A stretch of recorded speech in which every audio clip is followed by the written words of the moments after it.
Game of Thrones, the strongest mother of dragons. Greetings, fellow multiversal adventurers. It's an honor to have you back in this saga that has us all hooked.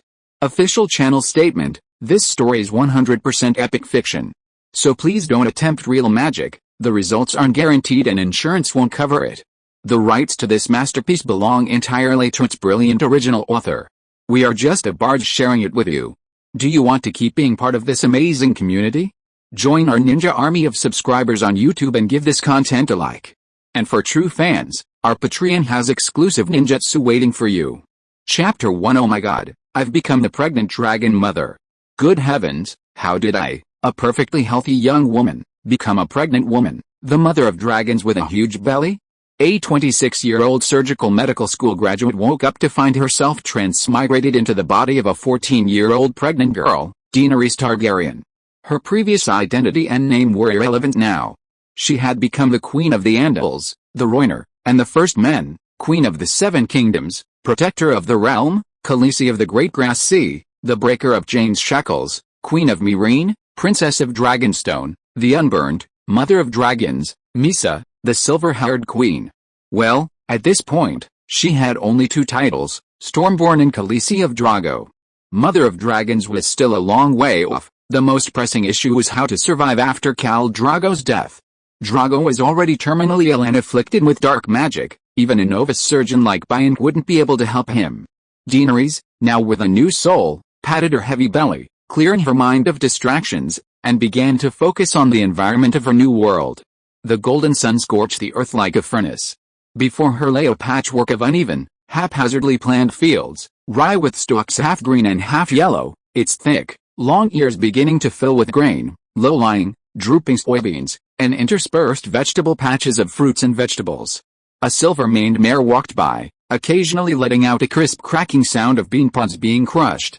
Daenerys tilted her head, avoiding the blinding sun, and muttered softly, "What a misfortune.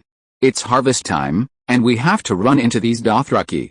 Khal Drogo's Khal Lazarus had nearly 50,000 roaring warriors, and the entire army exceeded 100,000. P.S. KO, the title of the leader of the nomadic Dothraki people, similar to the Khan of the Mongols or the Khakan of the Turks. Khals, a Dothraki term for a group of people who move together, each Khals has a KO. Khaleesi, the Dothraki term for the spouse of a KO, and also Daenerys' current status, the Dothraki are a quintessential nomadic people, each member possessing at least one fine horse.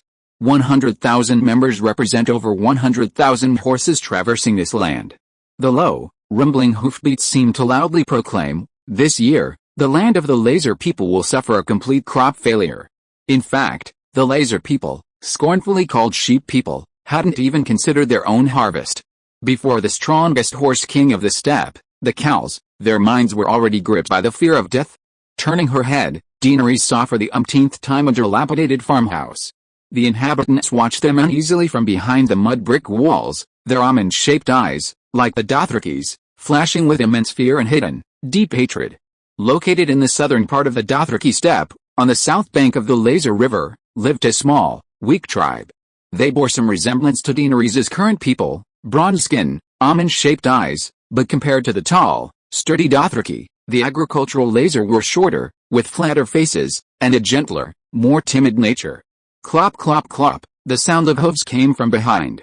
Daenerys brushed her long, flowing silver hair behind her ear and saw 7 or 8 knights emerge from the rear ranks.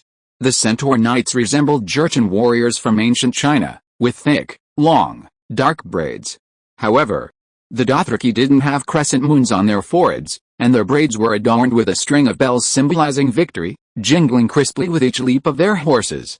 Quickly flipping through her memories, Daenerys recognized them, Khal Drogo's blood guards, Kahoro, Hago, and Corso.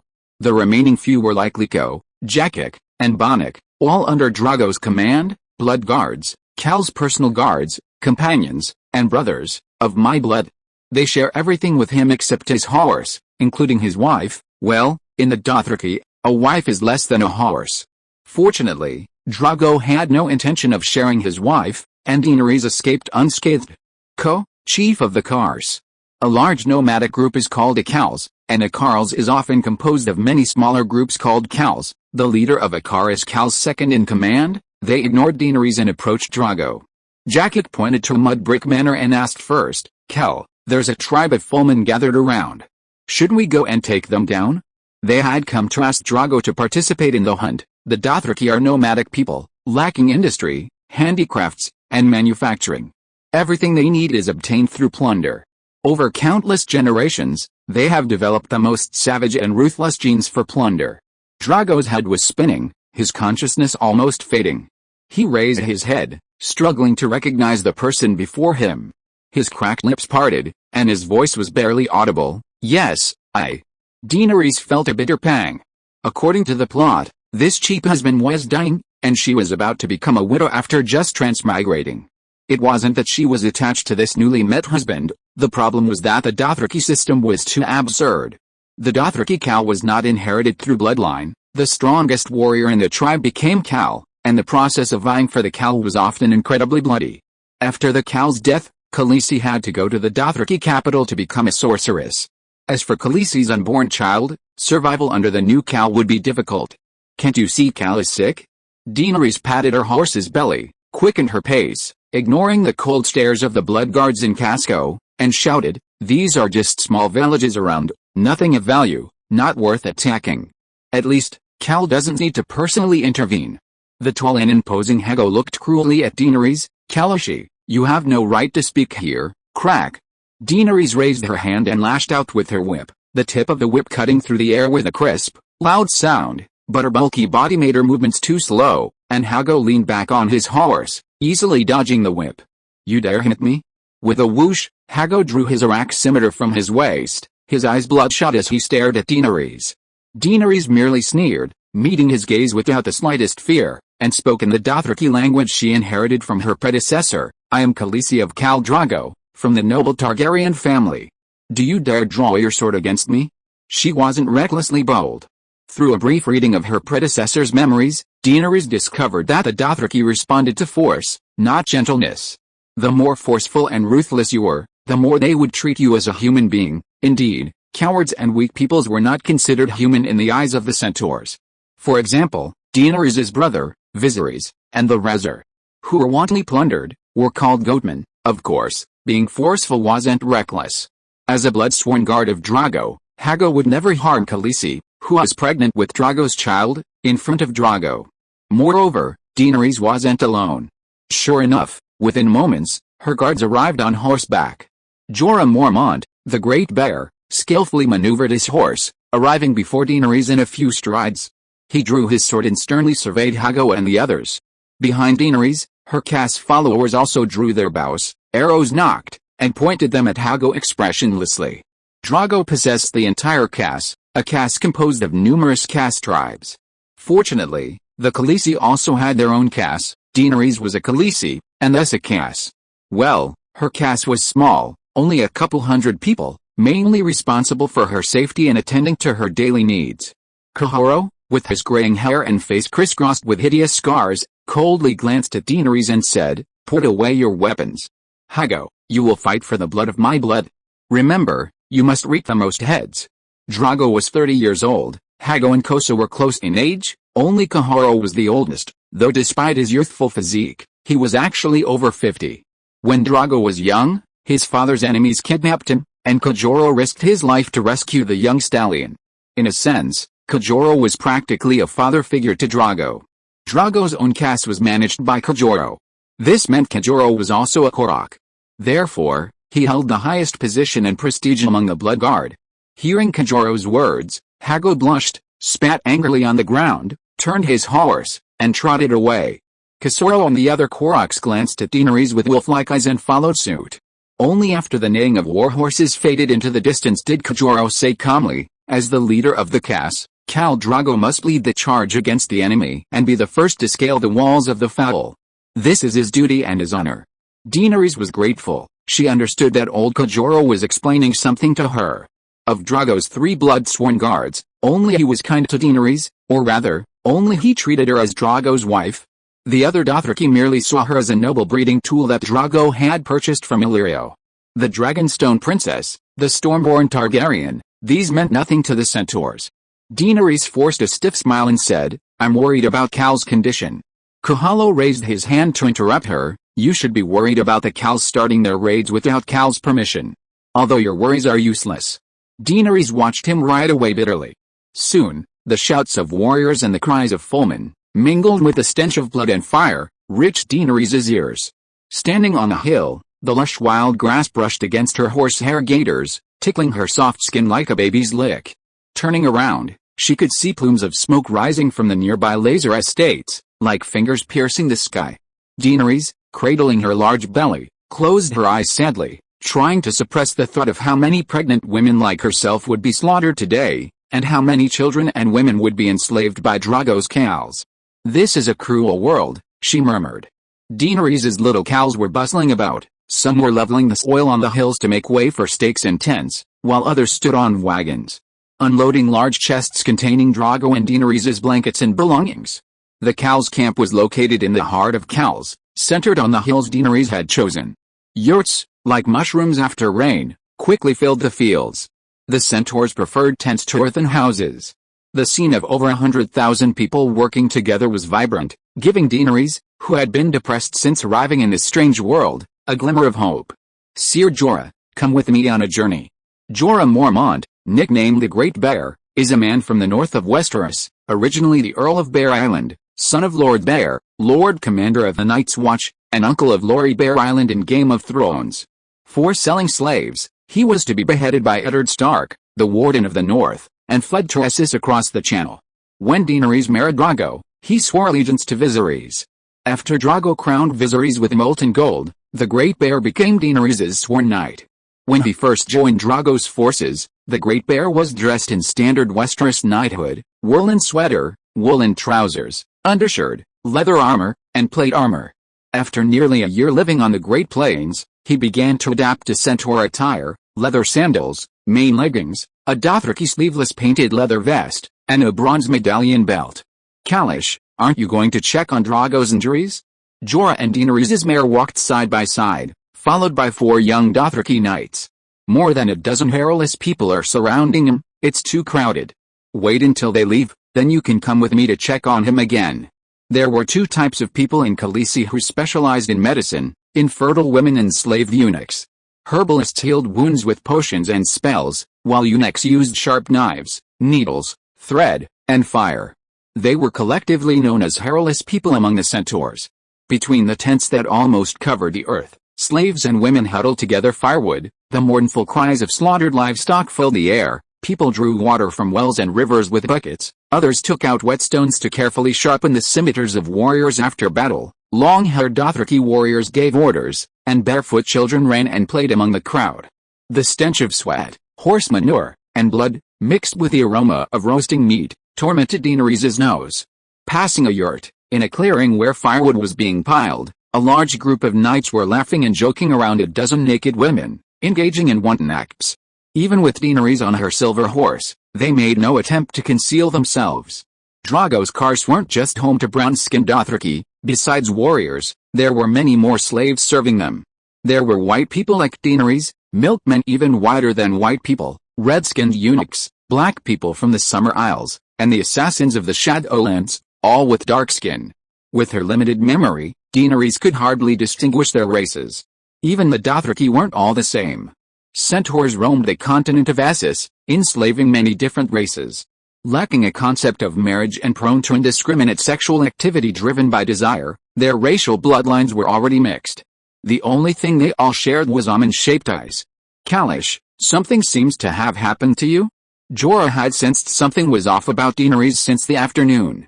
And seeing her not stopping the Dothraki from sexually assaulting the laser women as usual, he found it even more strange. Yes, the original Daenerys was a kind young girl. The first time she saw Dothraki warriors sexually assaulting captured women, she went over with pity and forcibly stopped them, even suggesting that the Dothraki warriors marry them. This violated Dothraki tradition. Dothraki warriors had the right to dispose of the slaves they captured, sexually assaulting them, killing them, selling them. It was their right, and even the Khal couldn't interfere arbitrarily. Moreover, ordinary Dothraki didn't have a marriage system. The Khal's marriage was an exception. I understand what you mean, but even if I went to stop them, without Drogo's support, who would listen to me? Daenerys said, her eyes lowered. This Jorah, Truly the number one sycophant under Daenerys' spell, had such keen perception. You see, since she transmigrated this afternoon, she had been observing more and saying less, trying her best to imitate the original owner's behavior. Kalish, just give the order, and I'll kill them, shouted the centaur youth, archer, raising his longbow. Drogo was quite fond of his wife. The cath he gave Daenerys, though small, contained a group of the most outstanding young warriors. Archer, Quello, Horhair, and Rekindling even showed the potential to become blood guards. Blood guards were warriors chosen from among thousands, almost equivalent to commanders of 10,000 in Genghis Khan's army. Ser Jorah's pupils contracted, warning, this is someone else's cath tribe. If you dare to lay a hand on it, you will die. He knew the Dothraki's temperament, they were decisive and ruthless. I'm not afraid to die, Archer said, his black almond eyes wide, his resolve undiminished. None of us are afraid to die, the remaining warriors roared. Kalish might be harmed if there's a disturbance, Jorah said, pointing to Daenerys' large belly. The topic was a bit awkward. Daenerys looked around, then suddenly raised her whip, pointing it at a fat black man. You, stop right there. The black man, probably in his 40s, with a round, bald head glistening with sweat, gave a humble smile and asked, Kalish, what are your orders? Quack, quack, quack, a large white goose flapped its wings, struggling between the thick fingers, occasionally pecking at his rough arm with its yellow beak. I'll take this goose, Daenerys said. The Dothraki ate horse meat as their staple food, considering it the best food in the world. However, recalling the original owner's memories, Daenerys felt nauseous at the thought of horse meat. Changing the subject was one reason, but improving their diet was another. The large, dark-skinned cook's bald head was covered in beads of sweat, and his face showed a pleading expression as he reluctantly refused, Kalishi, I am Lord Jaco's cook. Because Lady Lilith is not used to horse meat, and I only managed to find a few geese at the Goat Manor this afternoon, I really have no right to grant your request. Crack. Ew, Argo, enraged by this, lashed the fat man with his whip without a word, leaving a centipede-like gash on his right cheek. You bastard. Even Jaco himself cannot refuse Kalishi's request. The fat cook, clutching his face, squatted on the ground, whimpering. Even the white goose he was holding quacked and ran away. How could he possibly speak? The whole thing happened in the blink of an eye, before Dany could even open her mouth. The whip had already lashed out, leaving no time to stop him. Who's trying to steal my geese? An angry shout came from the nearby sky blue tent. Chapter 2 White Goose. The brown leather curtain of the yurt was lifted, releasing a cloyingly sweet scent of laurel perfume mixed with a stench of urine. A heavily pregnant woman, supported by two centaur girls, emerged. Daenerys was stunned at first glance. It wasn't a Dothraki painted waistcoat, but a light lace dress from Mir, its pale yellow color making her skin appear even whiter. She had long, silver hair that cascaded over her shoulders and hazy purple eyes. If it weren't for the memories etched in her mind, she would have almost thought she had encountered another member of the Targaryen family. Jon Arryn's dying cry of the blood is strong, alluding to King Robert Baratheon's tragic cuckoldry, was a testament to the shared bloodline. People of the same bloodline often share similar physical characteristics, the Baratheons' black hair, the Tullys' maroon hair, the Lannisters' blonde hair, and the Targaryens' almost translucent silver-gold hair. In reality, silver hair and purple eyes are also a major characteristic of Valyrians. Since Valyria was destroyed by a volcanic eruption 400 years ago, the ancient dragon civilization collapsed, and the silver-haired, purple-eyed bloodline began to spread across the continent of Essos. Therefore, encountering a silver-haired, purple-eyed woman in Khal Drogo's Khal is not surprising. So it's Khaleesi. Unlike the petite and slender Daenerys, the silver-haired woman before her was tall, with large breasts and hips, and a large, square face, a very typical Western woman. She was also older than Daenerys, approaching 30. The woman's gaze was strange, a mixture of mockery, pity, jealousy, smugness, and malice. Daenerys disliked it and frowned, asking, "Are you Lady Lilith? Jaco's wife?" "How, perhaps before long, I too will become Khaleesi," Lilith said, raising an eyebrow with a half-smile. "With Khal Drogo dead, his Khal will elect a new Khal, and the Khal's wife will be Khaleesi." In truth, Khaleesi weren't very valuable in Dothraki. Not counting the Khaleesi on the plains, the city of Dothraki alone had dozens, nearly 100, widowed Khaleesi and Ashikaran. Just a few days ago, Drogo had arranged for a group of centaur warriors to escort two Khaleesi to Dothraki, from the Argo father and son he had killed, another Khaleesi's Khal. Daenerys' Khal's warriors weren't very quick-witted. They didn't realize the vicious curse hidden in Lilith's words, especially since she was speaking Valyrian, which centaurs didn't understand. Otherwise, they would have either lashed out with a whip or shot an arrow through the woman's belly. Ser Jorah, however, sharpened his gaze and coldly said, "I've never heard of Jocko having a wife. Even Khal Drogo has had many women, but only Princess Daenerys has become a Khaleesi." He emphasized the word princess, implying the importance of her status. Lilith's expression changed, and for some unknown reason, she trembled with rage, her thick lips pressed into a cruel curve. After a long pause, she stammered in Dothraki to Daenerys, "Khalish, are you going to violate the glorious traditions of the great Dothraki again by wantonly robbing other warriors of their spoils?" As mentioned before, the original Daenerys was very kind and brave. Because she couldn't bear to see the centaurs wantonly abusing captured women, she forcibly took them from the centaur warriors. The rescued women were not very grateful to her. But the Dothraki who had their property stolen hated her to the core. The act of robbing warriors of their spoils of war was a serious violation of Dothraki tradition. Just a goose. Dany clumsily untied a silver medal from her waist and threw it on the ground. You can't refuse Khaleesi's gift as a return gift. The large white goose that had just escaped from the fat cook had its long neck pierced by an arrow from Quella. The arrow went through its neck and penetrated 10 centimeters into the muddy ground. The goose let out a pitiful, weak quack, its blood-stained white feathers flapping limply. Dany pointed to the goose on the ground. "Now it's mine." The Dothraki not only lacked a marriage system, but they also lacked finance. No, forget finance, they didn't even have currency. Without currency as a general equivalent, there was no trade. If they needed something, they either robbed it or received it as a gift from other peoples and city-states. When 100,000 Dothraki soldiers were at the city gates, no city on the continent of Essos dared to refuse a gift. The centaurs, who plundered the entire continent, did have metals like gold and silver as currency. They forged gold, silver, and copper into metals, stringing them together to form belts around their waists. Then, as Daenerys did, they engaged in primitive trade through the exchange of gifts. For example, Daenerys herself was a gift from her brother Viserys, arranged by Illyrio, the governor of Pentos, to Khal Drogo, the strongest Khal on the Dothraki Sea. The Dothraki Sea, a vast grassland east of Essos, facing Westeros across the sea. In summer, the grasslands rippled like ocean waves. It was the birthplace of the powerful and primitive Dothraki people. Strictly speaking, Daenerys was sold to Khal Drogo like a slave. According to Dothraki tradition, when Viserys gave Khal Drogo a gift, the Khal had to reciprocate with an equal gift, 10,000 Dothraki roaring warriors, or Khal Drogo leading the Khal Drogo to sweep across Westeros and restore House Targaryen to their kingdom. In other words, he had to crown Viserys with a crown. But the domineering Dothraki had a bad habit: if you give me a gift, I should reciprocate, but when and how I give it is entirely up to me. Viserys was even more eager to restore his kingdom than Murenfu from the novel Demigods and Semidevils. Seeing his sister's belly growing large and her baby about to be born, Drogo not only didn't send him soldiers, but also showed no intention of personally helping him restore his kingdom. So, like a thug chasing after a debtor, he began to harass Drogo in every way imaginable.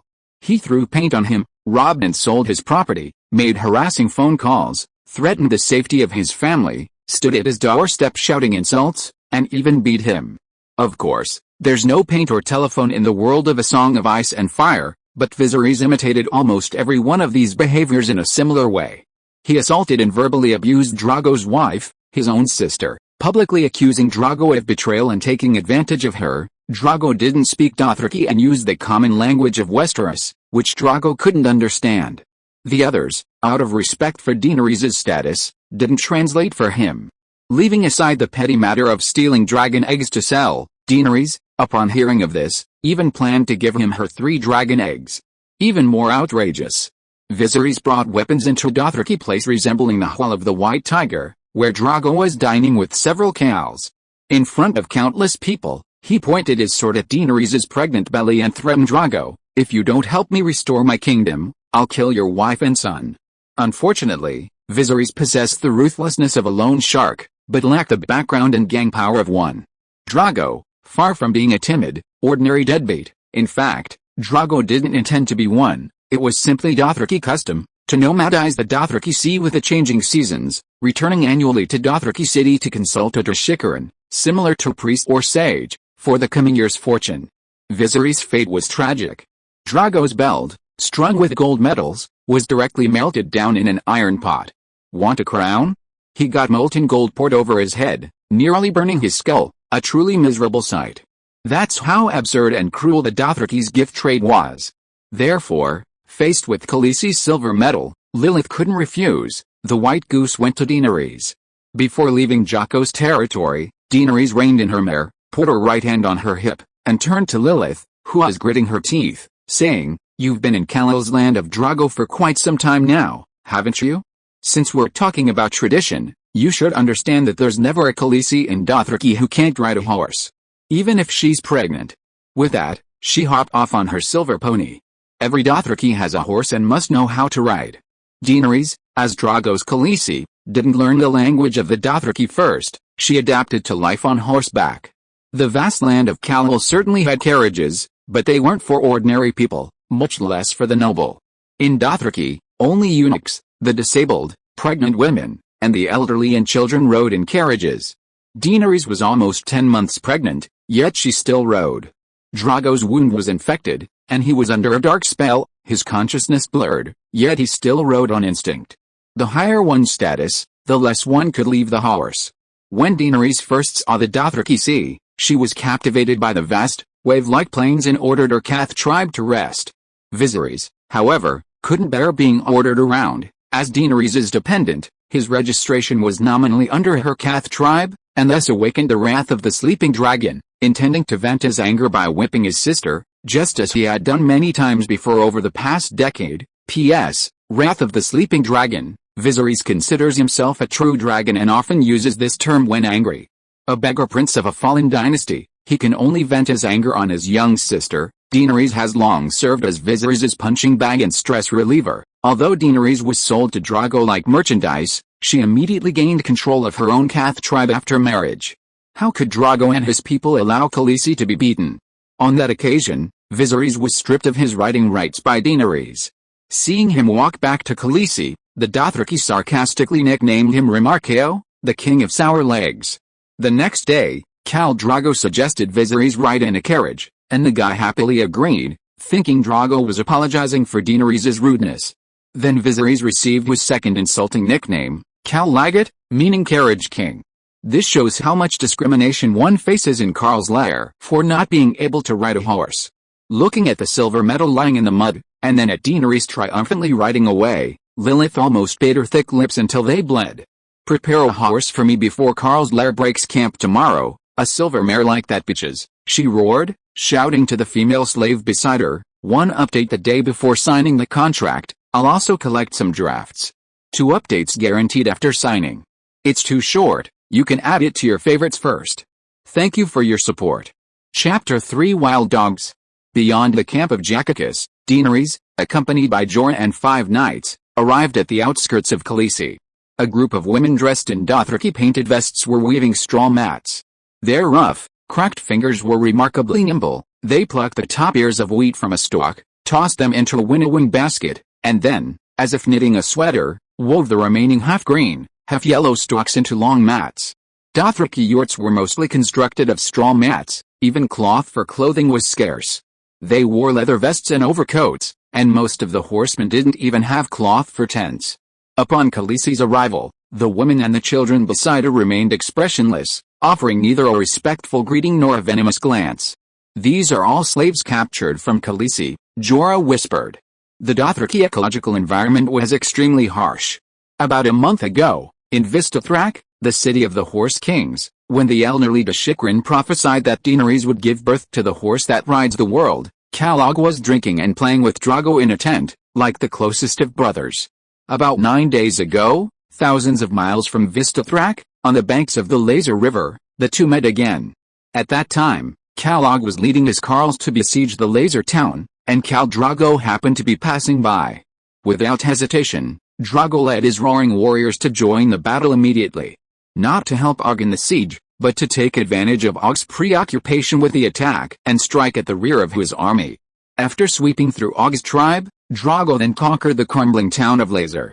In that battle, Drogo personally killed Og and his son, and also beheaded one of Khal Og's blood guards, fighting 3 against 1 with minimal cost. Only a piece of skin was torn from his pectoral muscle. Leaving aside Drogo's fighting prowess, his actions reveal the ruthless survival laws of the Dothraki. There's a scene at the beginning of Kung Fu Hustle where the crocodile gang leader tells the axe gang leader, who's about to chop him down, "Wait a minute, you forgot? I treated you to a meal." Drogo and Og had more than just shared a meal. Unfortunately, all friendship and peace existed only in the city of the Holy Land. Under the shadow of Mount Meru, every steppe centaur in Dothraki was like brothers, all conflicts set aside. Once they left the Holy Land, only the naked truth of survival of the fittest remained on the Dothraki seas. Drogo not only killed Og and his son, but also enslaved all the women and children of Khal, now heading west along the Lazer River to sell them to the Jith slave owners in Slavers Bay. A commotion and the sound of whips brought Daenerys back to reality. Unknowingly, they had already left the outermost edge of Khal. Under the murky yellow sky of dusk, several Lazer estates struggled in billowing black smoke, flames crackling and roaring. At the foot of the crumbling mud walls, warriors in painted vests galloped back and forth on horseback, their whips lashing the ground, shouting orders to drive the survivors away from the smoking ruins. Daenerys saw many mothers, their faces numb and lifeless, staggering as they led their sobbing children, driven by whips towards Drogo's slave camp. Only a few were men among them, and most were crippled or elderly.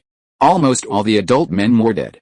The Dothraki warriors readily made way for Daenerys and her party, attracting the attention of those resting at the foot of the mud walls. Soon, they arrived on horseback, Hago, his face covered in blood. "Kalish, are you trying to steal someone else's slaves again?" Hago sneered, then suddenly an idea struck him. He grinned at Daenerys like a jackal and abruptly pulled the rope hanging from the saddle high. Just as he expected, a nauseatingly sweet and pungent smell of blood assaulted Daenerys' nostrils. Her pupils contracted to a single point in terror, and she involuntarily let out a gasp. It was a series of heads, young and old, some with faces filled with fear, others with faces still contorted with rage and death. Thick, dark red blood dripped slowly from the rope binding their hair, soaking Hago's thigh, which hung from the saddle.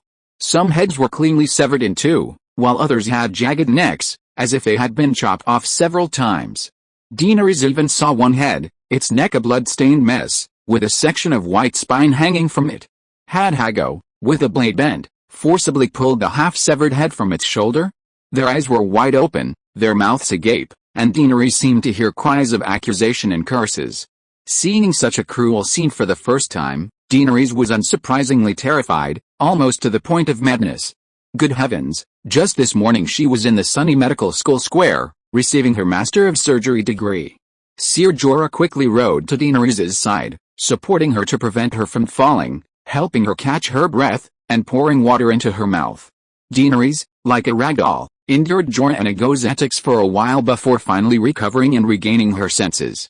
She tried to hold back her tears and fear, forcing a murderous glint in her eyes, and then forced herself to meet Aegon's gaze, who was still holding the string of severed heads high. Gradually, the cruel smile on Aegon's face faded, he lowered his head seemingly bored, reattaching the severed heads to his saddle. But as soon as he lowered his head, Aegon seemed to be irritated by the quiet, somber atmosphere around him. "Kalish, what are you looking at?" He couldn't help but look up and roar fiercely at Daenerys. Daenerys' eyes, now devoid of fear and confusion, were clear and cold, like a pool of icy spring. "I'm counting, seeing if you've chopped off the most heads. Unfortunately, Benako has 2 more than you." Hago's neck veins bulged, and he was about to lash out at Daenerys, but immediately shut his mouth, nimbly dismounted, and quickly walked to Benako's side. Facing his string of heads, he quietly counted them, then, looking puzzled, started counting on his fingers. Daenerys' icy expression began to falter. The blood guards were indeed powerful, but a song of ice and fire was a world of low magic and low martial arts. The strongest individual combat ability was only enough to defeat 10 men. A powerful warrior would begin to tire after killing 7 or 8 people in succession. Neither Hago nor the dozen or so Caskers had managed to collect more than 20 heads. Hago, however, spent almost a minute counting on his carrot-thick fingers. Finally, He returned to his saddle, comparing his head snapshot with Ibanako's. Well, Hyatt Shaver Daenerys was right, Hago was indeed missing too. Thump. The blood-stained head rolled on the ground, covered in a thin layer of dust, like a fried chicken leg coated in breadcrumbs. Hago angrily threw down his head snapshot, pulled a woman in her 30s from the Goatman slave ranks beside him, ignoring her shrill cries and struggles, and disregarding Khaleesi's presence, he unfastened his sheepskin shorts and mounted her. The woman's wailing seemed to be his pride. He even raised his head and smiled triumphantly at Daenerys, a cruel and provocative smile. Everyone knew that Khaleesi had violated Dothraki tradition by forcibly rescuing a woman who had been publicly humiliated. Daenerys knew this was a war between her and Hago, and she should leave unscathed. It was the best choice for her and for the poor woman. Giddy up. She gently kicked the flanks of her horse, and the little silver pony trotted away with light steps. Hago cursed a few times in Dothraki dialect, venting his frustration. Entering the battlefield, the dying horse, startled by Daenerys, raised its head and neighed mournfully. There were also groaning wounded men, licking their parched lips and calling out, "Kalish, please give me some water." But before Daenerys could act, a Jaqaran trotted over. "Excuse me, Khaleesi, I'm sorry to bother you." Smiling apologetically at Daenerys, the young man flashed his blade and slashed the neck of the begging soldier. With a hissing sound of blood spurting, the wounded man groaned, his eyes dimming, his face showing no pain or fear, only a faint regret and confusion. It seems that in his final moments, he was merely wondering, why couldn't I have a sip of water before I die? Jaqaran, the Dothraki dedicated to relieving the wounded, moved back and forth across the battlefield, reaping a string of heads from the dead and the dying. A group of little girls carrying baskets ran happily behind Jaqaran, curiously watching Daenerys for a moment before grinning and approaching the corpses, stretching out their blood-stained, dark red hands to pull the arrows from the bodies and tossing them into their baskets. Intact arrows were kept for later use, while those with damaged fletchings were fitted with feathers. Broken arrows also had their metal arrowheads retrieved, and back to be reloaded onto wooden shafts by slaves or women. Finally, there was a pack of thin, hungry, but fierce-eyed wild dogs. They tentatively sniffed at the corpses in front of Daenerys, and seeing that she didn't stop them, they began to snarl and tear at them. A pack of wild dogs always followed Jaqaran, seemingly forming a unique food chain on the grass sea. Similar things had happened many times before. The pack of dogs had grown accustomed to it and assumed that Daenerys, the centaur, was used to it as well. Ugh, Daenerys, leaning against a horse, gagged, startling the wild dogs who retreated hastily, abandoning the warm, pale flesh they had in their mouths. "Kalish, it's late, shall we leave?" Ser Jorah, supporting her shoulder, urged her with concern. "Yes, let's go back." This cruel world had laid bare its face to Daenerys without restraint. In the shortest amount of time, she had gained a sufficient understanding of her current situation. Chapter 4. They won't even give me a chance to give birth to a Muringfu.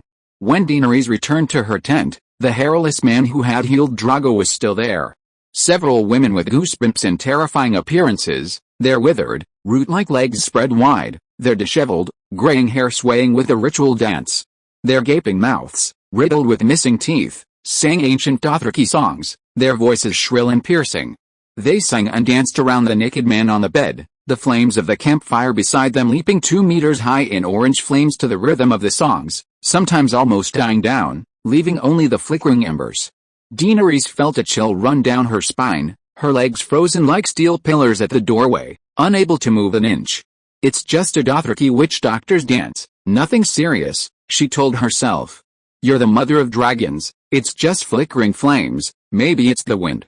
Roar. Drogo suddenly let out a non-human howl on the fur-lined bed, his voice carrying only one emotion, extreme pain. Daenerys had seen him countless times calmly face wounds 10 times worse than his own. This imposing man, like Zhang Fei, had a layer of skin torn from his chest, a mere superficial injury. Even if the wound became infected, even if the bacteria penetrated deep into his internal organs, he should be in a daze, his consciousness fading, almost completely numb. Though she was a recent graduate, she had dozens of internships and knew that inflammation would never stimulate the pain receptors so intensely. Recalling the night before, when Mira Mazdal healed Drogo, every night Drogo on the bed would kick and punch the air in agony, tearing several sheepskin blankets to shreds. Daenerys was absolutely certain, the witch was doing it on purpose. She wanted to take revenge on the Dothraki in the cruelest way possible. Undoubtedly, Nothing would satisfy her more than letting Khal die in extreme pain and endless torment. No, she wasn't satisfied yet. Daenerys touched her belly. The witch also wanted to sacrifice Drogo's son to a demon, to torment his Khaleesi for life. Drogo, drowsy by day and struggling in pain at night, was quickly forced down 2 large bowls of poppy milk by several maesters and healers. Poppy milk, a milky white liquid extracted from poppy flowers, has remarkable analgesic and anesthetic effects, and is the most commonly used anesthetic in Westeros and the 9 free city-states. Note, the poppy flower in A Song of Ice and Fire is a reference to the real-world poppy, but the poppy flower is not the same as the poppy flower. Simply put, poppy milk in Game of Thrones is a secondary magical item unique to the fantasy world and does not exist in reality. The maesters don't have the skill to purify poppy milk, but they can soak poppy flowers in alcohol, with similar effects. These hairless people were perfectly qualified to be called quack doctors. They hadn't received any formal training and only took up the side job of medicine because they were infertile. Their daily work included cooking, tending horses, and herding sheep. Their medical skills were extremely poor, and they had almost no witchcraft. They couldn't treat even slightly serious injuries or illnesses, nor could they dispel the dark magic of witches. Daenerys was certain they hadn't even noticed Drogo was under a spell. After the hairless people bowed and left, Daenerys, supported by her maids, came to the bedside. "Kiki, find me a dagger, a sharp one," she said to her maids. When Daenerys married Drogo, she received many gifts, including 3 maids from Viserys, the Dothraki girl Kiki and Elijah, and the blonde, blue-eyed Viserys Doria. Kiki and Elijah were about the same age as Daenerys, 14, both captured and enslaved when Drogo destroyed their father's Khal. Doria, a bit older at 20, was the top courtesan at the renowned Rhys family brothel. Neither of them were ordinary maids. Elizabeth, a skilled rider, was responsible for teaching Daenerys to ride. Kitty, fluent in Common, Dothraki, and High Valyrian, specialized in teaching Daenerys Dothraki. Doria, in turn, trained the clueless Daenerys into a skilled rider, a seasoned pro. Kitty moved swiftly, retrieving a 30-centimeter-long dagger from a large, half-person high chest of purple wood with a red copper frame. It had a yellowish-brown bone hilt, and the dagger was sheathed in a brown leather scabbard, curved like an araximeter. "This is Drogo's dragon bone dagger, Khaleesi," Kitty said. Swoosh! The dagger was drawn, leaving a streak of white in the dim light of the torches. The blade, as thin as a cicada's wing, was flawless. Daenerys' smoky purple eyes flashed with satisfaction. A fine blade. Seeing her bend over the tallow candlestick Doria held up, seemingly preparing to cut open the gauze on Drogo's chest, Ser Jorah quickly stepped forward and said softly, "Kalish, you're not very mobile, let me do it." "Not very mobile? You think my master's degree is fake?" Daenerys glanced at the bear, waved the blade over the outer flame of the candle, and skillfully cut open the dirty silk cloth stuck to his skin. Below was a layer of blue, wet mud and a hardened mass of fig leaves, layer upon layer. Over 7 or 8 days, the hairless man had repeatedly plastered on more than 10 layers of Dothraki holy medicine, a mud paste. Calling them quacks would be an insult to quacks. Jorah turned his head, his eyes filled with surprise and doubt as he looked at Daenerys. The dressing was cut and pried open with such dexterity and skill, it was hard to imagine that it came from the hands of a young girl who knew nothing of swords and was pregnant. The top layer of dressing was still damp, while the lower layer, as dry as a goat's mud wall, easily crumbled into pieces under Dany's rhythmic tapping. Peeling away the pieces clinging to the flesh and blood, and stripping away pieces of purplish-black fig leaves, a stench mixed with a cloying sweetness gradually filled the spacious yard, so strong it made it hard for them to breathe. Doria covered her mouth with one hand, her cheeks swollen, while the large tallow candle in her other hand flickered incessantly. Jorah quickly reached out and took the candle from her. Doria immediately took a few steps back, ran to lift a leather curtain, and went outside to vomit. The wooden tray Elizabeth carried was piled high with fallen mud and leaves, stained with pus, blood, and tiny bits of rotting flesh. Drogo's injuries were now fully revealed to Dany. His left chest was blackened, the rotting wound gleaming in the candlelight. As Drogo breathed heavily and laboredly, his chest heaving, 3 streams of purplish-black pus and blood gushed out, soaking the white lamb's wool blanket beneath him. The increasingly pungent, sweet stench made even the tough Jorah nauseous. Khaleesi, Ser Jorah called out several times, his mouth opening and closing, but no words came out. When Daenerys regained her senses and told Elizabeth and Kitty to prepare hot water and strong liquor, Jorah immediately grabbed her arm, pleading, "Khaleesi, did you see? Your husband is dying." "I knew, I could guess, that his chest cavity was filled with foul pus and blood, and Drogo's heart was soaking in the purplish-black poison. Even with the exorcism of the dark magic, in modern times with advanced medicine, such an injury would surely kill him," Daenerys thought silently. "You could even say he's already dead." The witch wanted him to suffer more torment, so she used eerie black magic to keep him alive. "What are you trying to say, Seer? Child, let's go before he takes his last breath," Jorah urged. "Go? Where to?" Daenerys stared blankly at Drogo's chest. "To Ashel in the Shadowlands. It's in the far south, at the edge of the known world, and supposedly a prosperous port. From there, we should be able to catch a ship back to Pentos." Ser Jorah hesitated for a moment, then asked, "Are your Cassians trustworthy?" "Just the two of us." "How?" Daenerys' pale smile turned bitter as she shook her head. "Seer, you're overthinking it. We can't leave. Too few people and will be hard to protect ourselves. With the Cassians, a large group will be too conspicuous. Do you think the 40,000 roaring warriors are blind? To Ashel? Even adult men would find the long journey arduous, let alone Daenerys, a 14-year-old pregnant girl. It would be better to just end it all." Ser Jorah looked at Daenerys' pregnant belly and frowned. "Your Highness," he said, "even for the sake of the child, you should try to escape. The Dothraki submit to Khal Drogo's power, but that's all. They will never follow a crying infant, unlike us in Westeros.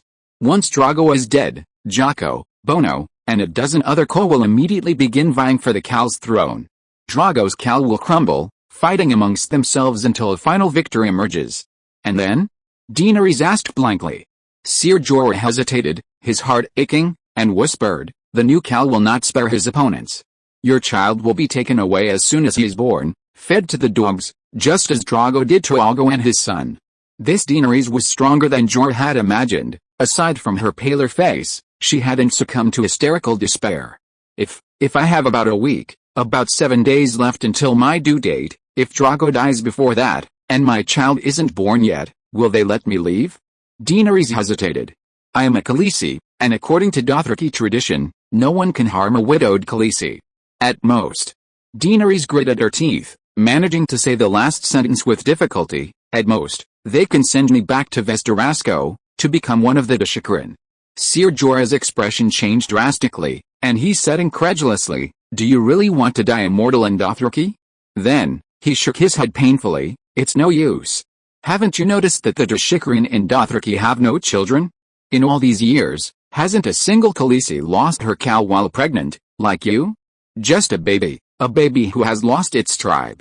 Daenerys' purple eyes flashed with fear, and she said incredulously. Ser Jorah gave a bitter smile and asked, "Do you remember your brother Rhaegar? 14 years ago, on the eve of Daenerys' birth, her elder brother, Prince Rhaegar Targaryen, died on the banks of the Trident River while fighting against usurpers. Her father, the Mad King Aerys, was killed beneath the Iron Throne by the White Knights who were supposed to defend him to the death. On the same day, Prince Rhaegar's children, Daenerys' niece and nephew, 3-year-old Princess Rhaenys, were cleaved in two. Infant Prince Aegon was ripped from his mother's breast and, amidst Daenerys' heart-wrenching cries, smashed against a stone wall like a melon, becoming a bloody mess. Of the entire Targaryen dynasty, only Daenerys and Viserys remained. Now, only Daenerys was left. Even worse than Murinfu, who at least had 4 retainers and cousins. If Westeros, which reveres chivalry, is like this, then what about the barbaric Dothraki?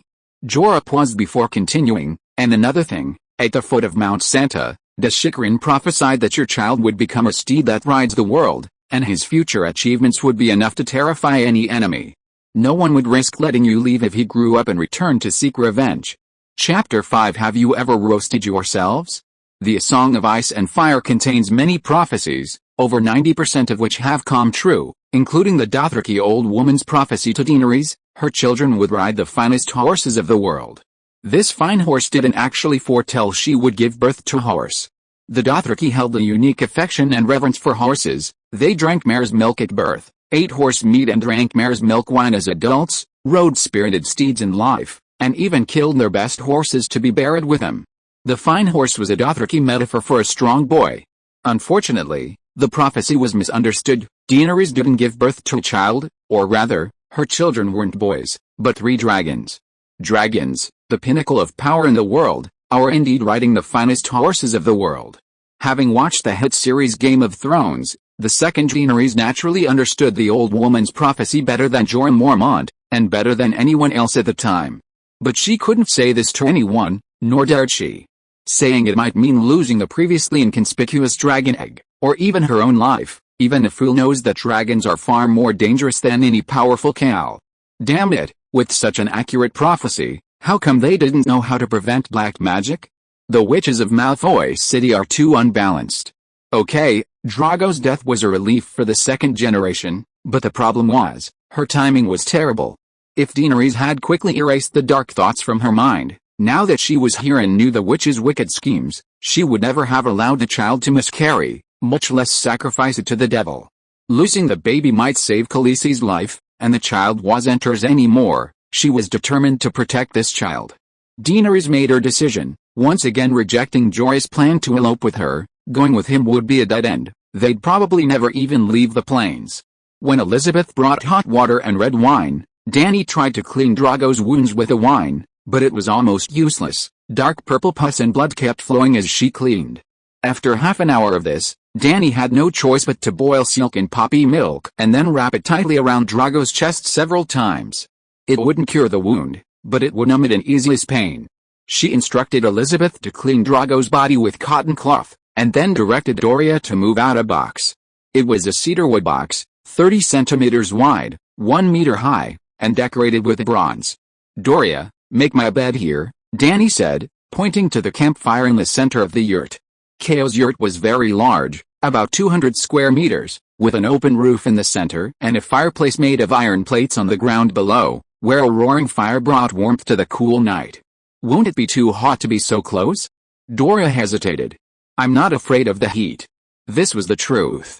Upon arriving, she immediately realized that the Targaryen family's dragon bodies were indeed real. At least Daenerys didn't feel the scorching heat of the sun. While Doria was making the bed, Daenerys opened the cedarwood chest. Inside, filled with soft velvet, lay 3 enormous stone eggs. They were roughly the size of bird eggs, but compared to the monotonous color of bird eggs, the stone eggs that Daenerys' fingers gently caressed were far, far more beautiful. In her previous life, she was born into an ordinary family and had never seen top-tier jewels. But she was absolutely certain that the heart of the ocean from the Titanic, the sapphire on the Queen's crown, were nothing compared to these 3 dragon eggs. These 3 dragon eggs were a wedding gift from Governor Illyrio of Pentos, fossilized dragon eggs from the Shadowlands, existing for millions of years, and had been petrified into crystals. P.S. They looked as if they were made of fine ceramics, glaze, or glass, especially the rich and colorful patterns on their surfaces, so exquisite that one might mistake them for being studded with jewels and diamonds. The 3 dragon egg fossils were covered in tiny scales, which shimmered with a metallic sheen in the setting sun as Dany's fingers touched them. One was deep green with bronze-like spots, containing a green dragon, another was a pale milky white with golden stripes, containing a white dragon, and the last was black, like a vast ocean at midnight, with vibrant dark red waves and whirlpools. As Dany stroked them, the dragon eggs emitted a soft, warm glow, the intense heat making her almost moan with pleasure. Doria, feel them, are they hot? She said, withdrawing her hand and turning to her maid. Doria, puzzled, rubbed the 3 eggs back and forth, asking doubtfully, they're cool, just like before? Dany waved her hand, signaling her to prepare dinner, that big, fat goose. The goose weighed 4 or 5 pounds, and Daenerys ate a little over half of it, a leg and half a breast.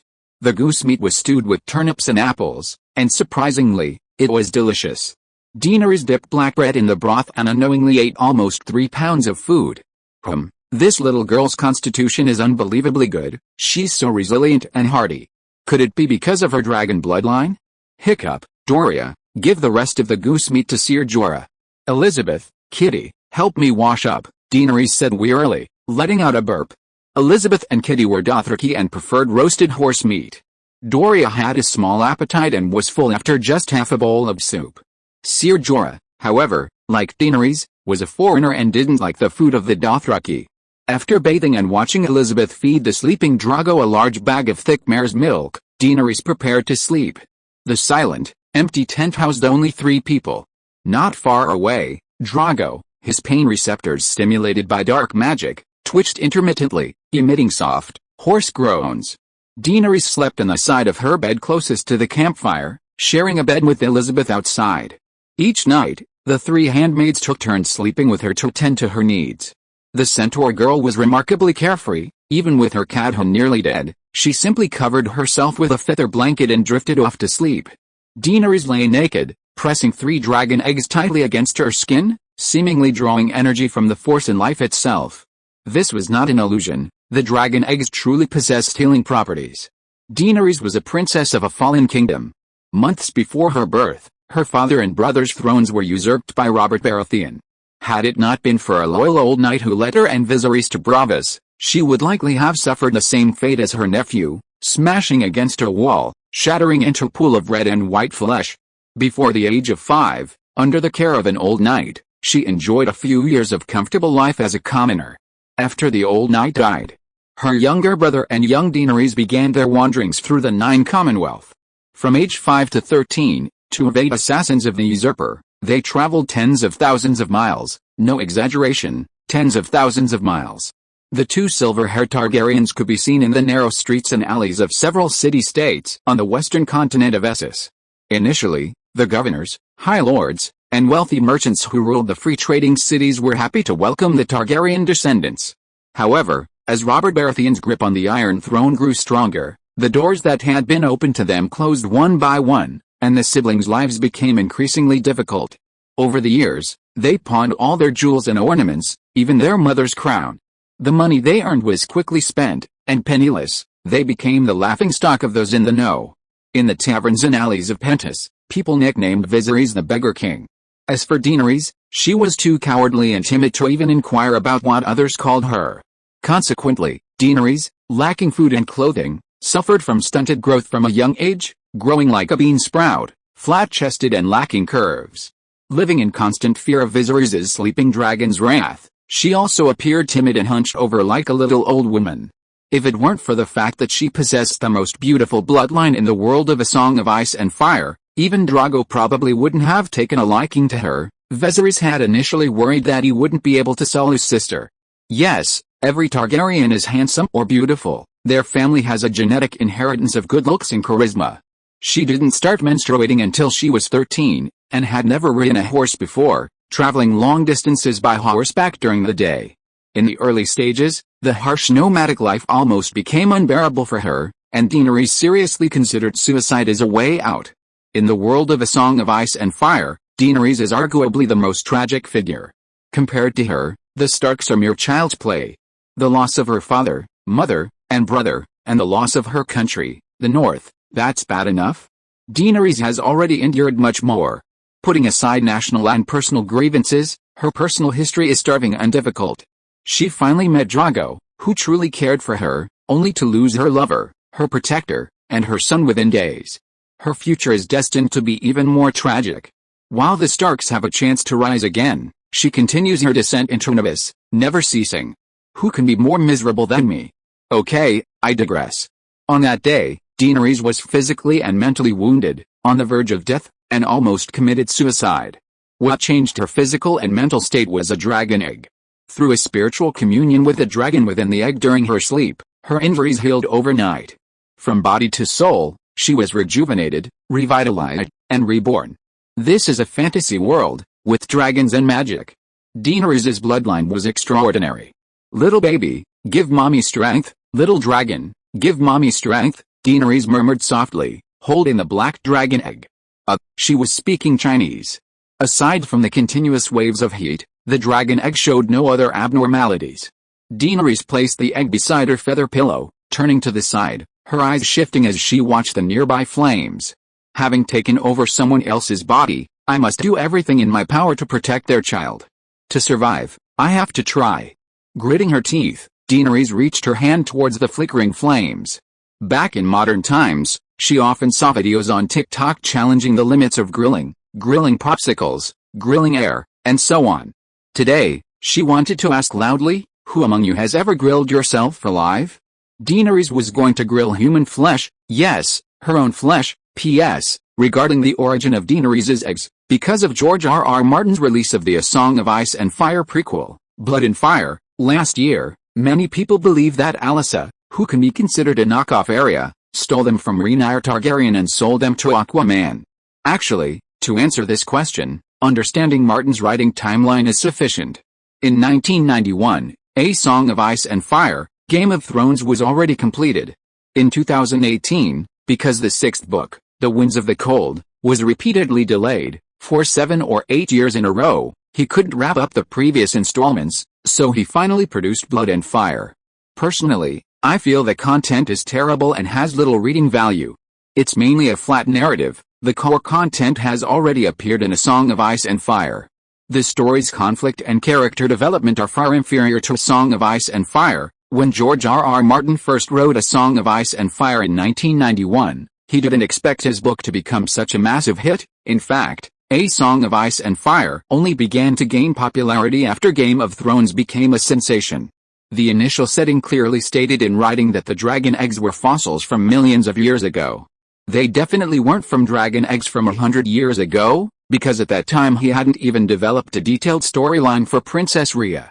So, regardless of what Martin thinks now, this writer only believes that the dragon eggs came from fossils in the Shadowlands. This makes the dragon eggs seem rare but not extinct. If there were only 3 eggs left in the world, they would have been collected by nobles long ago. Poor little Daenerys wouldn't have had a chance to find them. Illyrio certainly didn't know she could hatch the eggs, otherwise he wouldn't have sold her to Drogo. Chapter 6 Mother of Dragons. Pain. Burning pain. A searing pain like a sharp blade scraping bone. Beads of sweat appeared on Daenerys' forehead, and she almost screamed and pulled her hand back. But she suppressed her subconscious impulse, her palm constantly grasping at the elusive flames. Her motor nerves and muscles weren't burned, and her slender, white fingers weren't charred and dripping oil like roasted chicken feet. She had succeeded. She had successfully inherited her predecessor's talent, the unburned. Flame is power, Daenerys murmured, enduring the burning pain. She could continue her plan. Daenerys had always known that she had extremely high heat resistance, but she had never tried burning herself. The time she hatched dragons was a forced choice. Although her constitution was fire resistant, she still felt the same pain as an ordinary person being burned. I'm not afraid of pain, Daenerys told herself now.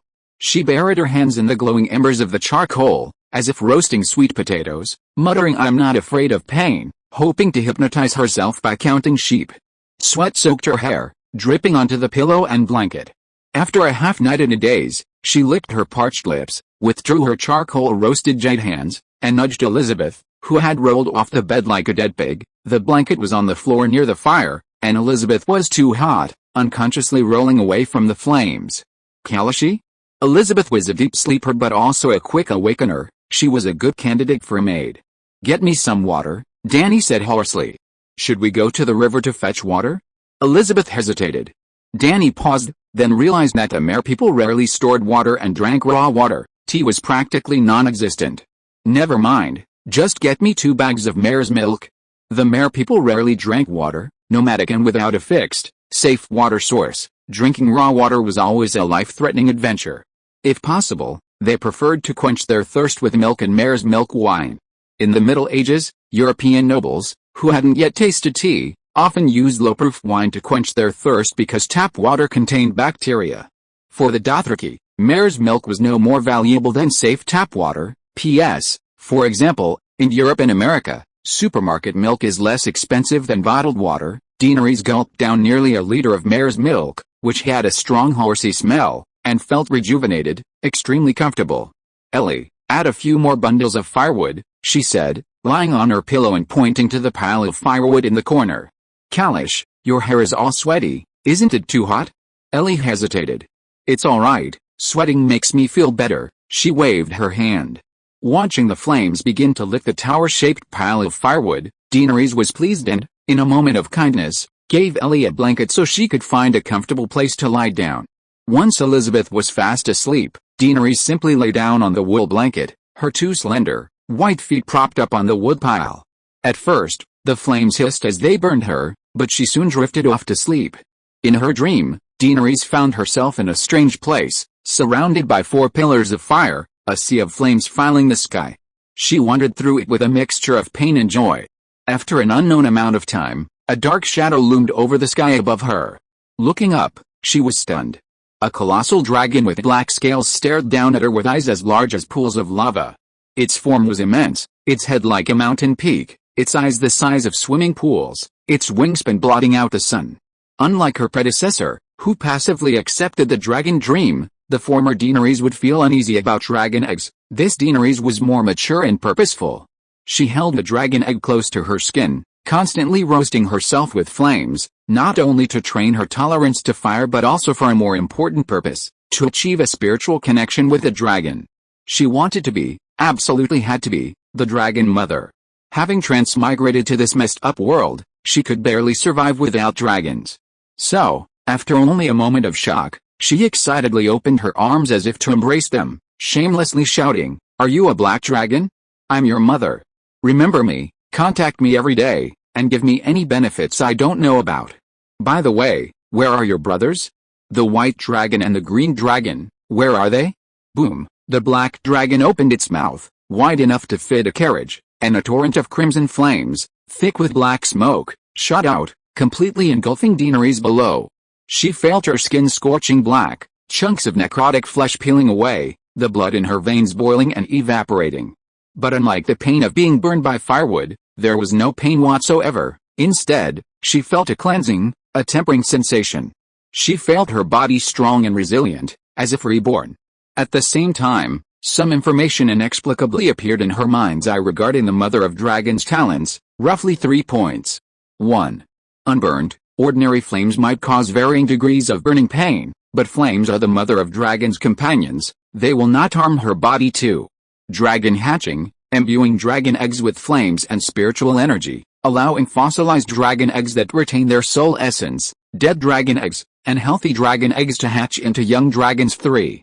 Dragon dreams. The Mother of Dragons and the dragons are two parts of a whole. Her soul can seamlessly merge with the dragons, and in an unconscious state, dreams, she can resonate with the dragons on a soul level. P.S. Only now have I become the complete Daenerys Targaryen. With this thought, Daenerys drifted off to sleep. The next morning, she was awakened by Elizabeth's exclamations. "Kalish, Khaleesi, are you alright? It's all my fault for sleeping so soundly last night that I didn't hear your cries for help, boo-hoo." Seeing Daenerys' legs buried in ash, the centaur girl burst into tears. After a moment of confusion, Daenerys finally woke up from her sleep and quickly lifted her legs to the little girl's side. Her fair and delicate skin, aside from being covered in black soot from the smoke, was still soft and plump. "What happened?" Elizabeth asked in horror. "I am a Stormborn Targaryen, of true dragon blood," Daenerys said solemnly. "But your brother?" Elizabeth pouted, mentioning Viserys, the true dragon who had been burned to death by the golden liquid.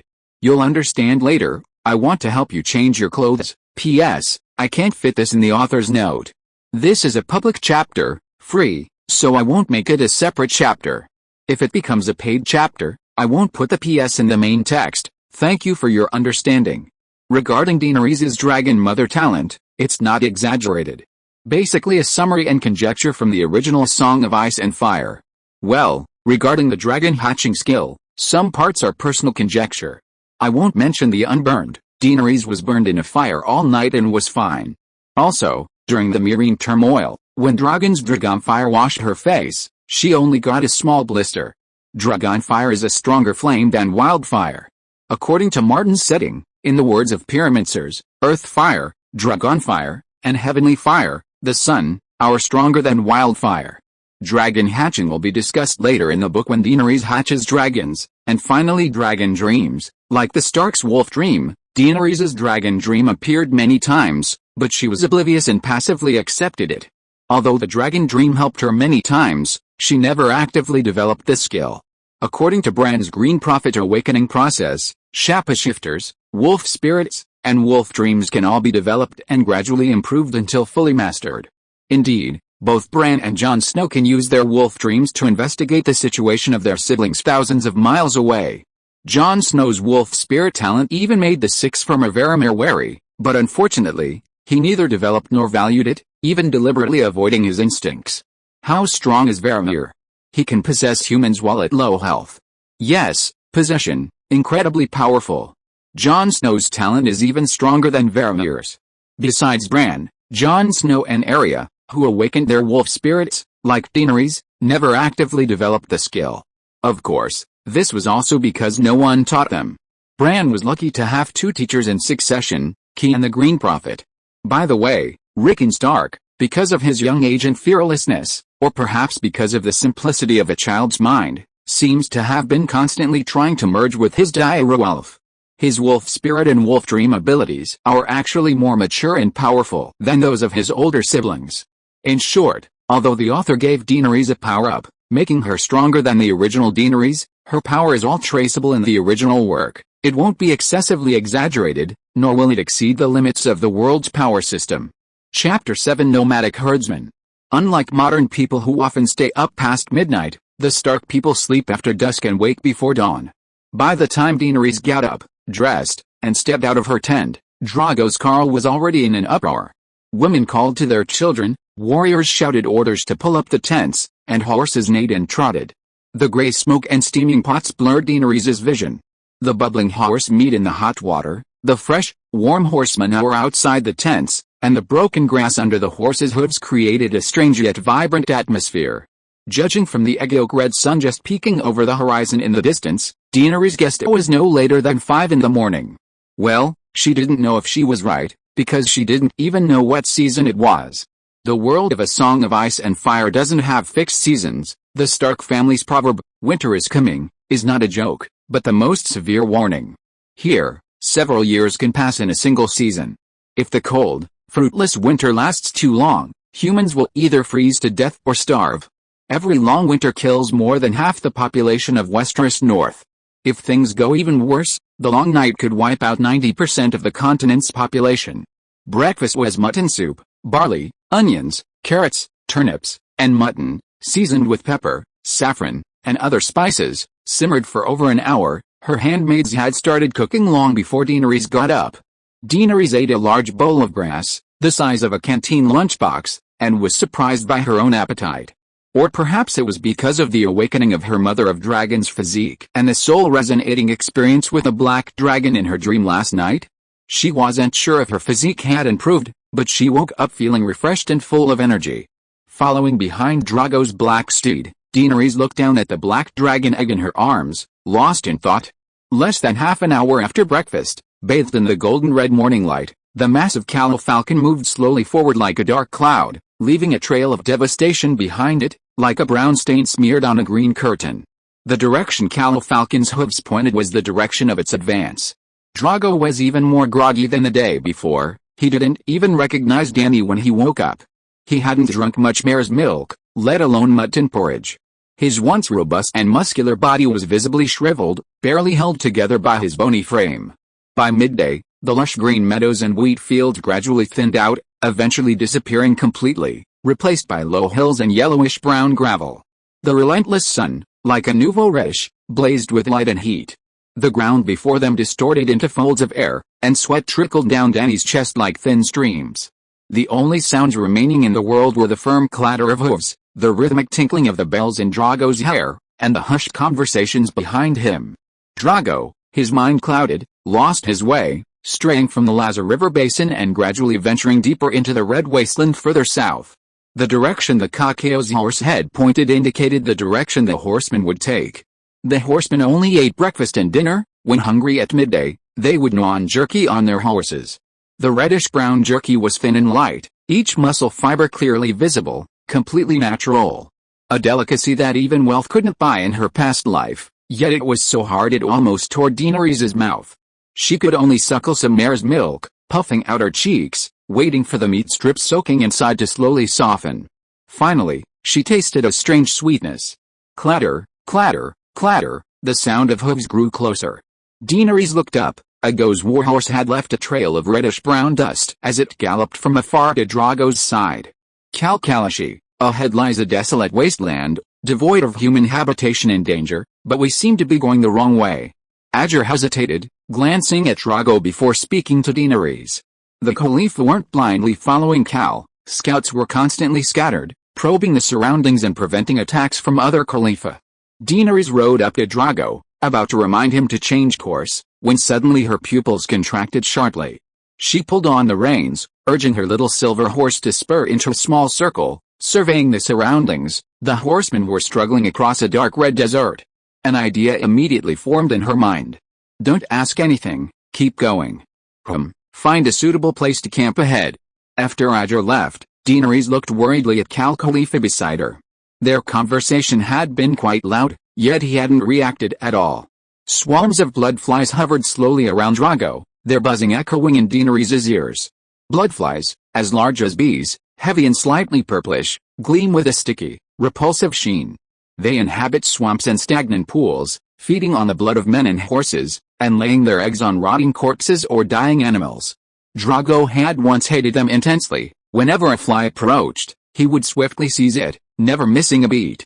He would then hold the fly in his massive hand, letting it buzz wildly before finally squeezing it tightly. When he opened his hand, the fly would be a red mark on his palm. At this moment, a bloodfly crawled around on the rump of his mount, the horse angrily swishing its tail, trying to shoo it away. Other flies buzzed around Drogo, drawing ever closer, but Khal did not react. His gaze was fixed on the distant brown hills, the reins hanging loosely in his hand. Later, a bloodfly landed on Khal's bare shoulder, another hovered for a moment, then settled on his neck and crawled toward his mouth. Khal Drogo swayed slightly in his saddle, the bells in his hair jingling softly, while his mount continued forward with a steady gait. Finally, a bold bloodfly crawled up his long beard, onto his cheek, and even settled in a wrinkle near his nose. Khal Drogo swayed slightly in his saddle, leaning gently to Daenerys, who had been watching him closely, and his left hand darted out like a snake, pulling him back. The swarm of bloodflies, startled, scattered for a heart-pounding moment, then lingered back, landing on him. The next instant, the whispers that had been lingering among the crowd behind them turned into a cacophony of noise. All the Dothraki were shocked. Khal almost fell off his horse. Khal fell off his own horse. Khal was the leader of the Dothraki, the direction they were heading, the focus of everyone's attention. His actions were being observed under a magnifying glass. Dothraki who couldn't ride horses weren't even qualified to be normal Dothraki, let alone their tribal leader, Khal. Shut up, all of you. Khal Drogo is still on horseback. Daenerys shouted, turning back, and then released her grip on Drogo's right hand. Drogo, jolted awake from his earlier shock, was now able to control the reins. My moon, for the first time in days, he consciously looked at Daenerys and called out to his beloved. Daenerys was embarrassed for a moment, searching her memory, and said, "My sun and star, shall we stop and rest?" Her face must have been contorted at that moment. But no one paid attention to her expression. Drogo's blood oath guards had already arrived on horseback. My blood's blood. My blood's blood, how are you? Before Drogo could speak, Daenerys immediately announced loudly, Khal Drogo has ordered that we camp here, as it is getting late. Here? Hago looked up at the sun high in the sky. It was probably 2 or 3 in the afternoon. Looking around, the vegetation was withered, a brownish-yellow expanse, unsuitable for habitation. He glared with his menacing triangular eyes. We can't camp here. Women have no right to order us to stop, Corso added, not even Khaleesi. It's an order from Khal Drogo, Daenerys retorted, falsely claiming it was a royal decree. Old Bloodfist guard Khal gave her a deep look and said to his 2 companions, find the nearest water source and set up an oval camp between the Khal's palace and the lake. Corso hesitated for a moment, then he and Hago accepted the order and left. Khal then directed the men to build Drogo's thatched palace in the shadows behind a hill. Soon news came that a stream had been found, and the large group passed Daenerys and continued towards the water source. Help me, water. I need water. Help me. A faint cry for help came from a passing wagon, weak but strangely familiar to Daenerys. Silver-haired Lilith. She had learned about Lilith from Doria last night. Like Doria, Lilith was a prostitute Illyrio had purchased from Rhys, a gift from Drogo to Jacob. However, Doria was the current top courtesan, while Lilith, nearing 30, was merely a former first courtesan. She lay alone on the creaking, swaying carriage, blood dripping from her lower body, soaking her dress. One of her gold sandals had slipped off, and her pale leg swayed unconsciously with the jolting of the carriage. Wait a minute, Daenerys called to the woman driving the carriage, covering her nose to block out the pungent smell of blood. What happened to her? Why aren't you treating her? Where is her maid? She keeps asking for water, didn't you hear her? Kalish, Lady Lilith fell from her horse. The black woman hesitated, unsure how to continue. Daenerys paused, realizing that after deliberately provoking her yesterday, Lilith had actually tried riding a horse today. In fact, even the most valiant Dothraki women, nearing childbirth, could no longer continue long journeys on horseback. Therefore, in Dothraki tradition, pregnant women riding in carriages were not discriminated against. Daenerys was a special case. She had always had dragons to help her recover, making her incredibly resilient. Seeing Daenerys still looking at her, the woman continued in an ambiguous tone, because of inappropriate words, Jaqquker stripped her of her title as lady. Now she is a slave, just like me, and naturally, she has no maidservants. The hairless don't heal slaves. What did she say? Daenerys asked, already having some guesses in her mind. Before the emaciated black woman could reply, Lilith on the wooden cart groaned incoherently, "My child, Jaqquker's son, save him. He is the future KO of the Jaqquik tribe. I am Khaleesi, save me." Is this woman really from the world of courtesans? She has no guile whatsoever. The black slave immediately collapsed to the ground in terror, his numb face contorted with fear. "Spare me, Khaleesi. I'll drag her out and feed her to the dogs right now." "Feed her to the dogs?" Dany asked incredulously. "Jacob told me to drag her to the outskirts of Khaleesi and feed her to the wild dogs," the slave woman said. "Jacob's gone mad? She's carrying his child. She can't give birth," the black slave woman explained, pointing to Lilith's somewhat deformed belly. "She fell from her horse this morning. Jacob originally sent a hairless man to take care of her, but the bleeding wouldn't stop, and the doctor said she couldn't be saved. But she insisted on not dying and kept saying some outrageous things. If you are listening to this novel on a channel other than Fanfic World, it means it was downloaded and re-uploaded without effort. We warmly invite you to visit our channel, Fanfic World. There you will find the original version of this story and many other novels of various genres. We look forward to seeing you dive into a world of incredible novels. Chapter 8 Blood and Fire share the same origin. Lilith fell from her horse, but the injury wasn't serious. She was riding a small mare like Daenerys, though it had caused her to go into premature labor. Premature labor wasn't a big deal, the due date was only a few days away. The problem was that the fall had caused the baby to be breech, stuck in the uterus. The Dothraki hairless people relied on the horse god's protection even for the most common knife wounds. They considered midwifery, a highly skilled profession, a death sentence for Lilith. "Send her to my palace," Daenerys said, a deep glint in her violet eyes, turning to her maidservants behind her. "Ellie, have a secluded area in a corner of the palace. Under no circumstances should Khal Drogo be disturbed." Drogo's thatched palace, large enough to accommodate the daily meetings of the Khaleesi chieftain, was a spacious 200 square meters, more than enough to house a pregnant woman. The black slave women and the other centaurs weren't surprised by Khaleesi's actions. Daenerys had offended a group of Dothraki warriors by rescuing a full woman who had been raped. Lilith was, after all, one of their own. Yes, a woman follows her husband wherever he goes. She made a mistake, said things she shouldn't have, and deserves punishment, but she also bore a new seed for Khal. Tell Jacob that if this woman gives birth to a healthy boy, her sin will be forgiven. If it's a girl, I will give her 20 lashes and reduce her to slavery. The slave woman, receiving Khaleesi's order, hurriedly went to report to Jacob. As soon as Daenerys returned to her tent, Ser Jorah dismissed the maids and servants, his face grave. "Rumors are everywhere. It's all over Khal that Khal Drogo fell from his horse." "He didn't," Daenerys retorted. "Because you helped him up. I saw it, his blood guards saw it, and all the Khashans behind you saw it." Sweat beaded on his bear-like face.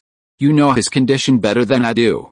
Even if you manage to fool him today, what about tomorrow, the day after?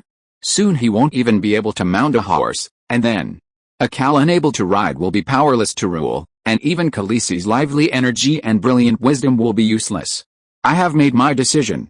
Don't suggest running away again, leaving will only lead to death." She paused, looking directly into Jorah's eyes. "Sir, you are my sworn knight, and I hope you will protect me during the upcoming turmoil. Without a doubt, no one will harm you before I lose my life." Jorah Mormont nodded solemnly, making his promise. Then he worriedly added, "But without Drogo, his Khars will immediately fall into chaos, and I'm afraid I'll be alone." "It's alright, my Khars tribe will cooperate with you. Daenerys looked him up and down, a bleached Dothraki painted vest, his bare skin tanned red by the scorching sun, loose-fitting patterned silk trousers, riding sandals tied to his knees with his toes showing, and a sword hanging from a winding horsehair ribbon. Except for his braided hair without bells, he was dressed entirely as a centaur. "From this moment on, you must change into knight's armor," she said. "Yes, I understand," the bear nodded in agreement. From the innermost corner of the grass-covered palace came Lilith's scattered cries for help. Daenerys sent the bear to change her equipment, and she herself lifted the leather curtain and went outside. On the hill next to the grass-covered palace, Khal, perched high above, shouted loudly with a grim expression, directing the tribe to set up camp. It was clear that he was worried about Drogo's injuries and was in a very bad mood. Daenerys beckoned him down, saying, "Khal, go and fetch Mirri Maz." "A witch," he spat. "I won't. Khaleesi, you have no right to order me around." Although Daenerys had saved Mirri Maz, her status as a slave remained unchanged. She should now be among the long line of slaves with the other Gutmen. "For Lilith's sake. Our hairless men cannot heal her, let Mirri Maz try," she told him. Khal, mounted on his horse, glared at her, his eyes hard as flint. "Witches are women who mate with demons. They are evil, cruel, and soulless, practicing the darkest and most terrifying sorcery. At night, they seek out men, draining their energy until they die. To give them your trust is the most foolish thing in the world. Respect the spirits, but avoid them." The Dothraki were not skilled in black magic, yet over millennia of evolution, they had developed a clever and practical tradition. If it weren't for Daenerys' intervention, it's uncertain whether Drogo would have died from an infected wound. Daenerys touched her belly and advised, "I don't trust her, but if she can save Lilith from a difficult childbirth, wouldn't the safety of my unborn child be more assured?" The old blood guard opened and closed his mouth, gave her a pitying look, and left without saying anything. He assumed she was unaware of Dothraki traditions.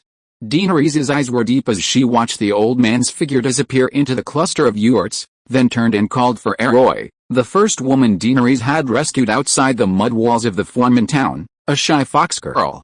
After bathing and changing, Daenerys sat quietly by the campfire in the center of the tent. The flames roared, the heat was oppressive, and the maids, unable to bear it, were all sent away. It was afternoon, the sun high in the sky, and the weather unbearably hot.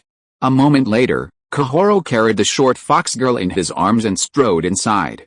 Mirri Maz was dressed in tattered clothes, her face was swollen, blood was dripping from the corner of her mouth, and she was missing a front tooth, clearly having been severely beaten before she arrived.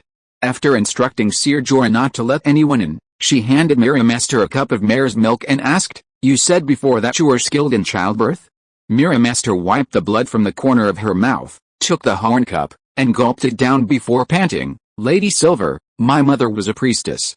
She taught me songs and spells to please the High Shepherd, and how to concoct holy smoke and holy anointing with leaves, roots, and berries. When I was young and beautiful, I traveled with caravans to Ashel, the Shadowlands, to learn from their sorcerers. Ships from countless nations gathered in Ashel, and I stayed there for a long time, learning the medical arts of foreign peoples. A moon singer from Jugsni taught me her childbirth songs, and a woman from your horse-riding people taught me the magic of grass, corn, and horses. And a Marwan Meester from the Sunset Lands, Wistero, dissected corpses and told me all the secrets buried beneath the skin." This was a returned overseas student, a top expert with several medical doctorates. Mira glanced at Drogo on the bed a few feet away and explained helplessly, "I'm proficient in many medical arts, but Drogo abandoned my ointment 7 days ago." Daenerys interrupted her. Pointing to the screen in the corner of the room, "There's a pregnant woman who fell from her horse there, she's the one you should treat today." "Another Lady Silver?" Mirri Maz seemed to have heard about Lilith's situation as well. She looked up and gestured with her chin towards Drogo on the bed, asking, "Shouldn't this great mounted warrior be treated immediately?" Daenerys lowered her eyes, stroking her belly, and said, "Don't worry about Khal Drogo's affairs. My child is about to be born. You must use Lilith to prove your obstetric abilities." "As you wish, Lady Silver," the witch obediently replied. To avoid affecting Drogo, the straw bed where Lilith was placed was separated from the main part of the palace. That is, next to the main hall, there was a small thatched hut with only a door, avoiding the need to pass by Khal's bed. Separated by a thick thatched curtain was a wooden screen from the summer isles, carved with hundreds of lifelike, colorful exotic birds and beasts, A gift from the Trade Federation to Drogo. Miramaster began to sing a strange song, in a language Daenerys had never heard before, a soft, melodious chant, like a maiden song, or a passionate poem. Was it a birthing song taught to her by the moon singer of Jugsni? Or perhaps, a wizarding spell from the shadow of Ashel? Accompanied by the chanting, Dany once again checked the objects around her, the black dragon egg, a taut crossbow loaded with a metal-tipped arrow, Drogo's dragon bone dagger, the needle and thread she'd gotten from the hairless man for stitching her wounds, poppy wine, and a large piece of cotton cloth boiled in water and dried in the scorching sun. She smeared the poppy wine on her belly, feeling a cool, refreshing sensation. She bit down on a piece of cork. The dagger cutting her belly didn't seem to hurt so much, at least not as much as the roasted legs she'd had last night. Dragon baby, you are the pinnacle of power in the world. The spiritual energy of heaven and earth has revived with your arrival. You are the god of this world. I need you, give your mother strength. Thick blood soaked the blanket beneath her. Dany's face was ashen, her forehead covered in large beads of sweat, her expression dazed. The piece of cork she'd been holding slipped from her vacant lips. Suddenly, the warm fossilized dragon egg nestled between her knees became scorching hot, the intense heat instantly clearing her mind like never before. In a modern hospital, a cesarean section normally takes about half an hour, including the anesthesia. Daenerys was momentarily distracted, so it took about 20 minutes, and then she was holding a blood-soaked baby boy in her arms. Covering his blood-streaked mouth, Daenerys steeled herself and forced him to drink a small cup of poppy wine. Riding the world's finest horse, a little anesthetic won't hurt you, Daenerys whispered to him. The little guy fell asleep, his hands cradling the warm white dragon egg. Another 15 minutes passed, and the witch next door was still chanting. Daenerys held the black dragon egg in her left arm, her free right hand wiping the blood from her body, then tossing all the blood-stained cloths and blankets into the roaring firewood beside her. Thank you, baby dragon.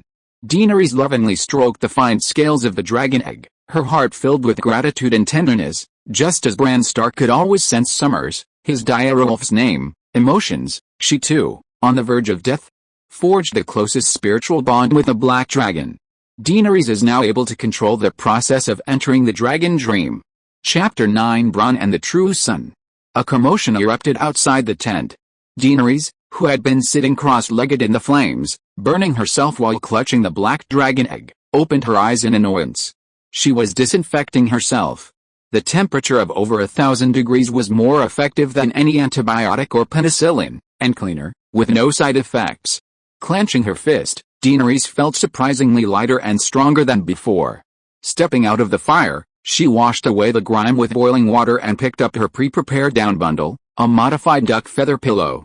Soon, Daenerys, looking exactly the same as before, her large belly protruding, struggled to lift a leather curtain and step out. The sun was setting, casting long shadows behind the hills. The weather was hot and windless, and a group of Dothraki warriors sought shelter from the sun in the shade of the hills. Outside Drogo's straw palace, a circle of guards stood like javelins, and Ser Jorah Mormont, like a tin can, stood 3 meters outside the camp gate. He was exchanging insults with a Dothraki. The other man pointed his scimitar at him and cursed, "Coward." The weak Andals have retreated back into their ironclad hideouts. Andals was the marshal's name for Jorah Mormont.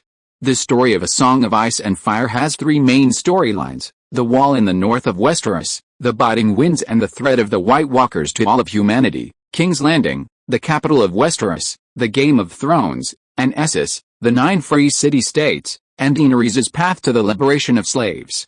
In other words, the core of the plot is located in Westeros. Westeros is composed of 4 races. 1. The natives, a fantastical race including the children of the forest and giants, with a history spanning millions of years.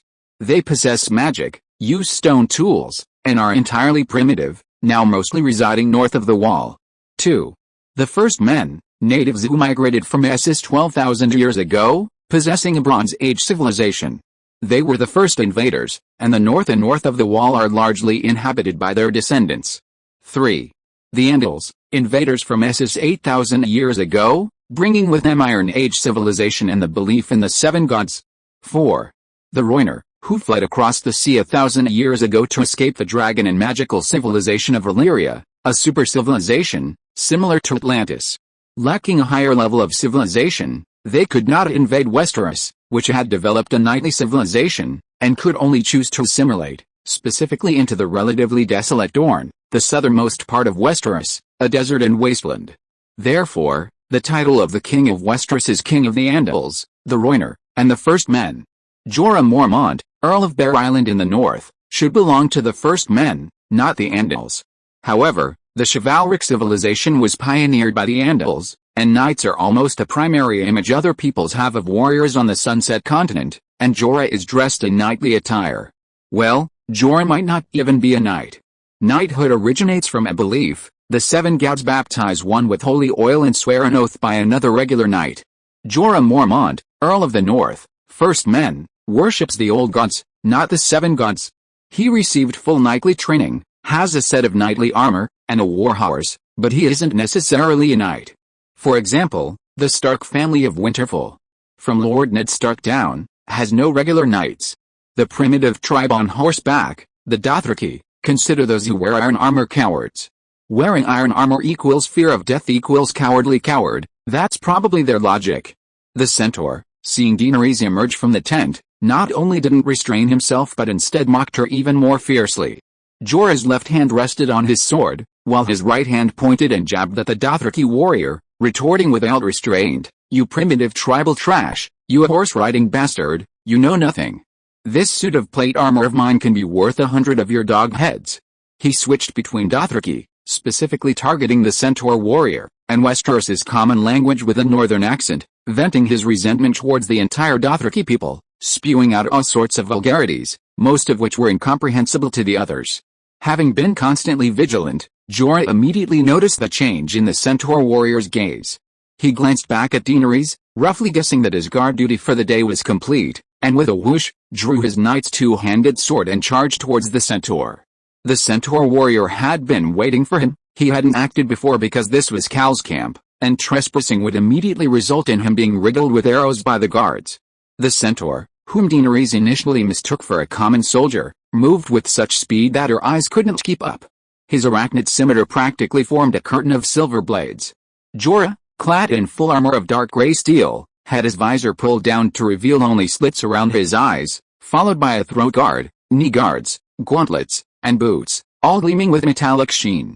Despite the heavy armor, his movements were anything but slow. His greatsword was wielded like a fan.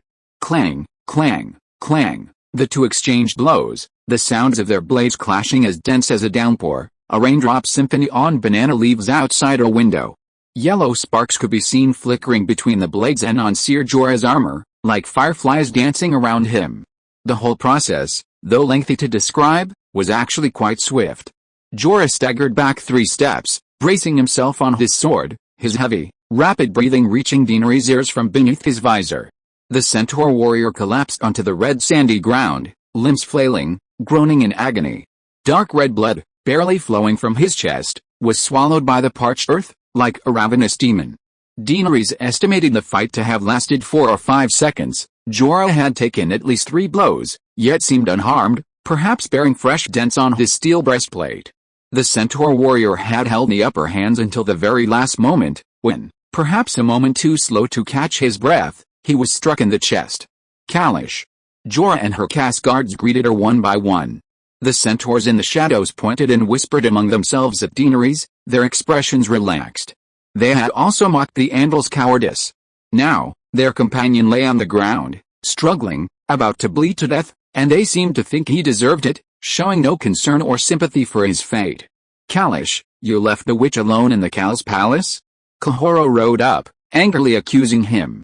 She's not with Kao, she's helping Lilith give birth. Didn't you hear her birthing song? She said, instructing a goat to lift the straw curtain outside the delivery room. The scene inside was immediately revealed to everyone. Miri Master was singing a melodious song from the land of moon shadows while stroking Lilith's swollen, glistening belly, seemingly helping to correct the baby's position. On the simple bed covered with rushes, the pregnant woman's square face was ashen, her temples were damp, and her teeth were clenched, the veins on her cheeks bulged out. Soft, painful groans and a faint smell of blood wafted through the curtain to the onlookers.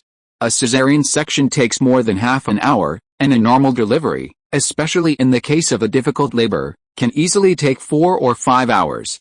The witch had been singing for over an hour, her voice hoarse. Seeing the straw curtain lifted and everyone looking over, she shook her head at Daenerys, who was about 3 feet away, continuing her birthing song, and quickly pulled the curtain back up. Seeing that the witch hadn't used any dark magic, everyone quickly looked away and went back to their own business. Water, the Dothraki warrior lying on the ground, waiting to die, pleaded for water. Daenerys went over and threw a bag of mare's milk on the ground, then instructed her maid, Elizabeth, to remove his painted waistcoat. She remembered that she was a pregnant woman with limited mobility and couldn't bend down to feed him water, much less kneel down to check his injuries. His sternum blocked the sword, it didn't injure any internal organs.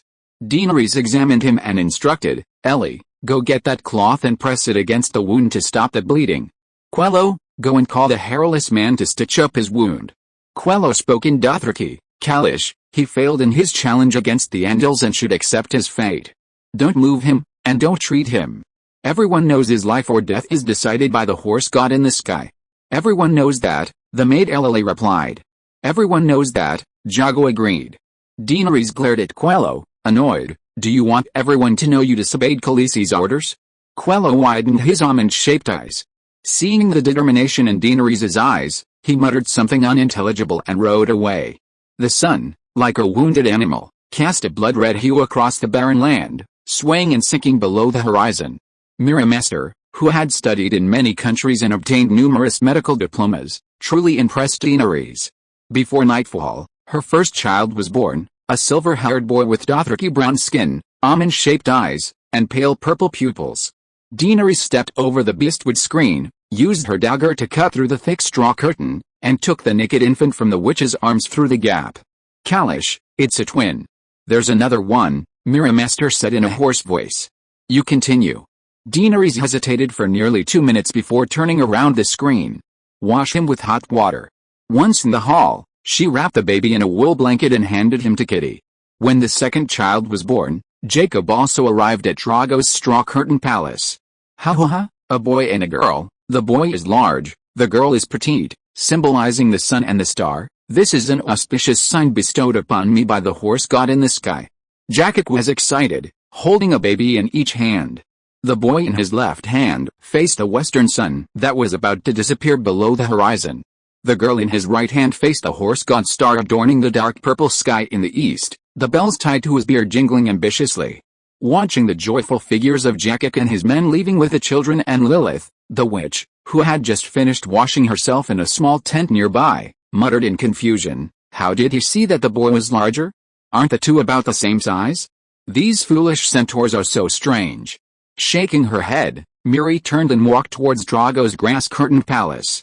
Having perfectly proven her abilities, she had earned the right to become Khaleesi's attendant, and until Khaleesi's child was born, she was to stay with Khaleesi's little Cassipa and was never allowed to leave without permission. Chapter 10 Oath. Drogo's Khal has been stuck in this desolate desert for 2 days, and the news that Khal is dying circulates constantly throughout the tribe. This isn't exactly a rumor, because everyone knows that Drogo's Khal is too ill to even mount a horse, so the Khal cannot move without him. That night, Mira Mazdal announced, her face ashen, Khal's wound is festering, no healer can save him. All that remains is to guide him through the darkness, so that he may ride into the land of night without pain. Daenerys feigned grief, begging her to save her son and star. Miri Master gazed at Daenerys in her swollen belly with her dark, night-like eyes, her voice eerily quiet, almost a whisper, there's indeed another method, a kind of magic. But this spell is not only difficult to cast, but also extremely dark. For some, death is rather swift. I learned this spell in Ashel and paid a terrible price for it. My mentor came from the Shadowlands. Blood Witch, she uttered softly, revealing her identity openly for the first time, a witch. She had previously denied being a witch, only claiming to be a doctor and priestess. Her voice seemed to carry a dark magic. Daenerys, baked by the blazing furnace, suddenly felt a frozen, sticky tentacle constrict her neck. Unable to breathe, her brain deprived of oxygen, her thoughts blurred. She heard herself mumble, do it, save her quickly. A surge of scalding lava erupted from her lower abdomen, the intense heat stimulating her nerves and instantly bringing her back to reality. The dragon egg had been pressed against her flesh, hidden within her abdomen. She suppressed her horror, feigning hesitation. Khal's blood guard won't agree. Is there no other way? The witch paused, then shook her head. No. Daenerys pursed her lips, looking directly into her eyes, and said coldly, You admit you're a witch? Is that so? Miramaster seemed confident, smiling slightly. Lady Silver, only a witch can save your warrior right now. And you must pay a price. Daenerys glanced at the unconscious Drogo and asked, What do you want? Gold, horses. The witch interrupted her rudely, saying, It's not about gold or horses, my lady. This is blood magic, only death can buy life. Death? You want my life? The witch assured her, Not yours, Khaleesi. Her gaze occasionally swept towards Daenerys' lower abdomen, her eyes dark and malice hidden within. Daenerys decided to cut to the chase and ask directly, Whose death could awaken my son and star? It couldn't be whose steed, could it? Lady Silver, you have great courage, daring to face the cruelest reality. You've already guessed, haven't you? The blood magic's equivalent exchange, using the life of a noble Khal to exchange for the rebirth of another great horse-riding king from the god of night.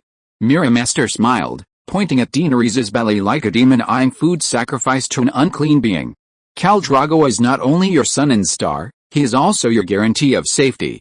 As long as your husband survives, a large family of children awaits you to raise, perhaps like Lady Silver, giving birth to twins representing the sun and star. Daenerys' face paled, and she grabbed the teapot in front of her and smashed it. Bang! The witch hadn't expected such a reaction. The teapot struck her squarely on the forehead, blood mixed with milky mare's milk streaming down her cheek. Go, Lacaro, drag the witch away, gag her, and tie her up, she shouted to the guards on duty outside. 2 days and nights passed. And Drogo's Kalpa was on the verge of collapse. Every night, Daenerys could hear the weeping of her handmaids, including Alidiki. This morning, she saw Doria's chest, abdomen, and thighs covered in bruises. It was Corso and Hago who had done it. Khal's blood-sworn men could share everything with Khal except his mount. Drogo forbade them from touching Daenerys, yet they had always taken advantage of her handmaids. They hadn't gone this far before, but now. Everyone knows Khal is dying, and according to Dothraki custom, his blood-sworn men live and die with him. Corso and the others, seeing their own lives nearing their end, have become so ruthless, the dead have no scruples, Ser Jorah told her wearily. He'd been the one working the hardest these past 2 days. He hadn't taken off his heavy armor since he put it on, guarding the door during the day and setting up a chair at the entrance at night, his gleaming sword resting across his lap. And this place is desolate. The stream 3 miles away has almost been drunk dry by the horses and men, and the key is the lack of pasture. The livestock are about to collapse, Jorah said, rubbing his dimmed eyes with despair. The Dothraki will definitely not watch their horses starve and die of thirst. They'll make their move soon, if not tonight, then tomorrow. I did it on purpose, deliberately watching Drogo go the wrong way, deliberately choosing this desolate land that couldn't sustain the vast cars for long. Because I wanted the cars to collapse and lead their respective tribes away. I couldn't allow ambitious people to fight for the Khal position near my small cars, otherwise, her car's tribe wouldn't survive the chaos, and as Khaleesi, her life might not be spared either. Sensing the final moment had arrived, she said to the gaunt, dark-rimmed knight, I estimate she will give birth tonight. Go and summon Miramaster. Ser Jorah's eyes flashed with pain. He desperately wanted to tell his princess, in this situation, do not hold on to any hope for the child, or you will not be able to withstand the immense blow that will inevitably follow. Kalish, didn't you say she wanted to sacrifice your child? He asked hoarsely. Don't worry, as long as she sings the birthing song, I won't let her near my body, Daenerys reassured him. The witch had been confined to a small tent nearby for the past 2 days. Apart from her slightly disheveled clothes and hair, she seemed to be in good spirits. I've overheard many whispers among the mounted warriors. Your husband's tribe is on the verge of collapse. Only his return from the darkness can change everything, your fate, the fate of your future child, she calmly advised Daenerys. My stomach hurts, I'm about to give birth. Help me deliver the baby first. Daenerys lay on the blanket, drenched in sweat, as if she had just taken a hot bath while still dressed. I'll help you, Miramaster hesitated, then moved towards Daenerys' bed. Wait, Daenerys told Elizabeth to stop her, saying, I'm having a full-term, natural birth.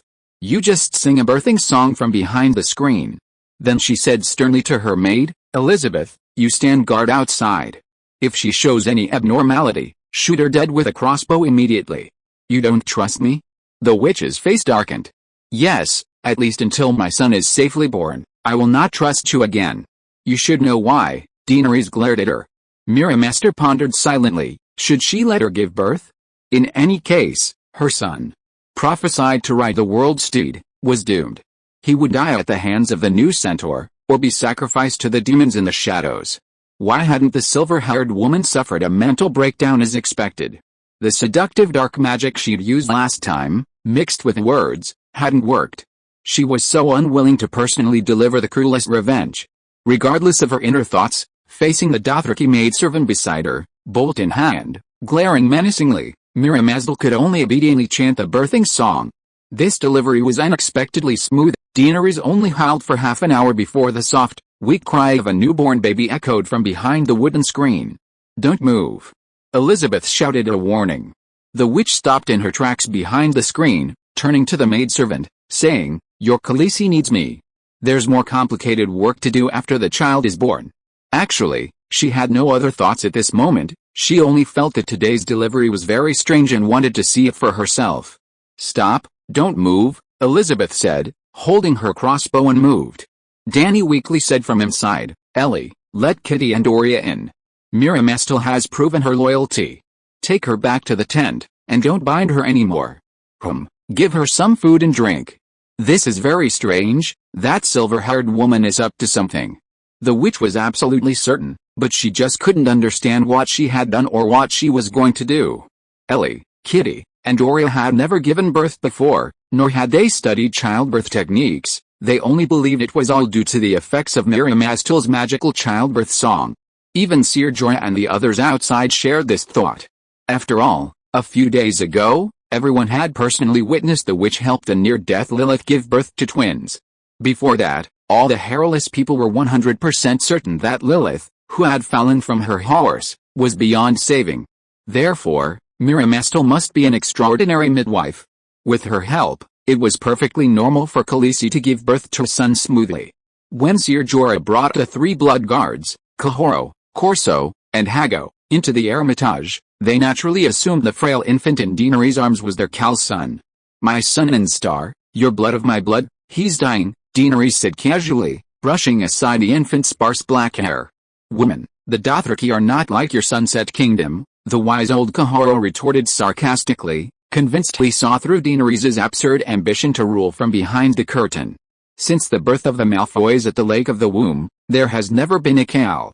In fact, if the Khal's adult son isn't the strongest warrior in the Khaleesi, he might not even inherit his father's Khal position. At this point, they didn't even call her Khalish, just as Ser Jorah had said. While Khal Drogo was alive, she was the Khaleesi of the 100,000 Malfoys. After his death, she was nothing. Daenerys addressed them. "I have accepted my destiny, the Shikrin of Vistathrak. But as the blood of my husband, this child is his continuation, and also of your blood. I desire one or more of you warriors to depart tonight and bring my Rego, Daenerys' son's name, chosen since the day of her pregnancy, to the north. Vistathrak, at the foot of Mount Our Lady, is a sacred land of the Mara, where swords are not drawn, blood is not spilled, strife is set aside, and hatred is abandoned. Find the old Shikrin who prophesied that I would give birth to the world's finest horse, and have her retract her prophecy regarding Rego, and beg her to take Rego as her squire for life. If this is granted, I, as the Stormborn Princess of Dragonstone, will swear on Rego's behalf, to forever renounce the claim to the throne of his father, Khal Drogo." Chapter 11 is known to everyone. The night Daenerys gave birth to Rego, a riot broke out in Drogo's cars that affected the entire camp, though it wasn't caused by Kaharo. The Old Blood Guard, moved by Daenerys' words, led 500 elite riders of the Drogo cars, quietly bypassing the camp's defenses and galloping north overnight. They took advantage of the previous night's chaos, but the chaos wasn't their doing. During the commotion, the entire camp was filled with shouts and neighing, torches like stars scattered across the landscape. Ser Jorah forbade anyone from entering or leaving, and even led his men to kill 17 Mauler knights who attempted to storm Drogo's grass-curtained palace. It wasn't until the next morning that Ago received accurate information from the smoke-filled ruins of the camp. Bonacar had left Drogo's cars with over 20,000 Slark-roaring warriors. The turmoil stemmed from clashes with those who tried to stop him. These past few days, Bonacar had appeared docile, but he had actually been secretly contacting the leaders of the various smaller Karst tribes.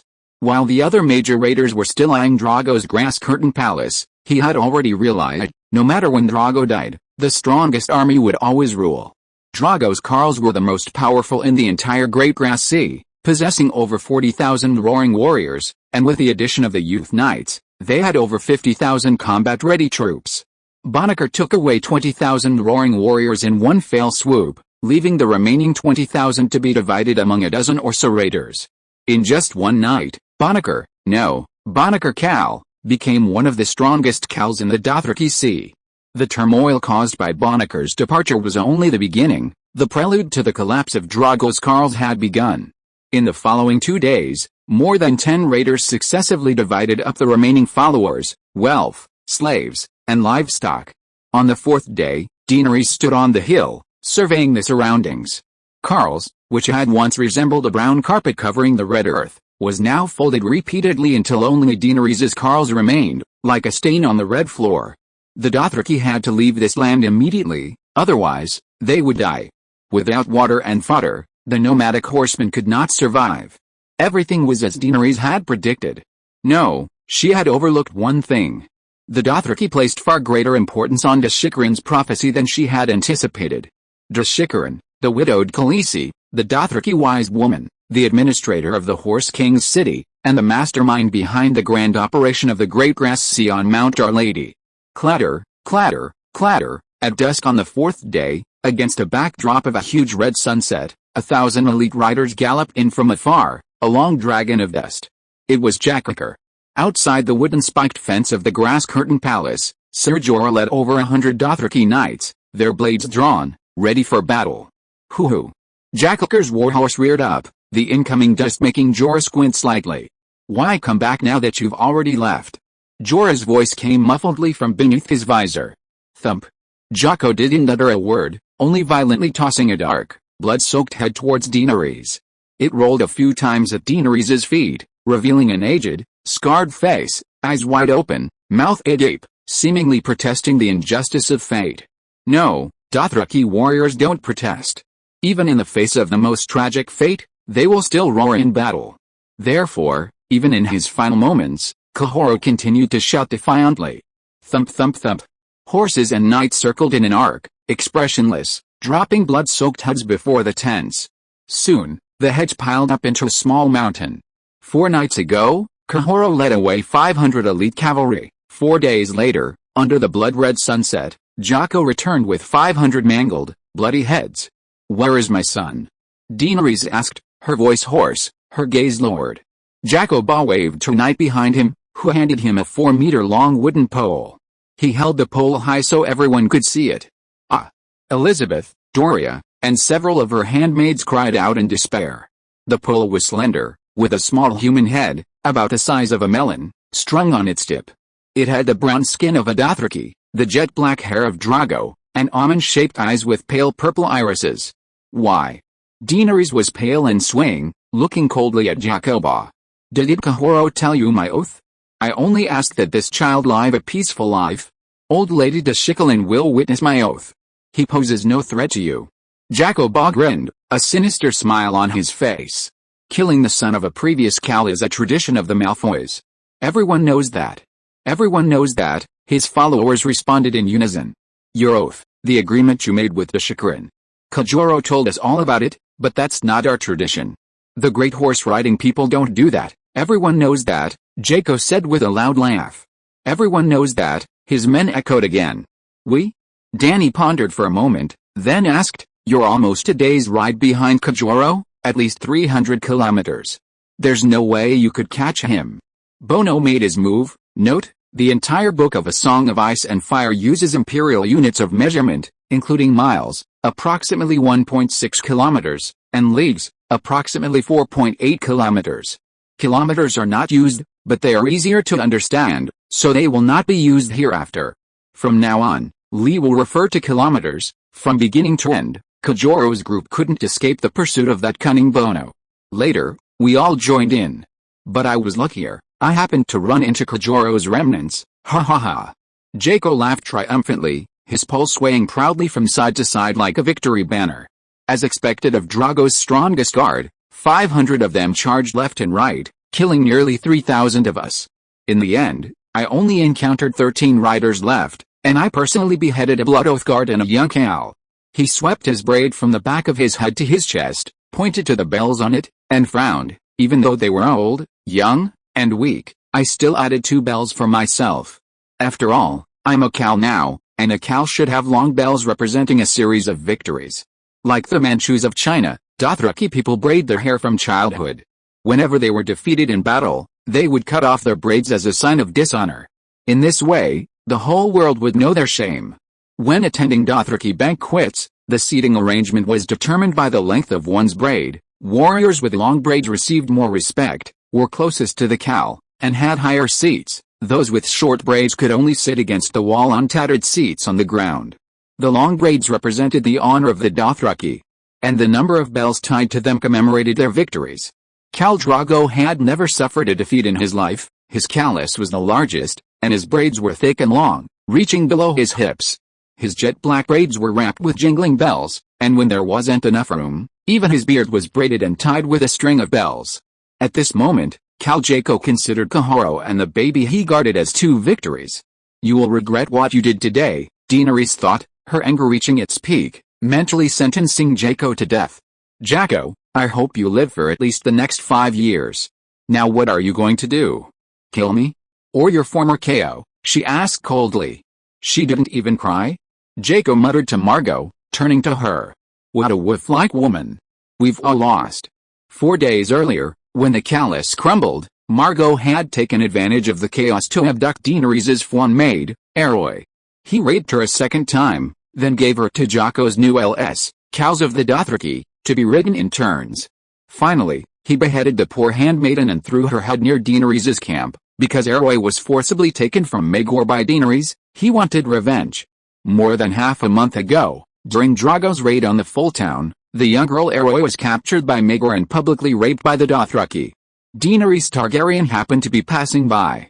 She stopped the Dothraki warriors from raping Arroi and took her as her slave. All of this was against Dothraki tradition. Even a Khal cannot arbitrarily seize the spoils of his men.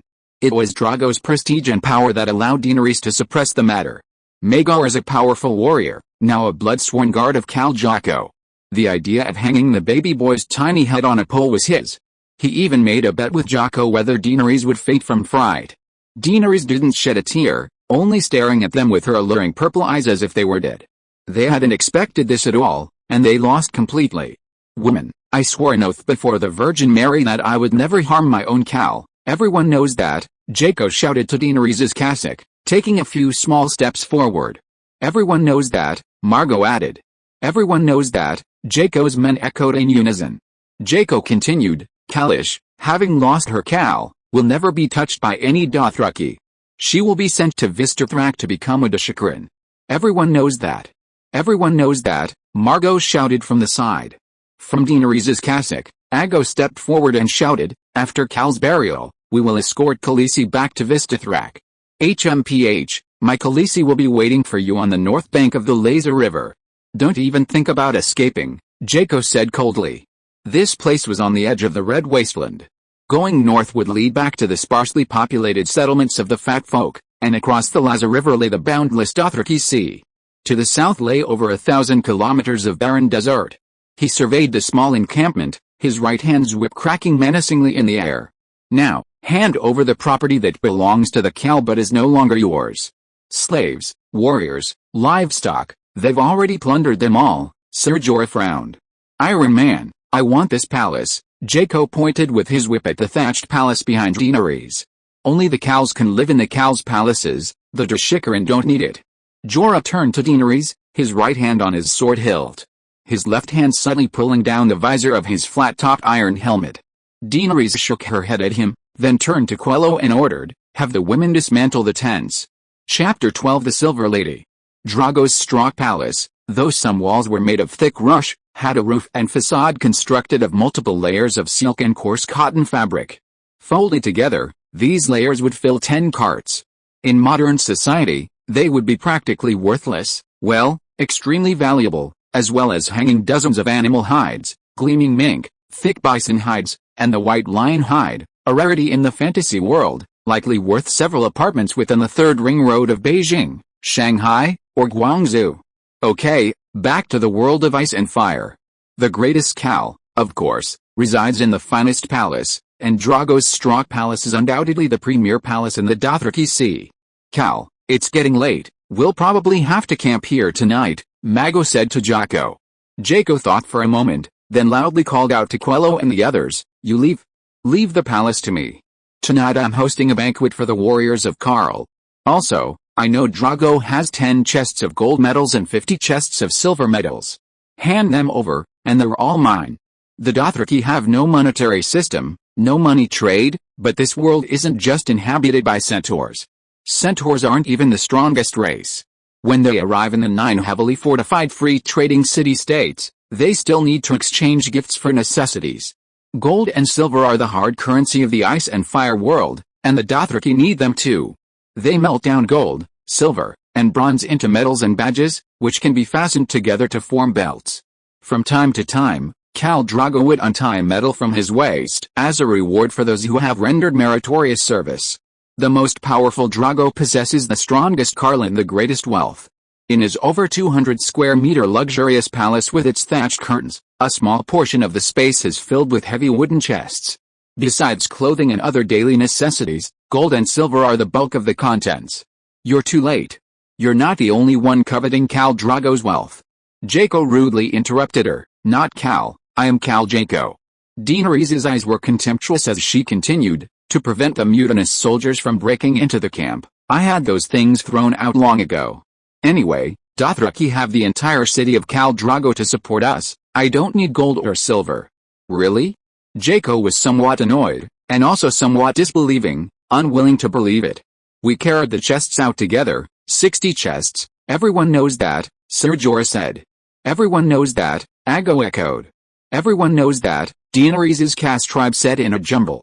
Damn it, get out of here immediately. Jocko angrily brandished his whip.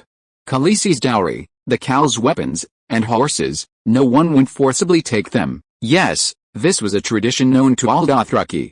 In a 20 square meter linen tent, a dozen or so wooden chests were piled haphazardly in one corner, mostly gifts Daenerys received at her wedding. As they were carried out of Drogo's palace, Mago dismounted and inspected them one last time. The newly erected tent was too small to dig a fire pit, so they simply pulled the curtains open and lit a roaring fire a short distance outside. In the dim firelight, Koso's cold face was illuminated. He had been guarding Drogo's bedside, waiting for the moment when blood of my blood would run to the land of night. Hago, drunk, lay slumped on the ground, his dim eyes staring blankly at the top of the tent. The child should have been left with blood of my blood, to wait for the final moment together. Kahoro shouldn't have listened to her, he mumbled. The tent was too crowded, so Daenerys sat at the doorway, not answering Hago, only her face pale as she stuffed cotton into a rag doll. The doll, which she had just sewn from pale yellow silk, was headless. Jocko said he had given the child's torso to the wild dogs. The atmosphere in the camp under the starry sky was oppressive, the space almost frozen in silence. The small group of 100 or 200 men could only hear the crackling of firewood burning in the flames. Sir Jorah Mormont, still fully armored, looked at his princess with pity. His mouth opened and closed several times as if to say something, but his throat seemed to be constricted, unable to utter a single word of comfort. Perhaps no words could alleviate the grief in her heart, the knight thought sadly. Involuntarily, a scene from King's Landing flashed through his mind. It was 15 years ago, the eve of the Targaryen dynasty's complete demise. As heir to the Earl of Bear Isle, the exceptionally brave and skilled man was chosen as the personal bodyguard of his lord, Ned Stark, Duke of Winterfell in the north. When he led the Northern Army, following Duke Stark into the Red Keep, he witnessed a scene similar to tonight's. The 3-year-old princess was decapitated, and the less than 1-year-old prince was reduced to a pool of blood, stuck to the wall. The distant sound of horses' hoofs roused the group from their slumber. Quello rode off to investigate, then quickly returned to report to Daenerys, Kalish, it's Khaleesi of Jack, Lady Lilith. She says she wants to thank you in person. Daenerys, sitting cross-legged on the ground with a folded wool blanket bundle in front of her, stared blankly at the infant's corpse inside the bundle for a long while before saying in a hoarse voice, please bring her here. I'm coming, a woman's voice came from the darkness, followed by a string of knights carrying torches. Without waiting for Daenerys' order, Lilith's men rushed into the small circle. "You?" Daenerys stopped short. The flickering flames reflected a mixture of smugness and mockery. Now, even a fool wouldn't believe she had come with goodwill. As Dany placed a cleaned baby boy's head around the doll's neck, she mumbled, "I saved you. Look, I'm riding a horse too." Lilith awkwardly pulled on the reins, making her mount circle around, a silver-maned mare, exactly like yours. In reality, they weren't the same. Dany's silver horse had shimmering, silvery hair, while Lilith's was white. Unlike her previous mirth dress, she had also adopted local custom, donning a Dothraki painted vest. Dany covered herself with the vest, looked directly into Lilith's eyes, and said again, "I saved your life." Lilith pursed her lips, beckoned behind her, and two agile Dothraki female riders came to help her down. Although she could sit on horseback, Lilith was still in her postpartum period, weak and unsteady, needing a maid's assistance to walk.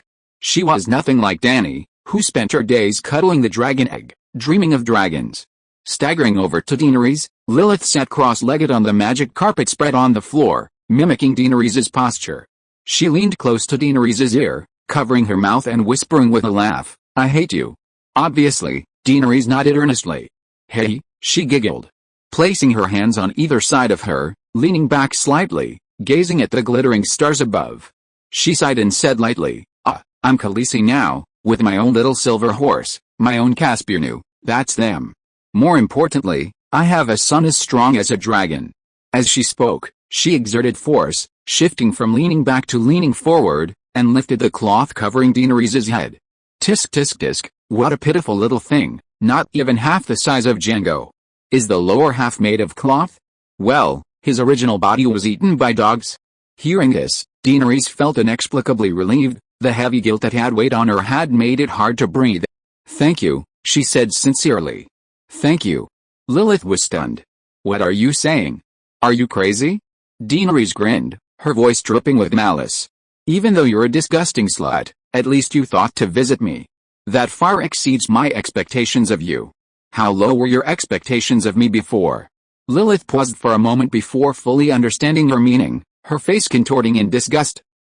Before she could explode, Daenerys immediately warned, "Dothraki cannot harm the Shikaran, or they will suffer the curse of the horse god. Everyone knows that." She then turned her gaze to Lilith's handmaid, the Dothraki woman, who immediately replied, "Everyone knows that." "Everyone knows that," Elizabeth and Kitty added. "You?" Lilith glared at Daenerys, then suddenly laughed. "It doesn't matter. I'm a slut anyway, and you're no better. I saved your life." Daenerys reminded her for the third time. "I appreciate you, but that's all." Lilith scanned the crowd for a moment, then spotted the witch peering in their direction. Pointing at her, she sneered, "You saved her too, but she still killed your Khal and your child." "I didn't," the witch stammered, waving her hands in denial. "Lady Silver, have you forgotten? It was I who used the Song of the Moon to help you give birth." Lilith didn't bother with her, turning back to Daenerys with a grin. "Drogo is your man. You know better than anyone how many scars he has. Many of his injuries are far more serious than the gash on his chest, yet he remains the most powerful Khal in the Great Grass Sea. Even the brothels of Rhys are known for his blood-soaked and death-ridden name."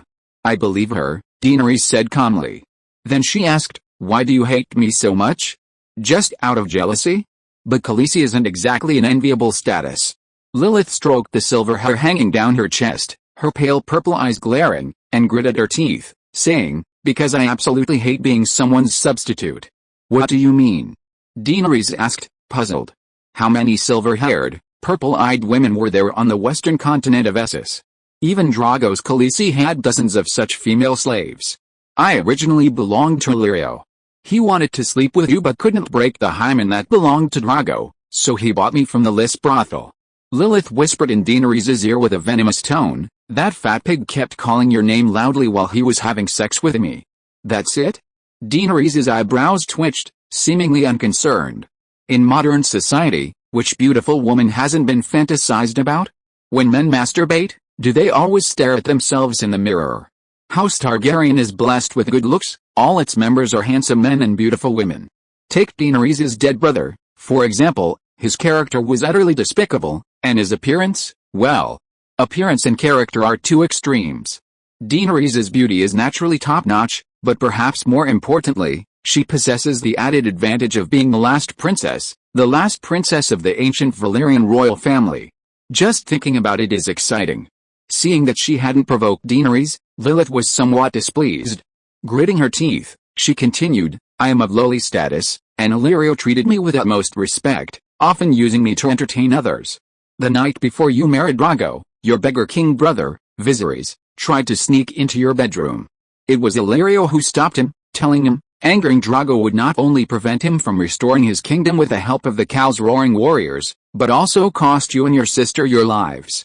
Then, the beggar king raped me, calling your name again. The contract has been signed and sent out.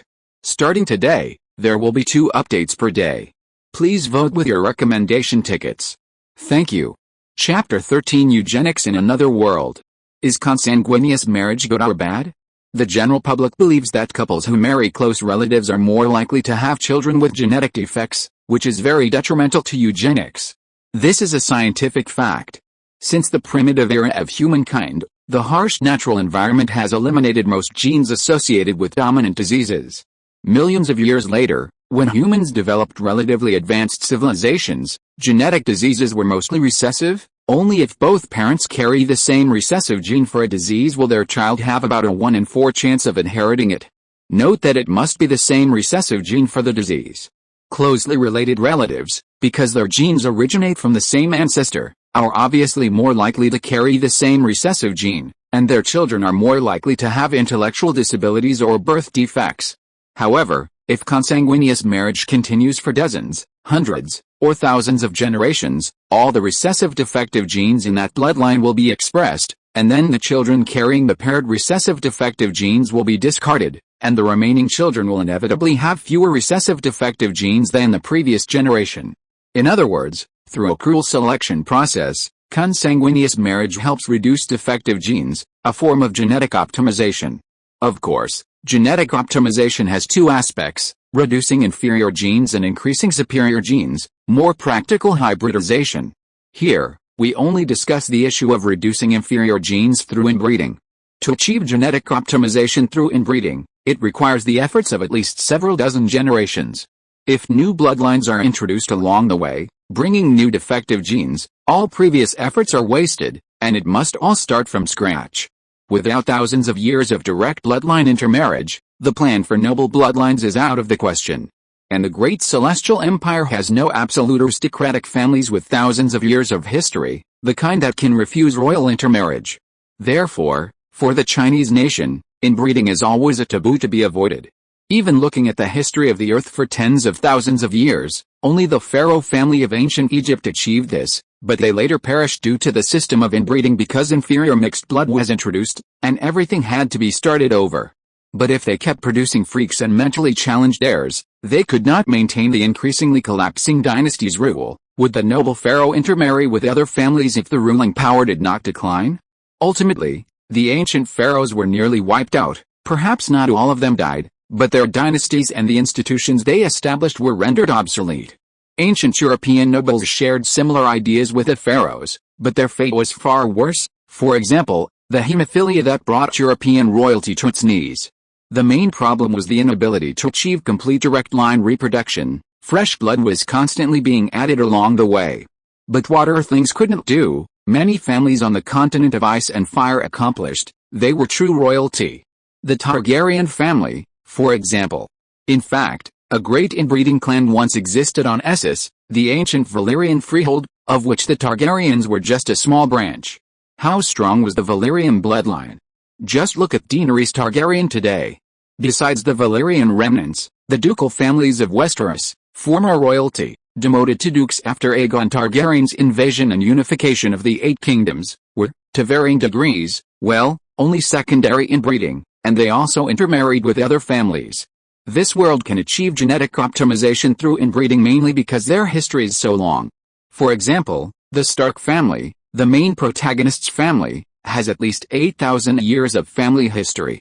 The phrase of the 2 towers, who orchestrated the Red Wedding, have always been discriminated against by the upper nobility because of their shallow heritage. So how nouveau riche are the phrase? Well, they are just a mere 600-year-old Marquis family, with nothing but money. If a 600-year-old noble family were in China, then all of the above boils down to one point: Viserys' attempt to seduce his own sister is a crime in the savage and fantastical world of ice and fire, but not a moral one. The Targaryen family has always adhered to the ancient tradition of sibling marriage. For example, Aegon, who founded the Targaryen dynasty, married two sisters. Yes, two, Visenya and Rhaenys.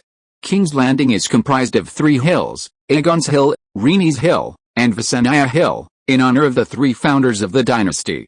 In fact, Daenerys' parents, the Mad King Aerys and Queen Rhaenyra, were siblings, and even her grandparents were siblings. Had Daenerys been born 10 years earlier, no, perhaps 5 years more, she would most likely have married her older brother, Rhaegar. And then? Daenerys said casually to Lilith. Viserys was a bastard, I knew that all along. Lilith gave her a strange look, puzzled by her nonchalant attitude. Meanwhile, seeing that she couldn't hurt Daenerys with words, her anger grew even stronger. She abruptly turned and pointed at Ser Jorah Mormont, who was watching her warily. He slept with me too. He didn't call you by name, but the way he looked at me, it seemed to be piercing your soul through my skin. No, the Ser Jorah, who had been wary of Lilith's outburst and hurting the poor and frail Daenerys, was now caught in the crossfire. His face flushed, and his gloved hands waved frantically. You're slandering me. I didn't mean it that way. I've seen it all, you can't fool me. Lilith laughed contemptuously. Ahem, you're Khaleesi now, no longer the top courtesan of the Rhys brothel. Daenerys was embarrassed and immediately warned her sternly, I think Ko would never want to hear what you said before. She already knew that Jorah Mormont harbored lustful desires for Daenerys. Well, before transmigrating, I learned from Game of Thrones that when Jorah Mormont and Tyrion met in the brothel, he was embracing a silver-haired, purple-eyed Volantis prostitute, who was cosplaying the famous Queen of Meereen, Daenerys Targaryen 2 or 3 years later. P.S. This book is primarily based on A Song of Ice and Fire, with Game of Thrones also being an important reference. The author, who failed, not only watched the TV series but also read the book several times. The protagonist of this book, however, only watched the popular series, so the subsequent plot may be unexpected. Regarding Jorah Mormont's prostitution, it's more obvious in the TV series, while this scene in A Song of Ice and Fire is a hint. In fact, many plots in the book are hints, which are then explicitly stated in the TV series, not changes between the two plots, such as the bromance between Renly and Loras Tyrell, Jacob. Daenerys couldn't be frightened by her. Lilith's mouth twisted even more, and she leaned close to Daenerys' ear, saying in a voice only she could hear, How do you think I ended up with him? Daenerys' heart tightened. Had she become Helen from Troy? Does he love me too? It doesn't seem like it, she whispered, without a hint of embarrassment. Lilith sneered, because he's like me, only wanting what he has with Khal Drogo. Your horses and your royal tent are no different to him. Then you're not even as good as Drogo's tent? Dany shoved her head away, loudly urging her to leave. Go away, I don't want to discuss these pointless topics with you anymore. Fine, I'll go. Anyway, Khal Drogo returns to the Horse King City almost every year. I hope you'll still be as proud as you are now when you join the ranks of the Drashikalan old women. Lilith stormed off. Early the next morning, as dawn broke, Jocko's Khal Drogo slowly moved northward through the morning mist. He had no choice but to leave. Not only were there no water or hay, but even firewood was gone days ago. The red wasteland was dry and scorching during the day, but the temperature dropped below 10 degrees Celsius at night, a typical Gobi desert climate. Stepping out of the dimly lit tent, Daenerys found the world outside terrifyingly bright. The sun, rising at an angle, was like a furnace dripping with molten gold, its scorching rays spilling onto the earth, baking it until the ground was cracked and hollow. The small camp was far from quiet. The coughing of an old man came from a nearby thatched hut. A small group of children ran and played in the open space despite the heat, and further away, some women went about their daily chores. More than 100 horses, their saddles removed, trotted about listlessly, occasionally letting out a whimper, as if complaining, "This damned place, why isn't there even a blade of grass?" Seeing Daenerys, the maids immediately brought water, wine, fruit, and roasted meat, waiting nearby.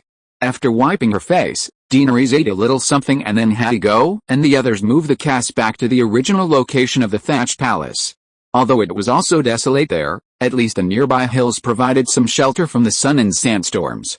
Khazar and Hago remained in the tent with the dying Drogo. Daenerys called Ago, Quello, Yorg, Kirallo, and Ser Jorah to a shady spot, where they sat in a circle on the ground. The first expanded political meeting was held at the foot of the small hill. Drogo's cows have scattered, she said directly to them. Yorg replied matter-of-factly, a cow who cannot ride a horse is not fit to be a cow. The Dothraki follow only the strong, said Ser Jorah. Your Highness, I am sorry, we simply cannot retain our men. Since Bonacar, Drogo's warriors have been leaving in large and small groups, day by day. How many men and supplies do we have left? Daenerys asked. Kalish, none of your Cath people have left, Ago said solemnly. We are Khaleesi's guards, and we swore our allegiance to you, not Khal, so we all stayed. Daenerys was pleased. The Dothraki, though savage, were far more principled than those of more civilized nations, such as the Westeros, who treated sacred oaths like dirt. Who else? Daenerys asked lightly. Our Cath people number less than 100. I saw at least 200 when we moved the tents. For any Daenerys, the Dothraki were her core support. The Centaurs were loyal, brave, and straightforward, more real and trustworthy than the people of her homeland thousands of miles away. And Daenerys, by virtue of her status, was Khal's wife, already registered as a centaur in the great grass sea of Dothraki. Therefore, she called the Dothraki her people. The others failed to notice this subtle shift in attitude, or rather, the centaurs before her had always considered her one of their own. The elderly with limited mobility stayed behind, along with the cowards, the weak, and the sick. The departing new Kharzals were unwilling to take them in. Chapter 14 Drogo's funeral. More than 200 men, but no more than 100 are combat ready. The only elite roaring warriors are the 60 from your caste tribe. They. Jorah paused, a look of pity on his face, and sighed. It's foreseeable that a good portion of the old, weak, sick, and young will die during the long journey ahead. What about supplies? Dany asked, frowning. We can guarantee everyone a horse. We only have about 200 cattle and sheep in total. After cows left, the stream is barely enough for us, but it's a bit far, about 5 kilometers away. Dany asked doubtfully, there's not even a blade of grass nearby. What have the horses and sheep been eating these past few days? There's reddish-brown demon grass growing in the cracks of the rocks. Although it's tough and resilient, enough to feed the horses, this won't last long. Resources here are exhausted, we must move on, Lacaro warned her. Where to? Daenerys' heart stirred, and she probed the centaur. What are your plans next? If I were to reorganize this little Khalsilas into the Khalsilas and make the 4 of you my blood guards, would you accept? Daenerys' words seemed to greatly trouble the centaur warriors. After frowning and thinking for a moment, Quello was the first to refuse. That won't do. Being a woman's blood guard would make me ashamed, and besides, there are only 3 blood guards. Daenerys looked at the next person, Ago, who lowered his eyes. I also cannot swear an oath, only a man can lead the Khalsilas. You are Khaleesi, and only Khaleesi, Ago continued. I will ride alongside you to Visterthrak at the foot of Mount Our Lady, protecting you from danger until you join the old woman of Deshikrin. Beyond that, I cannot make any more promises. Alright, I understand, Daenerys interrupted him impatiently before Ago could speak. Let's put that aside for now.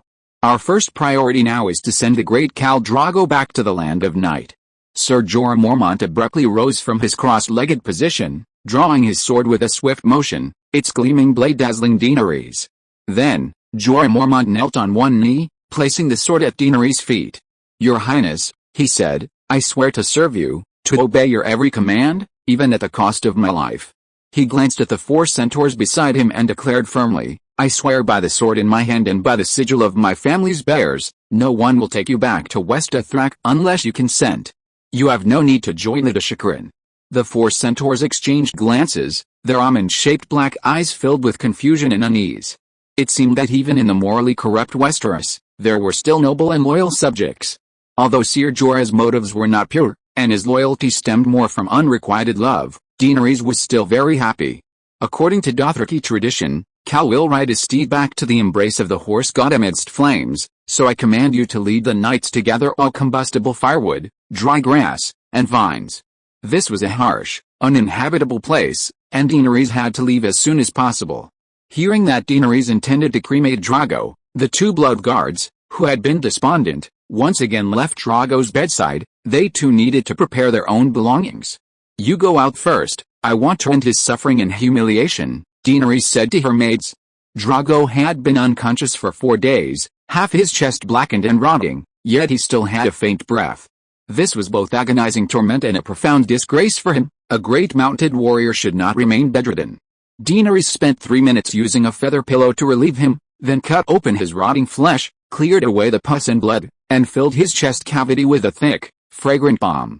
Elizabeth and Kitty helped Drogo clean his hair and body. Then Daenerys washed his long hair, rebraided it, and tied it with a string of small bells. Many bells, gold, silver, and bronze, would announce his arrival to his enemies, instilling fear in them, even in the land of the dead. Next, Doria dressed him in horsehair leggings and high boots, and fastened a heavy leather belt adorned with the gold and silver medals around his waist. Elizabeth and Kitty together lifted Drogo's broad yet emaciated body and helped him put on a painted vest to cover the scars on his chest. Though old and faded, the vest was his favorite. Daenerys had planned to cremate him that evening, but by sunset they hadn't gathered enough firewood. Drogo had gone the furthest, riding 20 kilometers north, almost back into the foemen's territory. "They shot me with arrows. The foemen don't welcome horsemen," Drogo said angrily. "Isn't that obvious? You guys harvest like leeks. Every year you travel south from the Horse King City to the Great Grassland to hunt for grass in the Laza River Basin, seemingly treating the sheepmen as your lucky start to the new year. This year seems particularly unlucky. 2 cows have fallen in the newbie village." Drogo quickly perked up again, saying, "But I ran into Otto's cows. They heard I was preparing firewood for the cows' cremation and offered to help us take a village as a sacrifice." Otto was also Drogo's former bandit leader. His cows weren't large, the majority were devoured by Bono and Jocko, over 40,000 roaring warriors. Bono took 20,000, Jocko took 10,000, and the remaining 10,000 were divided among a dozen or so bandits, leaving only 1,000 or 2 warriors per cow. Of course, in the vast Dothraki Sea, a few thousand cows is the norm. People like Drogo before him are rare overlords on the grasslands. A Daenerys has ill intentions. He's probably acting on Bono's orders, waiting for you in the north. After Gio left, Jorah said gravely, "Your Highness, what are you thinking? Your previous attempt to subdue Quello and the others clearly shows they don't want to return to Dothraki City as Dothraki, so it seems we're trapped. Moreover, your casts are loyal to you, but they also have their own will, a tradition of the Dothraki for centuries." Daenerys gave him a reassuring look. "You'll understand this in 2 days." The next day, at the crack of dawn, Khoso rode alone north to the place he had agreed to meet Adakeo. By noon, he returned with a large caravan. 10 Adakeo knights escorted 200 goatman slaves, the slaves strung together with ropes, their faces filled with despair.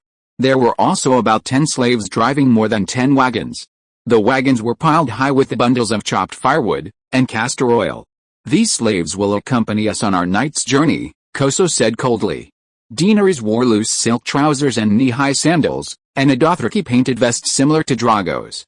"Khal has you, 500 of his most loyal warriors. He needs no cowardly foul slaves." She unhesitatingly rejected the idea of human sacrifice. "You," Khoso raised his whip, his face venomous. "You behave yourself, I'm in charge here," Daenerys said coldly. Quello and Jorah were beside her, and behind her, Agra and Lacaro's arrows were aimed at Khoso.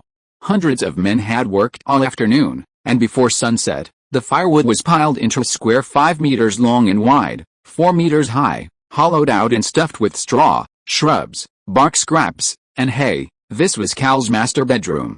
On the cremation platform lay Khal Drogo's treasures, his blanket, painted vest, saddle and reins, the whip his father had given him upon his coming of age, his arak scimitar that had killed Khal Drogo and his son, and the enormous dragonbone longbow. Drogo had intended to place the weapons Drogo's blood guard had given to Daenerys as a wedding gift there as well, but she stopped him. "Those are mine," she told him, "I'll keep them." After a moment's thought, Daenerys led the two back down the hill, and in a corner of the earthen mound, they dug up a layer of red soil, revealing several leather bags the size of cement sacks. With a whoosh, the ends of the bags were lifted, and a dazzling river of gold cascaded out, a shimmering expanse filled entirely with gold medals the size of a child's palm. Drogo had 10 chests of gold medals in total. Daenerys lifted 3 chests and buried them, while the remaining 10 chests were filled with brass metals, about 30% of which were still inside. Thousands scrambled for the treasure, so many that they couldn't even distinguish the pieces from the rest, let alone realize that Daenerys had been passed off as the real thing. The savage and straightforward centaurs hadn't evolved such tactics. Khal's treasure was covered with another layer of gold medals, then a few bundles of hay. Corso and Hago, their expressions solemn, carried Drogo's body out of the tent, while the Dothraki watched silently. They laid him on the pillows and silk blankets, his head facing the distant northeastern Mount Meru. Rekindling brought Drogo's crimson steed, tall and fierce, its body as red as charcoal, its fur as smooth as the finest silk, a beast few could rival, daring even to bite a white lion of the plains. The Dothraki were a ruthless people. According to their custom, they never named their animals, otherwise Drogo's steed would surely have a name that would be passed down through the ages, like those famous horses of ancient China. The horse was unusually docile today, obediently being led to the east side of Drogo's cremation platform. Seemingly aware of its fate, it raised its head, barely reaching Drogo's, and licked his face. 2 strings of glistening tears fell from its agate-like eyes, wetting Drogo's hair and pillow. Then it ate a shriveled apple that Daenerys offered, stamped its hooves, and neighed for a while before falling silent. Facing Khalo's axe blade aimed at it, it showed no fear, nor did it dodge, and was cleanly felled to the ground. The horsemen piled firewood on the horse's carcass, using the trunks of small trees and branches of large trees, arranging the firewood from east to west, symbolizing sunrise to sunset. Corso and Hago built 2 slightly lower platforms to the north and south of Drogo, also covering them with valuables and weapons. They brought their own mounts, and like Drogo's crimson horse, fed them an apple and beheaded them with an axe. The cremation platform belonged to 2 blood guards, who cleaned and tidied themselves, and lay down on it, holding their araximeters. Extending outwards from the blood guard's platform, the Mammon constructed a long 3rd platform using branches. Drogo's was 4 meters high, the blood guard's 3 meters, and this one 2 meters, covered with dry leaves and branches, arranged from north to south, symbolizing the transition from ice to fire. 500 heads were stacked on the 3rd cremation platform, the heads of warriors who had died alongside Khal. Finally, soft pillows and silk blankets were piled high on top. And, yes, Khal's own head lay beside Drogo. If you are listening to this novel on a channel other than Fanfic World, it means it was downloaded and re-uploaded without effort. We warmly invite you to visit our channel, Fanfic World. There you will find the original version of this story and many other novels of various genres. We look forward to seeing you dive into a world of incredible novels. Chapter 15: The Priestess and the Blood Witch. As dusk fell, Dany said to Hago, "Detain the outer men, give the muting slaves some food, and let them leave on their own." Hago glanced warily at the muting slave cowering to one side and said, "Khaleesi, the mutings hate us. Now that they know our location, they might bring in a large muting force to ambush us. The mutings are cowardly but not stupid, they know our strengths and weaknesses and won't let this golden opportunity slip by." This young Hago was surprisingly shrewd. Dany looked at him with surprise and explained, "How far can they go on foot at night? It would be a miracle if they reached the banks of the Laza River by tomorrow afternoon, but will definitely be gone by tomorrow morning. It's better to just kill them," Hago muttered as he left. The blood-red sun dipped below the horizon. The mutants, surprised to receive their freedom, tentatively probed for a moment before fleeing in droves. But the cremation didn't begin immediately. A group of horsemen stared wide-eyed at the night sky, searching for an auspicious sign. Whenever a knight dies, his steed is killed and buried with him. This symbolizes that he will ride his magnificent horse proudly into the realm of night. When their bodies are cremated under the heavens, the knight will ride his blazing steed, leaping out and transforming into a star in the sky. The brighter the flames of the burn, the more brilliantly his star shines in the darkness. Therefore, before lighting the fire, they must find the star representing their knight, not an ordinary star, but an unusual celestial body that has just appeared that day, since the knight is being buried today. This is a bit troublesome. How easy is it to find an unusual celestial body? The centaurs sat on the ground, searching and searching in the sky, and Daenerys felt embarrassed. If she had lived in this world for more than 10 years, she could easily find an inconspicuous star to fool them. But she had only been here for a short time, and her predecessor didn't know anything about astrology, At least not as much as the nomadic tribes who had nothing better to do than look up at the stars every day. Well, she couldn't fool the centaurs. Does every Khal find their own star? She asked an elderly centaur. Of course. The great Drogo is the 12th Khal I serve. I saw it with my own eyes. The previous 11 Khals all rode their fiery steeds and turned into shining stars, including my father. The old man, seeing Khaleesi speaking to him personally, was so excited that his dark face flushed as if he were drunk. 12? How many dynasties have you served? Daenerys thought to herself, while also marveling at how many heroes of the Grassy had vanished like shooting stars. How long do they usually have to wait? She asked again. Khaleesi, it's still early. At least until late at night, the old man laughed, his dry, orange peel-like lips cracking to reveal a set of crooked, rotten teeth. His ugly old face even revealed a kind of kindness. Once, we had just found a star and lit a fire when the sun came out. We waited all night. Daenerys understood now, it was a test of endurance. When everyone was exhausted, hungry, and dizzy, their vision blurred and their minds became hazy.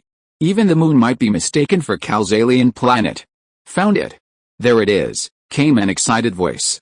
It was Lucaro. Daenerys looked in the direction he pointed and saw a red comet in the low eastern sky, a blood red, fiery red, like a dragon breathing flames. This was definitely an alien planet, there couldn't be a stronger omen. Hell, the 12th, the old man chuckled. Pour oil. Daenerys ordered loudly. Jars of sesame oil, castor oil, and vegetable oil were poured over Drogo's corpse. Hago and Koso were also drenched. The oil soaked the blankets, branches, and bundles of dry grass, seeping into the firewood below, filling the air with a sweet fragrance. Tie up the witch and throw her into the fire, Daenerys said again. Mirri Master had been hidden among the crowd, silently watching the cremation platform being built. She thought the matter would be completely over when Jaco brought back the baby boy's head. Although she was a little disappointed that she couldn't take revenge herself, seeing that small head was enough for her. But she never expected that the silver-haired woman would suddenly order her to be burned alive. No, no, no, Lady Silver, Khaleesi, please listen to me. The witch dodged Aego's grasp, struggling and shouting frantically, I saved Lady Lilith, you said you would reward me, I even sang a birthing song for you, and helped you give birth to a healthy little prince. You can't do this to me, this is unreasonable, this is insane. What? The witch was no match for Aego, and in a few words, she was pinned to the sand, unable to move. Bring me my dragon egg too, Daenerys ordered her maids, the implication in her words prompting them to run away. Jorah, pale-faced, stepped forward and grabbed her arm. Your Highness, Drogo has no need for dragon eggs in the Night Kingdom. Why not take them to Assassin and sell them? Just one egg will be enough for us to buy a large ship and return to the Free Trade City. And the wealth from selling 3 will be enough for you to enjoy for a lifetime. Do I lack money? Daenerys chuckled. Jorah couldn't laugh. He choked, gripping her hand even tighter, as if trying to snatch his princess back from the jaws of death. Princess, he said, I know Prince Regal's death has been a huge blow to you. Even though you've forced yourself not to show any sorrow in front of others, I know your heart is about to be overwhelmed with tears, and the heavy suffering is about to crush your spine. But you still have. His face flushed, almost uttering words that defied the bounds of loyalty between ruler and subject, but then, noticing the wide, almond-shaped eyes around him, he said dejectedly, you're only 14 years old. You have countless years ahead of you, countless little princes and princesses to come. Don't worry, sir, Daenerys said awkwardly, pulling her tightly clenched arm away, and whispered meaningfully, last time, I thought Viserys, like me, would never die from molten gold. Turns out, he's not a dragon. Jorah, bewildered, released Daenerys, trying to decipher her words as she watched Daenerys, carrying the 3 dragon eggs handed to her by her maid, climb step by step onto Drogo's cremation platform, supported by Aego and Rakalo. Daenerys waved for the centaur warriors to leave. She placed the white dragon egg against Drogo's chest, securing it with his hands, and lay down beside him, clutching the black dragon egg, with a green dragon egg placed between them. So you've gone mad, the lich beside her, her hands and feet bound, chuckled strangely after seeing Daenerys' actions. Endless suffering has driven you insane, ha ha ha, so that's how it is. You should have accepted my advice, trading life for life, death for death. If blood witchcraft had resurrected the butcher, you could at least have saved your husband's life, ha ha ha, now you regret it, Ha ha ha. I'll kill you first, Korth, enraged, turned to kill the laughing rambunctious priestess. Stop. I want her burned alive. Daenerys cried out to Khoso. The unruly blood guard was unusually compliant this time, not only refraining from insulting Daenerys but also looking at her with unprecedented respect, seemingly moved by her noble act of self-sacrifice. Or perhaps he believed that if they returned to the Night Kingdom together, his Khal would still choose her as Khaleesi? Daenerys turned to the witch and said, "Have you forgotten? In your temple, when you first treated Khal's wounds, Khal said that if Khal died, you would die. I am fulfilling that promise. Regardless of whether Khal's death is related to you or not, he is dead, and you will die." Ha ha ha, that's right. Khal is dead, and the witch who treated his wounds must die. Hago laughed loudly on the other side, then slit his own throat, mumbling, We should all go down and join Khal. SSSS. Immediately, a hissing sound of blood spurting from Khoso's throat followed. "They're all gone," Daenerys said, her voice heavy with complex emotions as she gazed at the red comet on the horizon. "Now it's your turn. When Drogo fell from his horse, I foresaw your fate. Don't deny it, you killed him and even tried to sacrifice his son to the devil. What's more cruel is that you did it all through a wife, a mother. Hell, you're smarter than I thought." The priestess no longer denied it, laughing triumphantly. "But your son is still dead, and that's enough. I've achieved my revenge." "Yes, you want revenge, that's true," Daenerys agreed. The priestess had every right to kill the villains who had invaded her homeland. "But how will you repay me for saving you?" "Repay me?" Daenerys' words seemed to ignite her long-suppressed anger. The priestess spat and bombarded her with questions. "I was dragged from the temple of my god by the centaurs, and a group of men were waiting to violate me. That's not a normal position for a man and woman to unite. From behind, it's like a male dog mating with a female dog. That's not a normal position for a man and woman to unite. When you rode by, a fourth man was inside me. How will you save me? I witnessed the burning of my god's temple, where I healed countless devout men and women. I was a pure healer, a devout priestess, not some witch or blood witch. My home was burned by the centaurs, and the streets were littered with piles of heads, including the baker who made bread for me, and the little boy I had barely managed to save from dead-eye fever. I can still hear the mounted warriors cracking their whips, urging the children away, their cries deafening. Tell me, what did you save?" Daenerys was silent for a moment, then answered, "I did everything I could, Era and those women. I saved your life." Khaleesi wasn't a Khal Drogo, and even a Khal Drogo couldn't change the centaur traditions that everyone knows. The original Daenerys could have said to anyone, "I have a clear conscience." "My life?" Miriam smiled coldly. "Look at yourself. What meaning does life have when everything you have is gone?" It seemed everyone thought Daenerys was heartbroken, her expressionless face merely in numb despair, as if life had lost its meaning. "If it has no meaning, why did you beg me before?" Daenerys retorted sarcastically. "You will never hear my wails." Miriam replied. Chapter 16 The Birth of the Young Dragon. Priestess Laser howled amidst the flames, her voice high-pitched and filled with agony. She wasn't as strong as she had imagined. Daenerys sat cross-legged beside Drogo, personally tossing the torch into the pyre. Whoosh whoosh whoosh, tiny, pale blue flames, following the damp trails of the sesame oil, leaped out like swift snakes across the pyre. The sesame oil first ignited the twigs and dry grass, and a few seconds later the firewood began to crackle. A surge of heat rose from the fire, engulfing the crowd gathered around the crematorium. At first, it was like a lover's caress, gentle and warm, but soon the leaping flames transformed from fire snakes into fire dragons, swirling and soaring, baring their fangs and claws, recklessly squandering their light and heat. Ser Jorah and the others watched the flames, hearing only the crackling of the burning wood and the priestess's song. At first, Miri used loud singing to mask her fear and vent her anguish. As the flames rose and the fire intensified, her singing became louder and sharper. Then, thick smoke billowed in, and she suddenly gasped for breath, then another, until her singing turned into a trembling wail. The smell, carried by the heat, permeated the crowd, seemingly indistinguishable from the aroma of horse meat roasting over the campfire. Jorah, however, felt nauseous upon smelling it. Could his princess's scent be in it? Thinking this, he vomited. The cruciform crematorium was fully ablaze, like a roaring dragon, its booming sound drowning out the priestess's gradually weakening screams. The fire dragon spewed its long tongue towards the sky, licking the belly of the night sky, gnawing at the Dothraki's skin. In the increasingly dense smoke, the Dothraki, unable to bear the suffocation and heat, coughed and retreated away from the fire. The fire dragon roared furiously, whipping up a powerful wind from purgatory that rattled nearby flags, crackled firewood, and sent glowing embers rising from the smoke, drifting into the endless night like hundreds of newborn fireflies.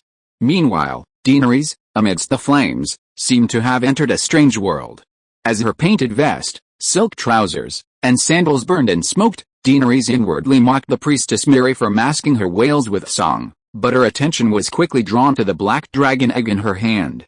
The egg emanated an aura hotter than the flames, and she almost couldn't resist tossing it aside. Daenerys immediately forced herself into a dragon dream state. The fundamental principle of a dragon dream is that Daenerys' soul merges with a dragon's.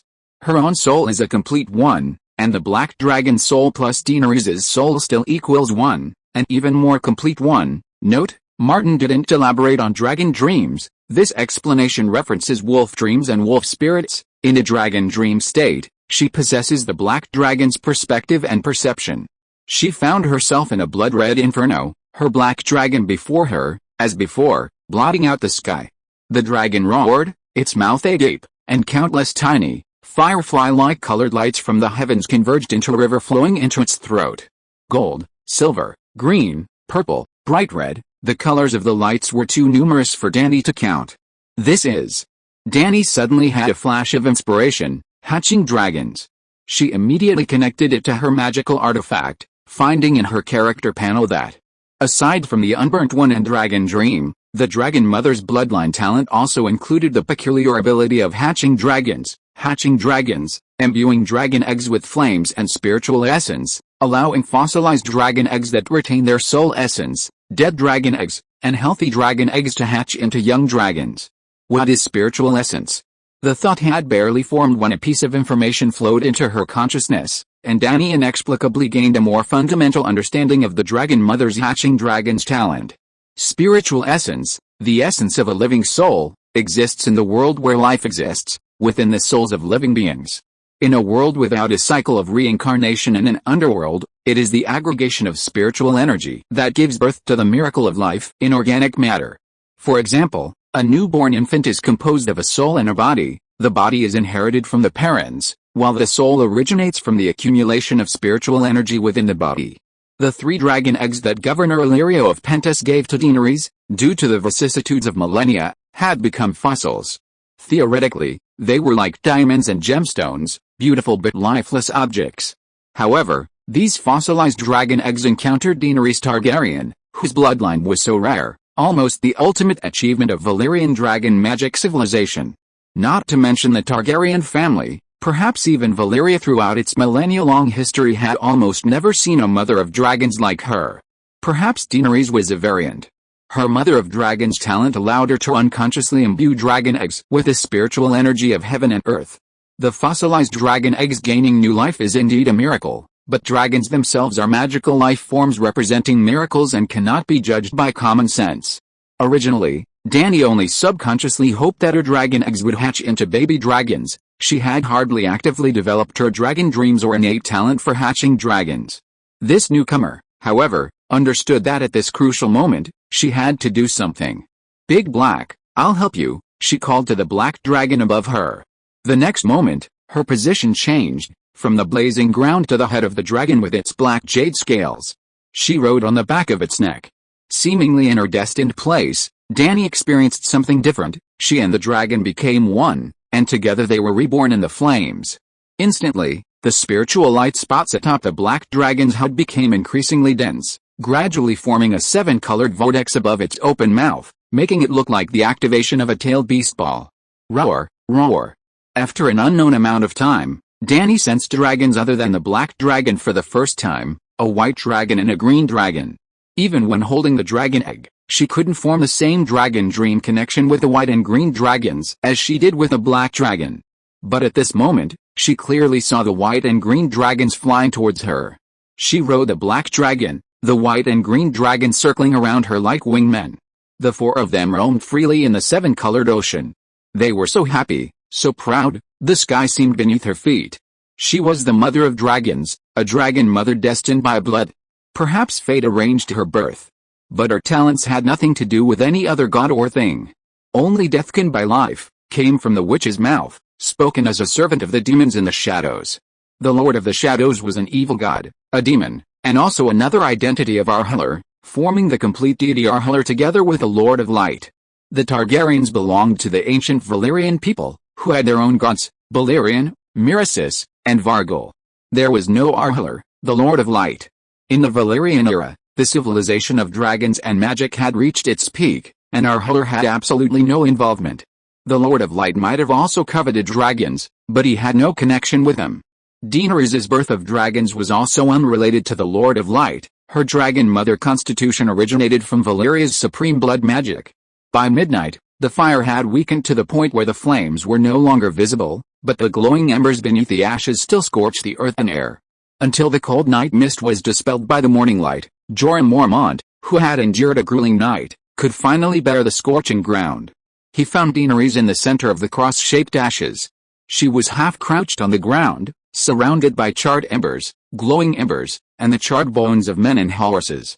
She was completely naked, her lower body covered with nearly half a meter of ash, revealing her bare arms and back. If it weren't for her striking silver hair, he would have almost failed to recognize this body, the same color as the charcoal. P.S. In A Song of Ice and Fire, Daenerys' hair is not immune to fire, but in Game of Thrones, her silver hair is undamaged. I really can't accept Daenerys with a light bulb-like head, so I'm using the TV series setting here. God's bless, he exclaimed with wild joy, bending down to support her shoulders. Hiss, a gleaming black snake had snaked out from Daenerys' hair, hissing and exhaling wisps of white smoke from its mouth and nose. Jorah's surprise instantly turned to horror. He recoiled as if electrocuted, staring for a moment at the snakehead's bright red, burning eyes. A dragon, he murmured. Though he didn't want to believe it, the pair of flapping wings behind the snakehead's long neck, kicking up a cloud of ash, indicated it wasn't a snake, but a dragon miraculously born from the flames. The knight remained silent, taking a few steps back, and knelt on one knee with unprecedented respect. Daenerys awoke with a start from her strange state, slowly raising her head. She glanced at Mormont first, then her gaze swept over the Cath people behind him. Every single Dothraki, men, women, and children, even the 10 Order warriors held captive, had laid down their weapons, pressed their faces to the smoking ground, and knelt in on the sand. Daenerys knew that from this moment on, they were completely subservient to her, today and tomorrow, forever. It wasn't submission out of fear of Drogo's power, but a heartfelt and sincere devotion. She rose naked, bathing in the ash, everyone now bowing their heads. Ellie, fetch my clothes. Doria, Kitty, prepare hot water for my bath, she instructed her maids. The black dragon perched on her shoulder, its serpentine neck almost completely wrapped around Daenerys' neck. 2 other dragons hung across her chest, which she embraced with both arms. Elizabeth trotted over to fetch a silk robe, then carefully draped it over Daenerys. Looking at the 2 suckling dragons, her expression suddenly changed drastically. She murmured, "Riding the world's finest horse. This is riding the world's finest horse. Khaleesi, you have indeed given birth to the world's finest horse. The old woman's prophecy has come true." "You talk too much," Daenerys said calmly. Hiss, hiss, the black dragon immediately turned its head and roared at Elizabeth. Its 2 brothers simultaneously released Daenerys and joined in its neighing. Ugh! The poor little centaur girl covered her mouth, almost crying from fright. Chapter 17 My Guard LS. After washing up, Daenerys gathered her followers at the foot of the hill. She mounted her silver pony, carrying a young dragon in her arms and another on each shoulder. The silver pony trod across the dry red sand as she proclaimed, "From this moment on, my caste will be reorganized into the Khals, and I will not go to the Horse King's city to join the Dothraki. Are you willing to follow me into a future that no one knows?" "I am willing." "Yes.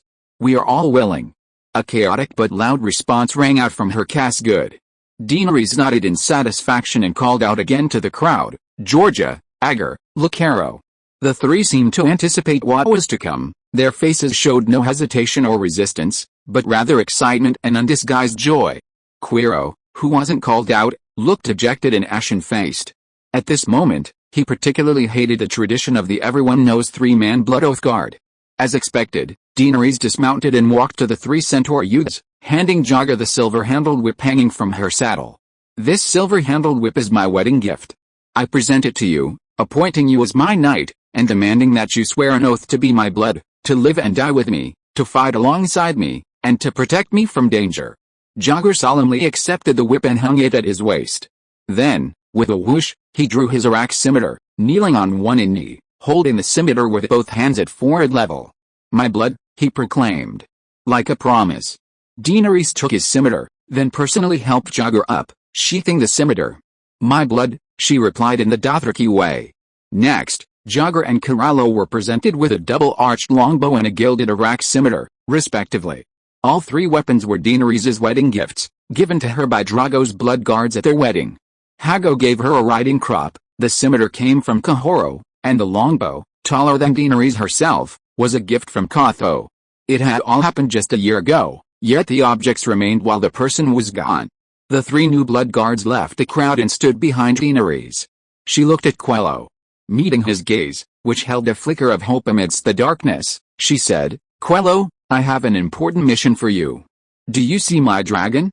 She deliberately held the white dragon high in her hands, its translucent, thin wings fluttering clumsily between her palms. "In the future, they will be able to rule the entire world, but now they are too fragile to even fly. I need a loyal and valiant Dragongord to protect them. Are you willing?" "It is my honor, Khaleesi." Quello excitedly drew his scimitar and swore a loud oath. "Sir, you have sworn allegiance to me," Daenerys said, turning one last time to the knight who had changed back into his Dothraki attire. "One day, you will receive from me a peerless longsword, forged by a true dragon and cast from Valyrian steel." Jorah did not repeat the previous oath, but simply nodded earnestly. "It's midday, and the weather is too hot. Everyone, go to your tents and rest. We'll leave this place in the evening," Daenerys decided. "Where are we going?" Argo asked. Daenerys thought for a moment. In the original story, they seemed to use comets in the sky as landmarks. But here's the problem, who has ever seen a comet that stays in a fixed direction? Comets are comets precisely because they don't have fixed observable coordinates, they appear suddenly and disappear unpredictably. Take, for example, the blood-weeping star, the name the Dothraki gave it. Last night, it suddenly appeared in the east near the horizon, a blood-red dot the size of a coin, trailing an almost imperceptible tiny tail. It was almost impossible to spot without careful observation. Overnight, it had risen considerably, its direction and brightness changing. Even in broad daylight, a crimson hue could be seen slightly south of the horizon, at a 30-degree angle, like a long scratch on the blue face of the sky. Following it was practically circling the earth. This was the Red Wasteland. Circling here was tantamount to suicide. In fact, in the original storyline, Daenerys' cast suffered heavy losses. The elderly and children were almost all dead, leaving a trail of corpses along the way, a journey of elimination paved with blood and death. All those who weren't strong were eliminated, even her handmaid Doria died. Strangely, Daenerys, who had just lost her husband and whose 10-month-old son was sacrificed to the devil by a witch, didn't even take a postpartum rest, traversing thousands of miles of the vast desert and surviving unscathed. This Dragon Dreams effect was too good. Daenerys snapped out of her reverie, smiled at her subordinates, and asked, "Tell me first, where we can go?" Ser Jorah spoke first. "We can't go north. Not only are the Carls of Odor waiting for us, but even if we avoid them, the first Carl we encounter upon entering the Dothraki Sea will devour your ravaged army. The warriors will be slaughtered, and the rest will be enslaved. The lands of the Goatmen south of the river are equally unsuitable. Your army is far too weak to even withstand that warlike people. And the Razor hate the Centaurs, they have no reason to treat us kindly. Avoid the Goatmen villages and head southeast downstream along the river to ports like Meereen, Yunque, and Estabo." Lacaro immediately warned, "Martin told me that the Carl of Bono is driving thousands of slaves there. He intends to sell them at the slave market along Slave Bay." Martin is a newly joined Centaur warrior. Well, not exactly a newcomer, he was originally a roaring warrior of Dragon, who left with the Odor during the chaos. Now, he's essentially returned to his rightful owner, subdued by Daenerys, the Unburnt and Mother of Dragons. Yes, the Dothraki secretly call her the Unburnt and the Mother of Dragons. Those slaves were all stolen from Dragon. Bono didn't care for the golden medals left by the Khal, slaves were more valuable, Agel added. "Then we have to head south," Across the red wasteland, Daenerys sighed, looking at their grave expressions. Once we reach the coast, whether it's to go to trading city-state or find a place rich in resources to farm. Farm? Jorah asked, puzzled. My dragons are too small, Daenerys mumbled. As a super late-game hero, she naturally had to play it safe and develop cautiously, avoiding recklessness. No matter how miserable the early game, once her 3 dragons grew up, wouldn't she be able to roam the world freely? By then, forget about restoring the kingdom, whether she becomes Genghis Khan or Alexander is entirely up to her. Doria, standing behind Daenerys, said with a face full of fear, Kalish, that's the Red Wasteland, a desolate and terrifying land of demons. Not only the horse-riding tribes know it, but I've also heard its terrible reputation from seafaring merchants in Reese. Almost no one can cross that place inhabited by demons and hellish creatures. I'm not afraid of demons, and you won't need to be afraid of any ghosts or monsters with me, Daenerys reassured her, pulling her hand to stroke the dragon in her arms, as hot as sheet metal scorched by the sun. Once the maid's emotions were calmed, Daenerys ordered her subordinates, our Khaleesi may be small, but I've decided to reorganize it. What's most important for an army? She asked, scanning the group. Courage, the courage to die in battle, Aggo said. The strongest Khal, Kirallo immediately followed. Under the leadership of the strongest Khal, our army will be invincible. That's how Khal Drogo conquered the entire Great Grass Sea. And then there are the war horses and the tribes, more men, more horses, more strength, Jorge added. The 3 blood guards had said everything that the centaurs could think of, given their knowledge and wisdom. Quero frowned, deep in thought for a long time, his mouth moving but no words uttered. The soldiers' tactics and the coordination between different troop types are even more important, Sir Jorah said earnestly.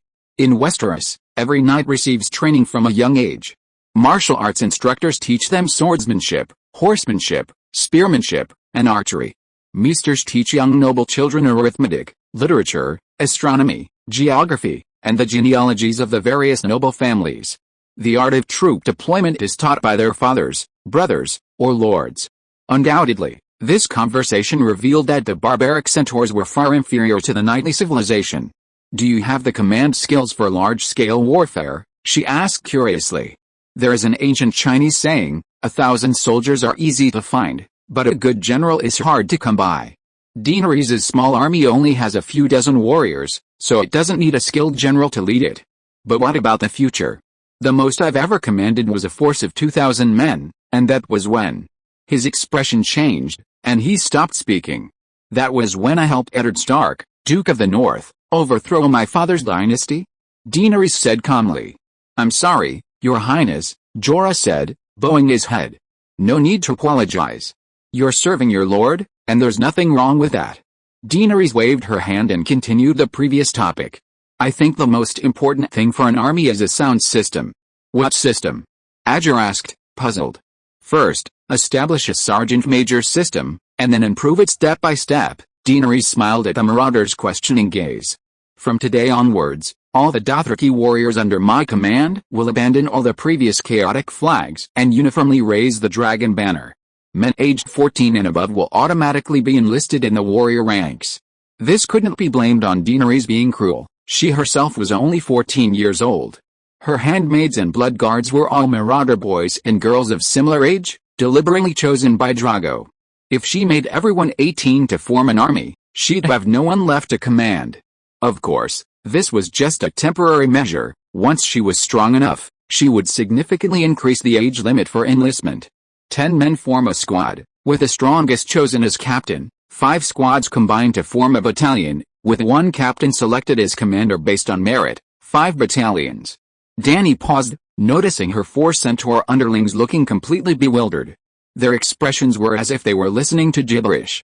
What's wrong? She asked. Kalashi, I can understand 10 warriors forming a squad, but how many warriors are in 5 squads and 5 battalions? Aggo asked, counting on his fingers. Chapter 18 My Great Queen Dynasty. The Dothraki seemed bewildered by numbers exceeding 10 and their complex administrative system. Daenerys frowned. Drogo's 40,000 roaring warriors operated in units of Cass, the smallest unit under Cass's LS, led by Cassisco. He himself only needed to manage a dozen or so Khos. In other words, the Dothraki only had 3 rank systems, Khal, Kho, Roaring warrior. In fact, Khals and Khos were in the same rank, and Khos and roaring warriors were in the same rank. Khals were the most powerful Khos, and Khos were the most powerful warriors. There were at most 2 class differences between them. The Malfoys were primitive, almost to the point of true democracy. But she didn't want this kind of democracy. If the Dothraki had been more feudal, Khaleesi's fate wouldn't have been so tragic. Well, at least she could have been a regent queen mother. Dany's purpose in reorganizing the Karlax was to establish a hierarchical system within them. This system would allow for a rapid transition to a feudal, centralized society. Feudalism had existed in other cultures for millennia, requiring only adaptation and learning, not innovation. Simply put, the world possessed the productive capacity to develop feudalism. Dany's minimum requirement for the Dothraki was the establishment of a golden family with her bloodline as its caller. Before Genghis Khan, anyone could be called Khan, or Ko for the centaurs, on the steppes, regardless of bloodline. Success depended solely on personal strength and power. Even then, the Mongols lacked a robust system of bloodline and surname inheritance, almost identical to the centaurs of that time. However, after Genghis Khan unified northern Mongolia and established a Mongol empire, only the Borjigin could be called Khan. Even if you weren't a Borjigin, you had to marry a woman from the Borjigin family, ensuring your sons carried Borjigin blood. These Borjigins had a resounding and prestigious title, the Golden Family. Whether she could dominate the world, Daenerys hadn't thought that far ahead. But possessing 3 dragons, if she couldn't create her own Golden Family, it would be a waste of such a valuable resource and opportunity. The Dothraki, currently a disorganized bunch, were practically a divinely bestowed imperial foundation. The opportunity to build the Golden Family only came once. The original Daenerys was a bit naive, or perhaps like Murinfu, she had developed an obsession with returning to Westeros to become queen. Good heavens, she was tens of thousands of kilometers away from Westeros. And the nobles there were all, well, their palace intrigue skills were maxed out, their martial arts skills were maxed out, their power and ambition were maxed out, their ruthlessness was maxed out, their loyalty was maxed out, well, negative, they were all ingrates. Oh, and the environment was also maxed out, with White Walkers coming out to destroy the world every now and then. That wretched place, even if it were given to Daenerys for free, she wouldn't want it. So no matter how difficult, the Dothraki reforms couldn't stop. Argo, what's 5 10s? She asked her Bloodfist guard. Argo thought for a moment and answered, is it 50? Dany nodded and asked again, what's 5 50s together? This time he took longer, counting on his fingers with a pained expression for a while before saying uncertainly, 250?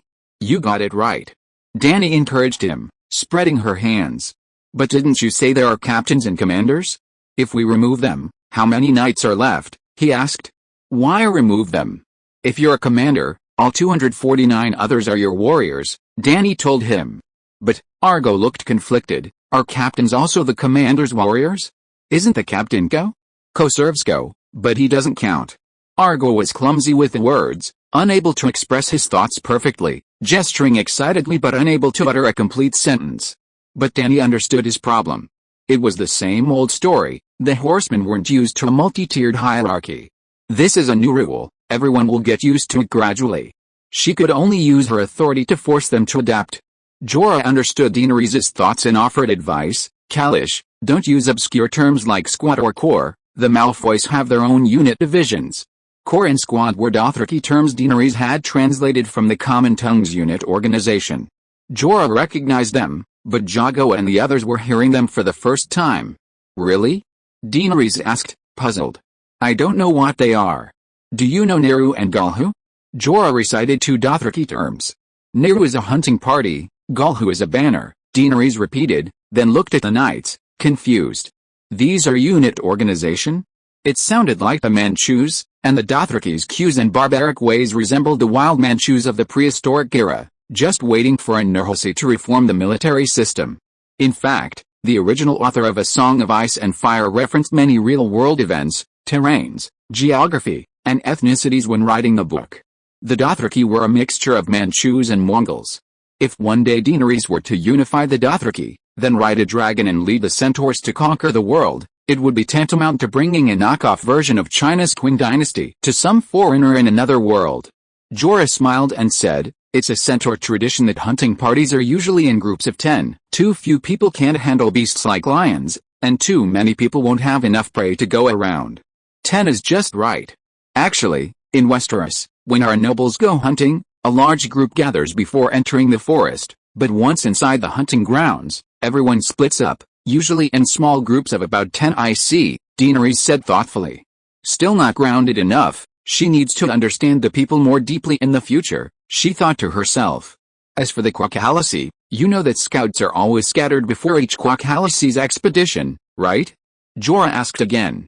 Daenerys nodded. Her Quackalacy warriors had also served as scouts for Drogo, and it seemed that each Quackalacy took turns doing this task. Scouts travel a day or two ahead of the Khal Drogo, making it the most tiring and dangerous task. No one can sustain this work for long. The number of scouts sent out varies depending on the size of the Khal Drogo group, roughly 100 men per group, each carrying the same flag. If two Khal Drogo meet, they don't immediately engage in battle, they roughly judge the opponent's strength by the number of flags they carry, thus avoiding a Pyrrhic victory. Therefore, you can see that Drogo's Khal Drogo have many different kinds of flags. Similarly, they call a 100-man scout group Galihu, Jorah explained carefully to Dany. Dany suddenly asked, wouldn't someone deliberately use fake flags to deceive the enemy? For example, 10 men using the same flag? Or, to put on a brave face, deliberately sending out more scouts to make the enemy think they have more men? Jorah was stunned. That's not in line with the traditions of the horsemen. No one would do that, Ago and the others echoed. Jorah thought carefully for a moment, then said solemnly, Kalish, look at our camps around here. The signs of life are too obvious. Wherever the cows moved, there were traces of human and animal life. The most obvious is the ashes from the campfires, because everyone needs to eat. The number of stoves can roughly estimate the number of your cows. You might be able to deceive them with scouts, but when they discover that the number of campfires you had built is incorrect, the deceived and enraged cow will most likely turn around immediately, and then. But you probably don't know that the number of stoves can also be faked, right? For example, if I have fewer people, I can deliberately build more campfires to scare them to death. Or, if I have more people, I can deliberately build fewer stoves, and when the angry cow who thinks he's been deceived comes after me, I can leisurely ambush him. Daenerys said with a sense of superiority. Not only did the almond-shaped eyes of the simple centaurs like Jogger widen, but even Ser Jorah, who thought he had received many years of high knightly education, opened his mouth wide in disbelief. The seven hells, you can do that? But theoretically, it seems quite feasible. Jorah looked at his naive little princess strangely. Was she a born military genius? But something about her seemed a bit sordid, not at all in line with chivalry. Sigh, it seems that lacking a Westeros aristocratic education from a young age, she's been corrupted by cunning merchants. P.S. Daenerys grew up in one of the 9 trading cities, and Westeros people have a deep contempt for city-state merchants who prioritize profit over integrity. To be fair, while Westeros people are also enthusiastic about the game of power, they are more ethical than the merchants across the channel. Or rather, at least there are a few good people in Westeros, while the 9 Commonwealth are mostly villains and scoundrels. Khaleesi, the Dothraki Sea is vast, but you've deceived the first Khaleesi, and others will soon find out too, Quirrell said, realizing what was happening. There are still many stratagems to be used. Even if the Dothraki Sea is boundless, there probably won't be many Khaleesi left. Alright, Dany waved her hand, making the final decision. A 10-man squad is called a centurion, and a 100-man squad is called a centurion. For now, there are only centurions, but as the tribe grows, there can be chiliarchs, kyubi, and so on. That's a tenfold increase. You should all remember that, right? The terms centurion, centurion, and chiliarch were so clear in Dothraki that anyone of normal intelligence would understand. Ago held up both hands and nodded. I have 10 fingers. I should be able to count them if I count slowly. From now on, all flags will be replaced with a unified black dragon flag, representing the black dragon in my arms. From this day forward, I am both your Khaleesi and your chiliarch, temporarily leading a direct 100-man squad. Since the tribe now numbered over 200, she certainly couldn't declare herself a centurion, otherwise someone else would share her position. Yes, my Bloodguard and Dragon Guard are both centurions. There's also a militia centurion who manages the tribe's herders. Right now, you don't have enough men, so we'll have decadals with a centurion title. Let's get the framework set up first. The group discussed for 2 or 3 hours in the tent. Once Dany finalized the system, it was immediately implemented. First, they distinguished between soldiers and civilians. Men aged 15 to 50 were roaring warriors, and each was assigned to one of 5 centurions. She had one herself. Then, they functionally grouped the civilians: horse herders, cooks, healers, and artisans. Just as Dany was reorganizing the household registration for the elderly, women, and children, the centaur warriors in the open area on the other side started making a fuss, some even drawing their scimitars. Dany quickly went over and had her direct roaring warriors separate the troublemakers. Astride her small silver horse, she looked down at the red-faced, throbbing Dothraki warriors and asked, "What's going on?" "Kalish, I'm stronger. Let me kill that bastard," a centaur shouted. The centaur he pointed his scimitar at yelled back, "Kill me? Don't stop me. I'll skin him alive." Both were longtime members of Daenerys' faction, having protected her together for over a year. Their sudden betrayal was typical of the Dothraki. Jorah explained, "They want to fight for the position of captain, but we only have so many men left, we can't afford to lose them all." Chapter 19 Purgatory Wasteland. The Dothraki revered strength and disregarded life and death, whether their own or someone else's. Lacking entertainment, brawls were commonplace. They would often draw their swords to fight to the death over the most trivial matters. "Are there any duels among knights in Westeros?" Daenerys asked Jorah. Jorah nodded. "We all have armor, so even in large-scale battles, few die. We could learn from the sword duels of the knight apprentice stage, having them wear full leather armor and fight with unsheathed, blunt swords. Such a contest was certainly not as fair as real swords and spears, as many Dothraki focused on agility, aiming for a fatal blow. Blunt swords and leather armor demanded even more strength and stamina. But to avoid casualties, Daenerys had no choice but to accept Jorah's suggestion. As evening fell, the newly painted black flag fluttered in the wind, and her carls began to slowly move south, using the sun and stars as a reference. Before leaving, Daenerys also had someone dig out the molten gold from the crematorium. "This is what Drogo used. He took what he needed to the Night Kingdom, and the rest is a reward for us," Daenerys said, trying to persuade the hesitant centaurs. Drogo's dragonbone bow was also retrieved. The dragonbone in the bow wasn't a metaphor, it was actual dragonbone. Leaving aside the dozens of dragon carcasses of the Targaryen dynasty, the ancient Valyrian civilization had only been extinct for 300 years, and at its peak, the Valyrian freehold could field a conquest army of 300 dragons. Dragons also have a lifespan limit. They die, leaving behind indelible dragon bones, which is why many dragon bones have survived to this day. Dragon bones are rich in iron, and the higher the iron content, the darker the color, eventually turning jet black. Ordinary flames cannot harm them. Even young dragons can withstand the high temperatures of burning wood, let alone the bones of adult dragons. Besides the golden dragon bones, the centaurs also found a pile of cracked stones in the ashes, dragon egg fossils. Piecing the stones together, they reconstructed 3 stone eggs. Dragons don't come from stone eggs. Several centaurs exchanged bewildered glances, then, as if realizing something, cried out in horror. Kalish gave birth to a 3-headed dragon. Drashikaline's prophecy has come true. Khaleesi gave birth to the world's finest steed. Startled by the centaur's cries, Daenerys, after seeing the stone egg, was also horrified. What kind of existence is a dragon, she wondered. Regardless of how the dragon was born, they had to leave. The remaining charred remains from the cremation platform were gathered and buried in a deep pit, and the group set off. On the first night, Daenerys' Khaleesi only traveled 10 kilometers. 5 kilometers from their camp, they encountered the stream where Drogo Khaleesi had drawn water. After being disturbed for 4 or 5 days by over 100,000 people and hundreds of thousands of livestock, the once flowing stream was now just a layer of mud. Daenerys changed course, deciding to follow this wetland. After another 5 kilometers, they encountered a new shallow pool, and Daenerys told Khaleesi to stop. They would rest there for a day or two. "Those 87 cattle and sheep must all be slaughtered," Daenerys told her people. "The deeper we go into the wasteland, the scarcer the water and fodder become. We can't let them compete with the horses for resources." After Daenerys reorganized the cars, human resources were more rationally allocated, and efficiency improved significantly.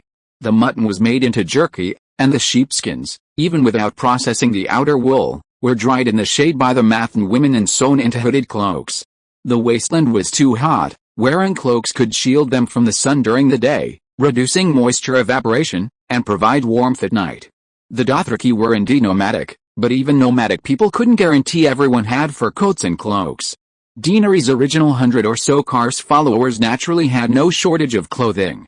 But now she had almost 200 more people, 80% of whom were abandoned, elderly and weak, many of whom didn't even have a change of Dothraki vests. Daenerys also had her own fur cloak. When Daenerys first arrived at the Dothraki Sea with Drogo, he hunted down a white lion specifically for her, a male lion taller than her little silver horse. Its terrifying head formed a hood, covering her head, while its skin became a natural cloak, draped from her shoulders down her back. On the evening of the third day, Khal set off again. This time, they traveled all night, only stopping when the sun rose above the horizon the following day. In 10 hours, they had covered approximately 100 kilometers. At this point, Daenerys encountered trouble. A dozen scouts had searched the surrounding 5 kilometers but still couldn't find a clean water source. Following the dry, skeletal riverbeds, they occasionally encountered shallow, stagnant pools of bitter water exposed to the scorching sun. These were pools of death, unfit even for animals, filled with various germs, silt, rotting animal carcasses, and even a strong stench of sulfur. Daenerys grew increasingly curious about this world. This vast plain, surrounded by mountains to the east and west, with grasslands to the north and the sea to the south, was actually a desolate wasteland. The Gobi Desert is one thing, but where did the sulfur in the water come from? This isn't a hot spring. Thinking of hot springs, a thought suddenly flashed through Daenerys' mind. She asked Ser Jorah, I heard that ancient Valyria was built on 14 volcanoes. Was that continent near the summer sea once a hellish landscape like this? You mean? Jorah asked, puzzled. Could there be volcanoes hidden beneath the red waste where we are now? That's why the rivers evaporate and the pools smell of sulfur, she guessed. Daenerys wanted to say something more. Both ancient Valyria and the red waste have peculiar thin crustal geography, with the surface too close to the underground magma layer. Because demons roam here, that's why there's a sulfurous smell, the handmaid Doria interjected. Although hiding in the tent, she was still flushed red from the heat, like a steamed shrimp, sweat trickling down her neck, her shapely figure fully revealed beneath her thin silk robe. You saw demons? Daenerys scoffed. I feel like I'm possessed by a demon. I feel terribly uncomfortable all over, she gasped, rubbing her chest. It's gnawing at my heart, and it'll devour my soul soon. The Rhys girl spoke with such conviction, her eyes filled with fear, that Daenerys almost believed her. You have heatstroke, she said. What is heatstroke? Elizabeth asked, fanning herself. Daenerys wasn't bothered by the heat, the maids fanned her, so she didn't need any service. Princess, you mean heatstroke? Jorah struggled to remove her coat, revealing a thick, bear-like patch of black fur on her chest. More or less. Daenerys said, handing Doria her mare's milk pouch. Don't drink water, your body is already depleted of minerals. Never mind, drink my mare's milk. But this is your ration. Doria looked dazed, her hand barely touching the pouch before recoiling as if electrocuted, shaking her head. I can manage, I can drink water. Daenerys didn't try to dissuade her, simply shoving the pouch into her hand. Because of the scarcity of supplies and the uncertainty of their future, Dany had established a rationing system before setting off. Water was free to drink, as they had been following the river and could always find water. Horse meat was also free to eat. The dried, hard meat, which could be used as a knife to cut wood, was still plentiful even with an open supply. The main rations were for mare's milk, salt, alcohol, and fruit, which needed to be limited. Judging from the situation, even water was scarce. No, that wouldn't do. Water had to be plentiful, otherwise, even if they made it out of the wasteland, most of them would die.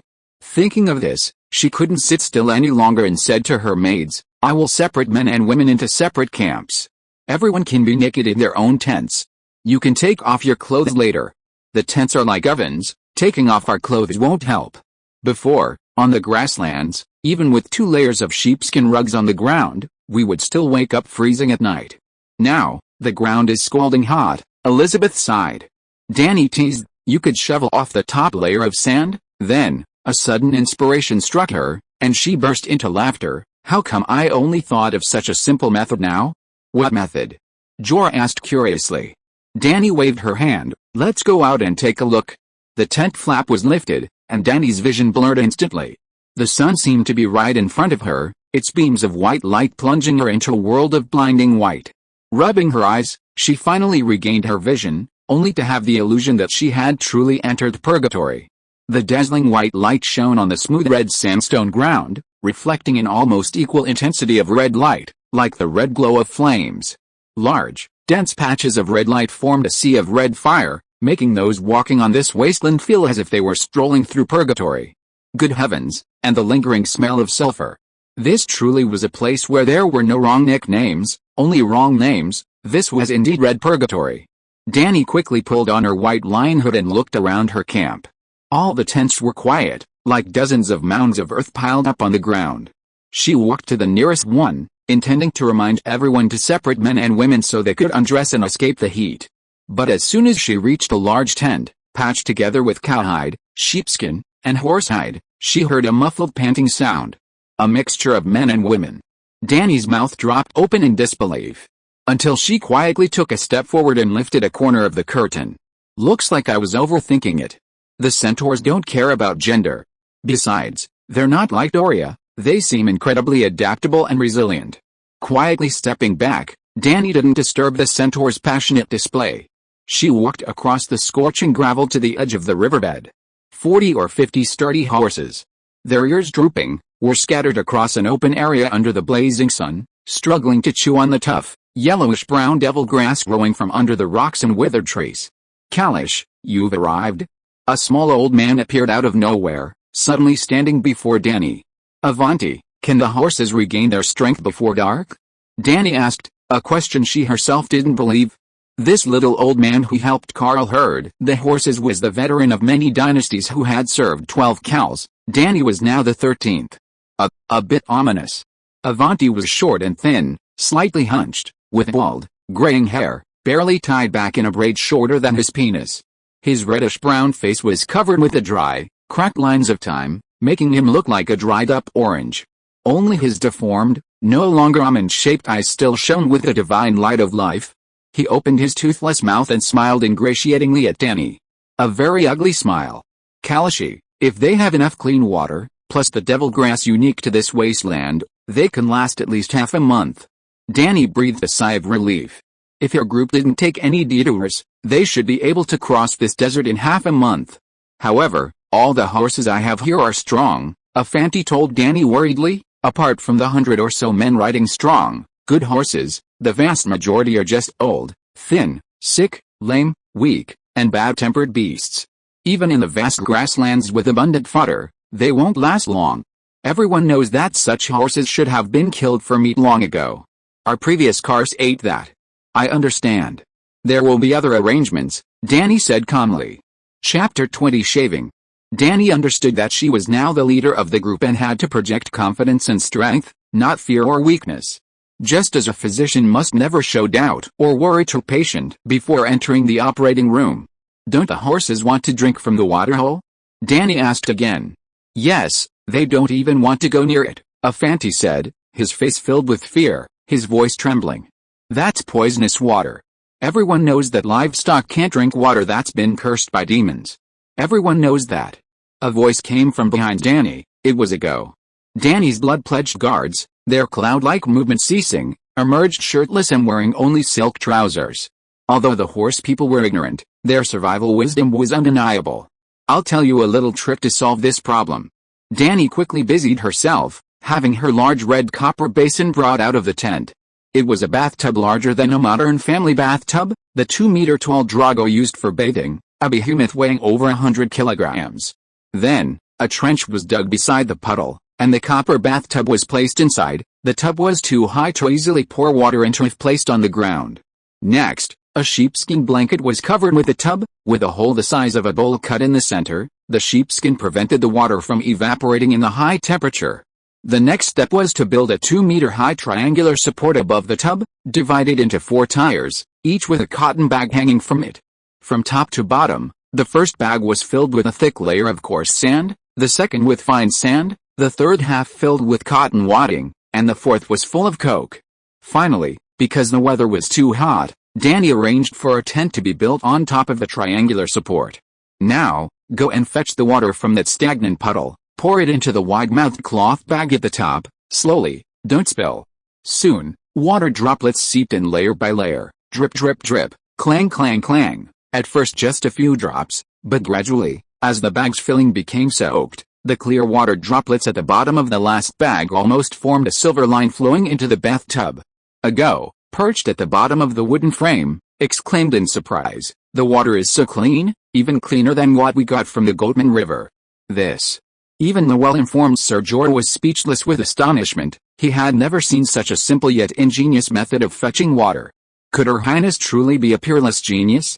He knew that this incredibly insightful idea of hers was only inspired by a single remark from a maid. The Red Wasteland wasn't a vast desert, many shallow, polluted puddles existed, but what it lacked was clean water. If this water filtration technology could truly remove the devil's curse, they might actually be able to bring most of the Carleless across the wasteland. Thinking of this, Jorah became even more excited. "Your Highness, we should melt down the bathtubs and make large water jugs. The wasteland is scattered with many shallow puddles and wet mud, but a single puddle can't fill such a large bathtub, and the puddles are too far apart. It would be a pity to give them up, but collecting them one by one would be too time-consuming and manpower-intensive. Why not choose dozens of elite cavalrymen, 3 in a group, 2 horses each, 1 large water jug and several empty water bags, and disperse in all directions as scouts? They can explore the terrain and collect water sources in the wasteland at the same time." Daenerys looked at the burly, bald, middle-aged man in front of her with surprise and doubt, discovering for the first time that he had such a clever mind. "Okay." She nodded in approval of his idea. "Khaleesi, the water won't flow down. What's going on?" Ricardo, who had been pouring water into the upper bag, cried out in panic. Daenerys stepped forward, went to the wooden frame, and pulled open a corner of the bag. "It stinks." Before she knew it, she was so overwhelmed by the stench that she took 3 steps back. The once bright red gravel was now covered with a layer of messy paste, the filtration system completely malfunctioning. The sand and charcoal inside must be replaced every so often. The amount of cotton wool is limited. If we run out, we can replace it with weeds. Dany, thinking of the stubborn devil grass that even horses couldn't chew, added, "First, knead the grass into a ball and crush it into fluff. Or stuff it into the horse's mouth, let it chew for a while, and then take it out." "Can't we take it out, Afanti?" she asked the old man. "Yes, the horse won't swallow the grass if it's not chewed properly, but..."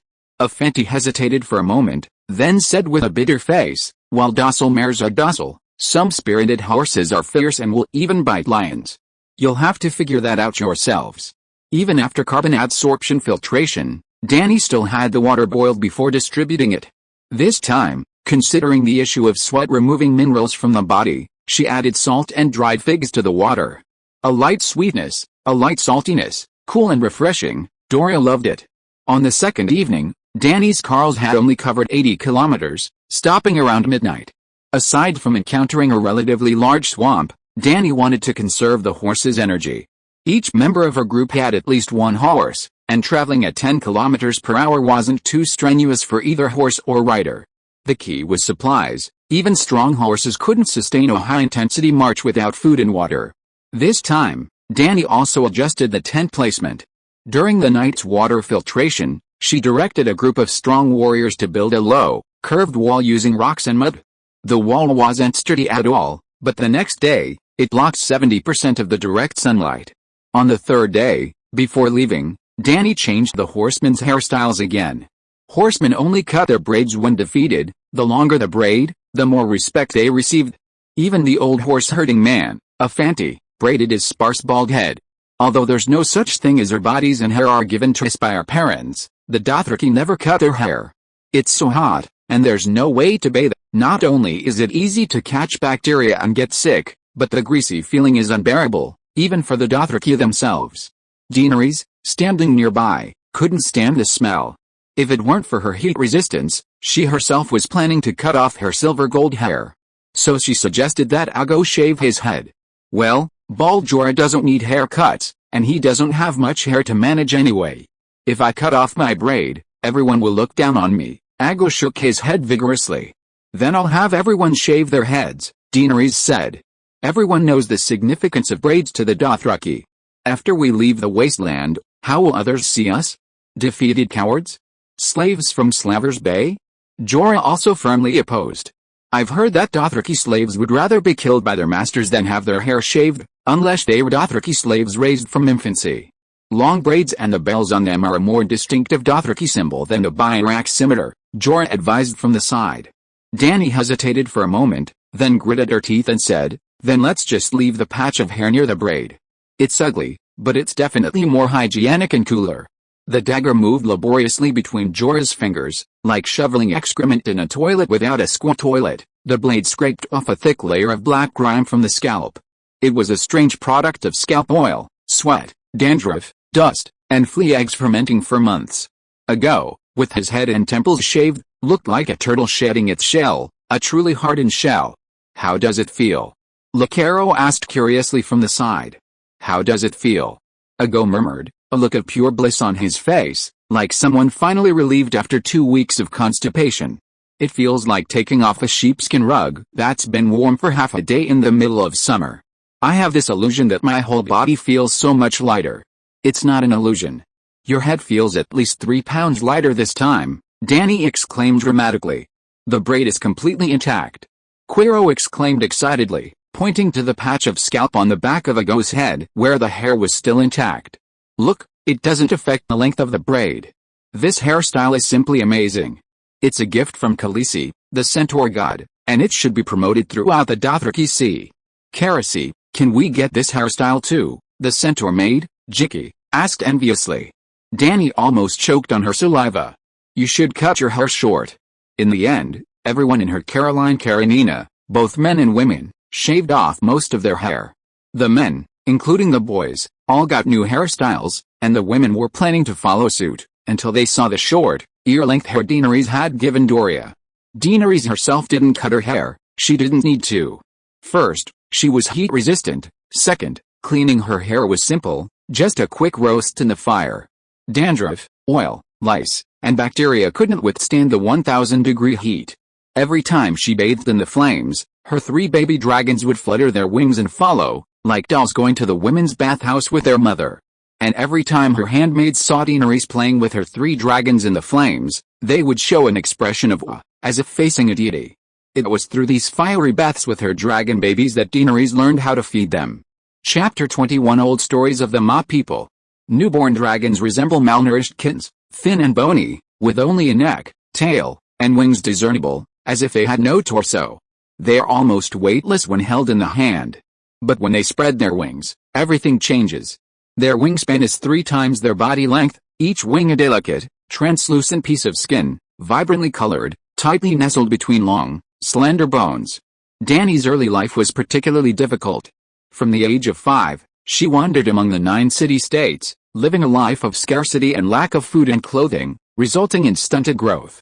Being only 14, she was also underdeveloped. Her apple-sized breasts were insufficient to provide enough milk. The young dragons, starving, constantly stretched their necks and hissed, their voices like the chimneys of a steam train, billowing plumes of hot white smoke from their noses and mouths. Dany tried offering them dried meat, mare's milk, bloody fresh meat, and cooked meat, but the young dragons would only sniff at the food before turning their heads away. She was frantic, and Jorah didn't know how to feed them either. Dragons had been extinct for over 100 years before the 3 dragons were born. Their legends were only heard in bedtime stories for children. Until their first fiery bath, when the black dragon broke free from Daenerys' arms and voraciously tore at a charred bone in the fire. Then Daenerys understood, dragons only eat meat that has been burned, and it has to be charred. They were too young to breathe fire or cook their own food. And the first proof that dragons were indeed magical creatures wasn't their birth from fire, but their astonishing appetite. Daenerys had personally tested it. They could eat 3 times their own weight in food at once. P.S. This isn't just someone making it up, it's a setting in a song of ice and fire. If they didn't eat like that, the White Walkers would have destroyed the world before Daenerys' dragons even grew up. What are gluttons? What are good omens? Compared to the 3 dragons, they're nothing. This completely contradicted her scientific worldview. Daenerys couldn't imagine where all the food went. Once, she deliberately pinched the black dragon's belly to feel the movement of its food. And then, nothing happened. It just kept eating, its belly constantly wriggling, constantly wriggling, constantly eating. Because of all that eating, their bodies visibly grew larger day by day. Dany happily thought that perhaps she would soon be able to ride a dragon. But to ride a dragon, it first had to learn to fly. Dany's gluttonous dragon would always fall less than 2 feet off the ground before flapping its wings and crashing headfirst to the ground, looking utterly pathetic. That day, as the sun, like an egg yolk, struggled to climb over the horizon, Dany was overjoyed that her dragon baby could finally glide low in the air like a paper airplane. After each feeding, she would carry her dragon in a bamboo basket and find an open space to practice flying. The golden red morning light slanted across the earth, and Dany, holding her dragon baby, tossed it upwards with all her might. The baby dragon flapped its wings and leaped forward, then she bent down and scooped another one up from the ground. The fallen baby dragons would crawl to their mother's side, lining up to wait for their next flight. At that time, there would often be a group of mud-covered children, wearing only shorts. Hiding behind distant hills, their wide, round almond-shaped eyes peeping at them with curious gazes, occasionally letting out satisfied gasps. Around 10 o'clock in the morning, the Madhya women would loudly call their children home for lunch and sleep. They would usually sleep until 4 or 5 in the afternoon, then get ready and continue their journey. Except for Khal and Co., the children born only had their mothers and no fathers. Except for a very few, most were unidentifiable fathers. Khal would raise the children, and the grown children would repeat their parents' fate. The women would bear children, and the men would become warriors, following Khal in his conquests. This was how the Dothraki had lived for thousands of years. Perhaps the future would change. After all, change had already begun. Daenerys shouldered her basket again, carrying the 3 little dragons, and slowly returned to the tent. First, she rubbed the dirt off her body with red sand, then shared some dried meat with the dragons before falling into deep sleep on the straw mat, embracing them. This time, with the tent pitched close to the low wall Daenerys had built, Doria could finally sleep soundly at midday. Before, not only this little girl, but most of the horsemen couldn't bear the sweltering heat and could barely sleep. Even though Daenerys had fulfilled her duties as leader of the Carlos well, this was, after all, the Red Wasteland, the Purgatory Plains. On the 3rd day at dusk, after only half an hour of marching through the Carlos, an old man suddenly tilted his head and fell from his horse. Because Daenerys had established a relatively strict decadal system, she, at the head of the column, learned of the old man's fall immediately. Leaving Ago and Lakara with her, Jago led the majority of the Carlos onward. The main force couldn't stop. Scouts searching for water awaited them further ahead.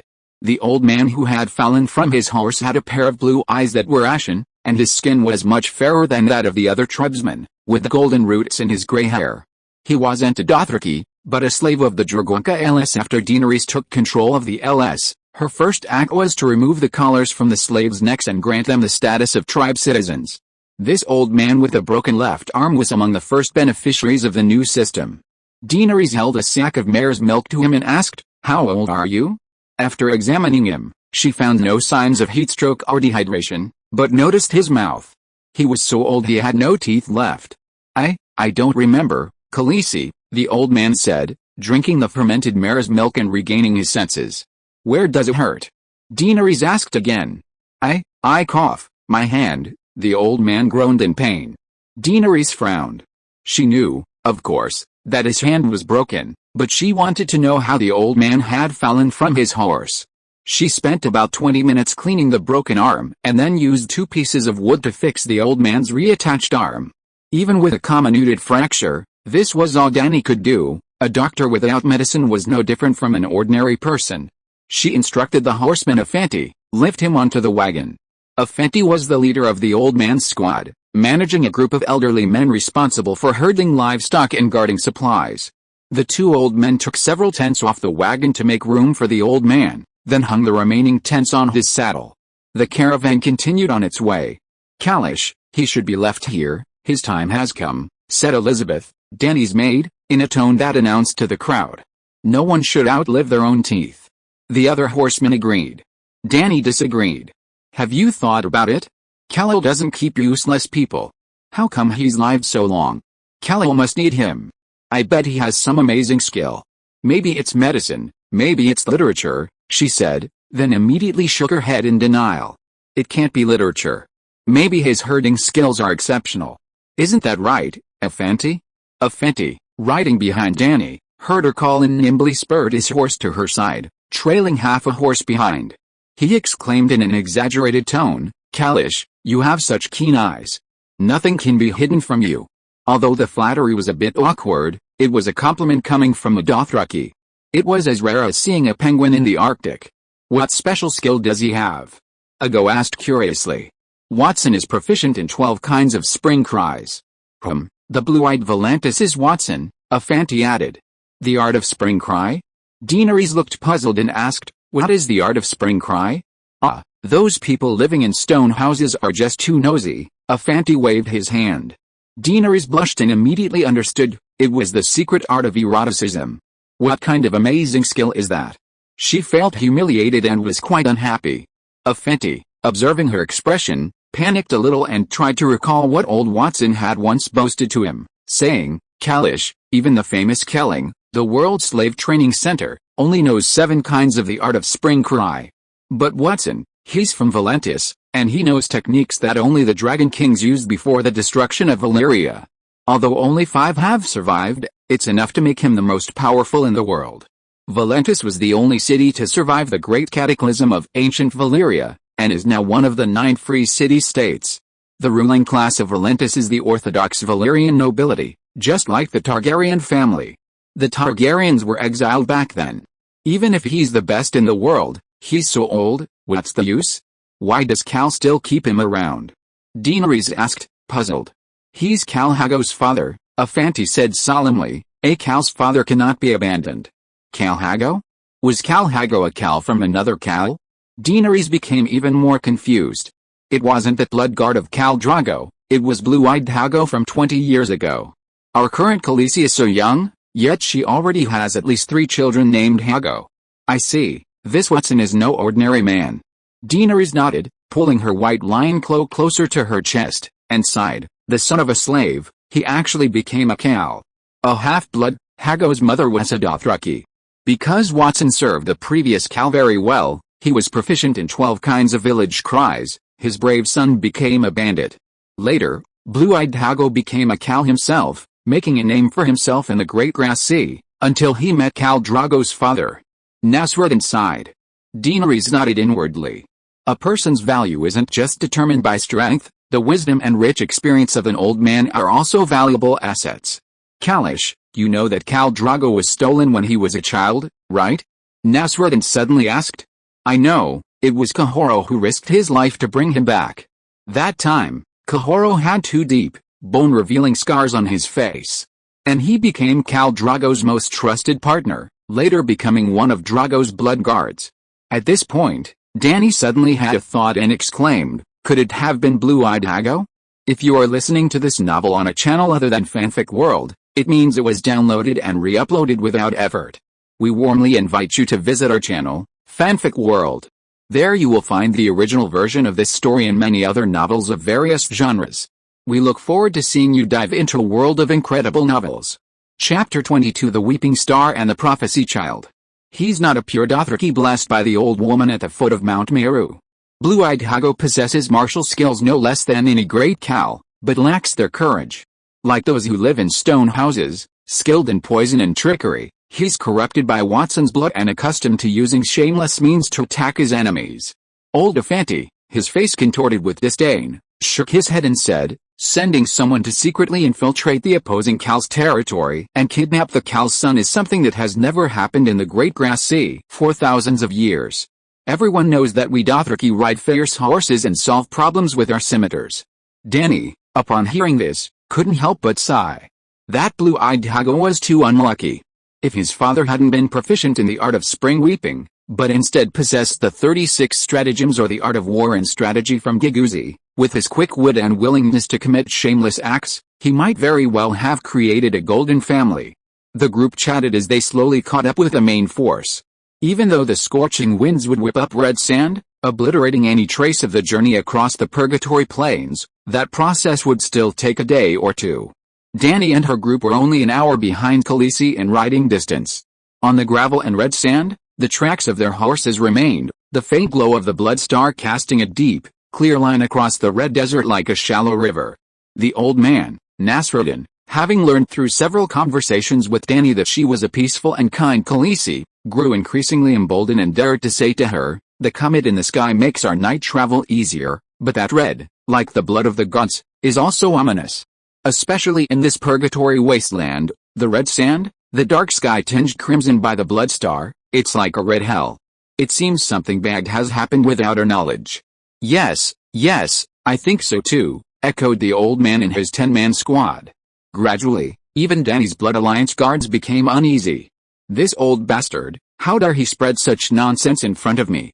Daenerys was furious and rebuked him. "I ask you, did the comet appear before Khal Drogo was buried?" The old man was startled by her stern tone and stammered, "No. I ask you again, is the blood star a symbol of Khal Drogo?" "Yes." "Was the Khal's horse as red as charcoal?" she demanded again in a compelling tone. "Yes." "Was the Khal accompanied by 500 brave warriors who died in battle?" "Yes."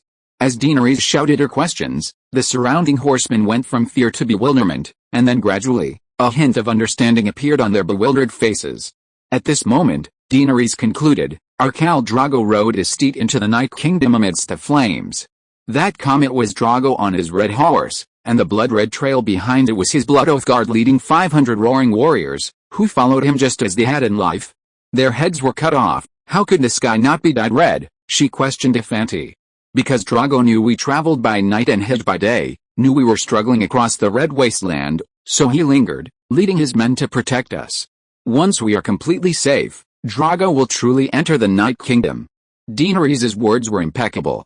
The comet would leave sooner or later, and when we would be completely safe was entirely up to her, the big boss. Sure enough. The people were convinced by her words, their faces showing sudden understanding, their gazes filled with awe and worship. Old man Ifanti was genuinely convinced.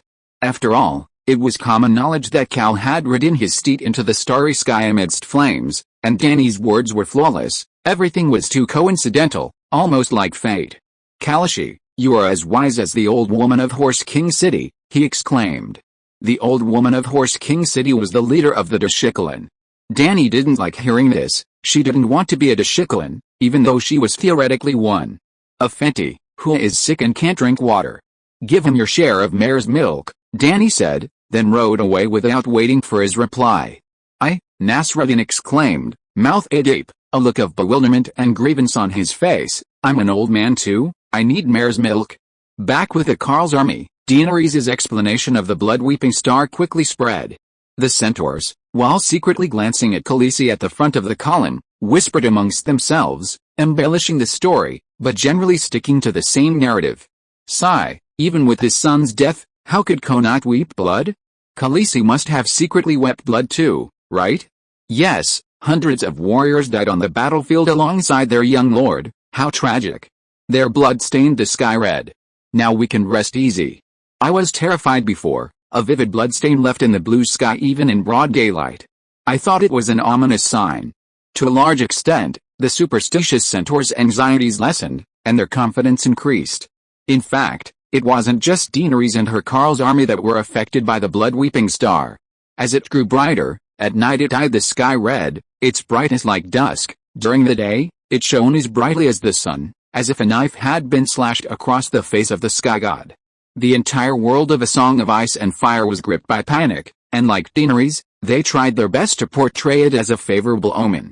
For example, the King's Landing court called it a red messenger, announcing the arrival of a new king.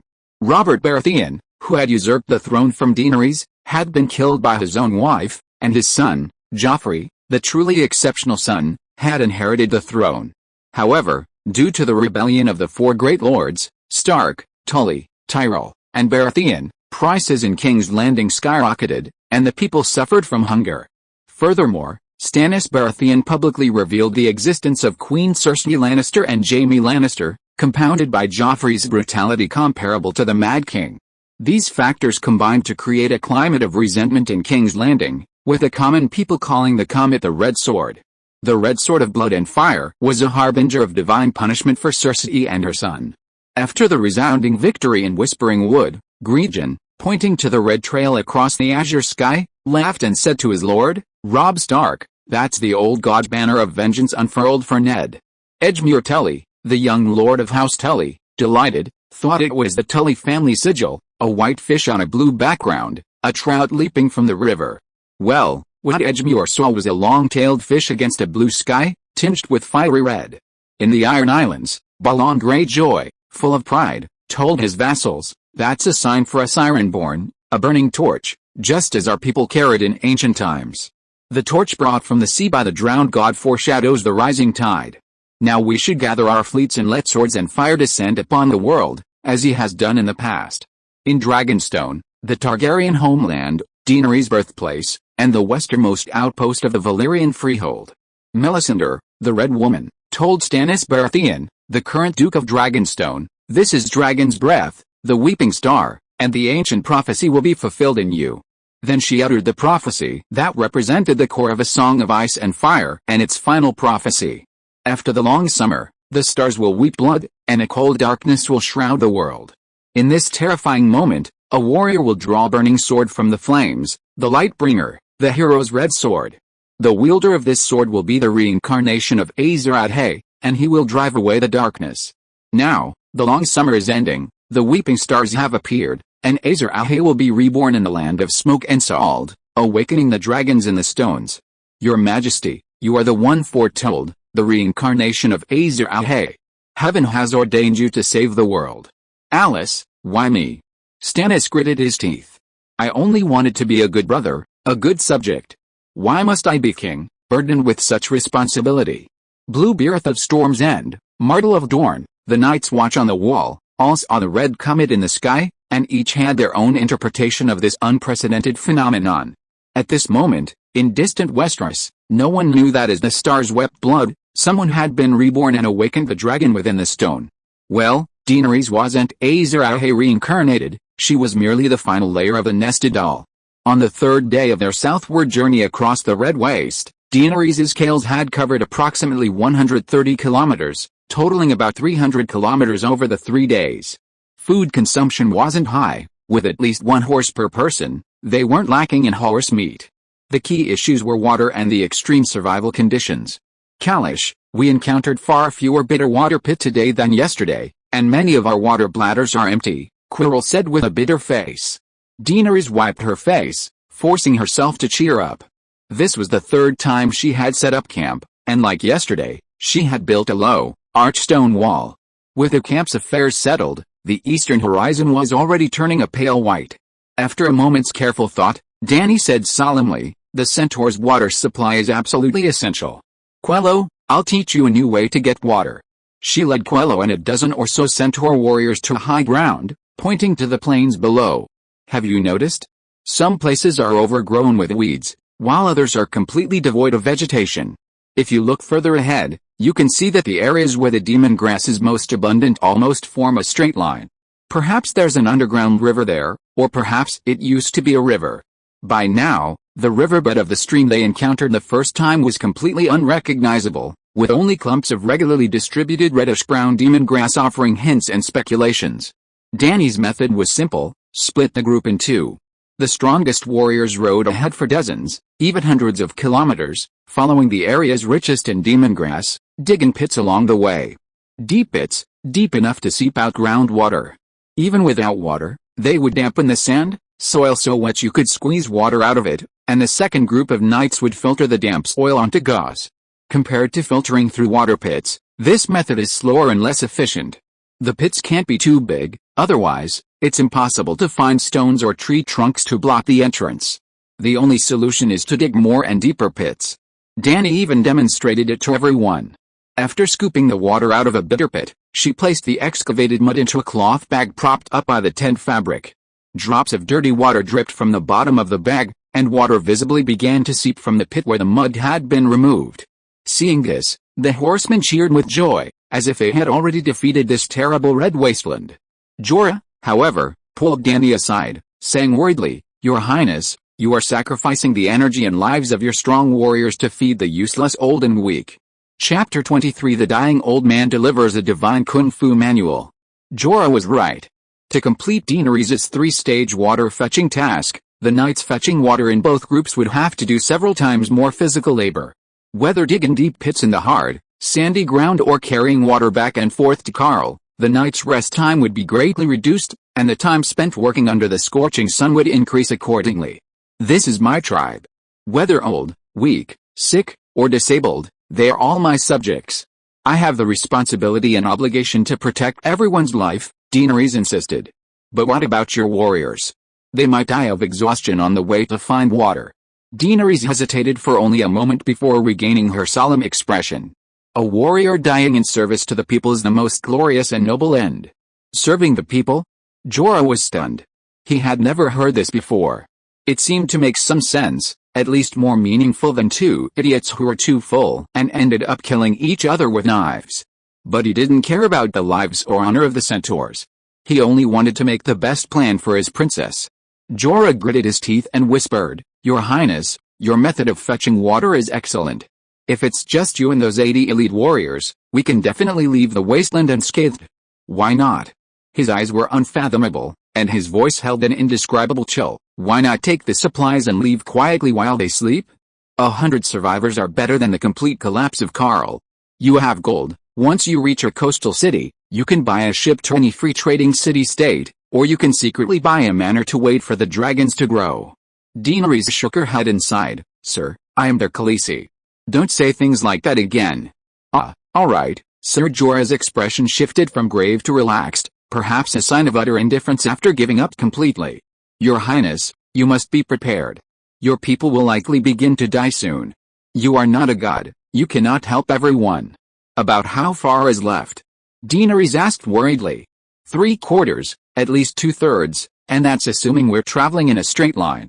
In reality, we've taken a detour because of the riverbed," Jorah said uncertainly. At this moment, Dany realized that a crisis was imminent. The deeper they went into the Red Wasteland, the fewer water sources they found appeared, decreasing exponentially.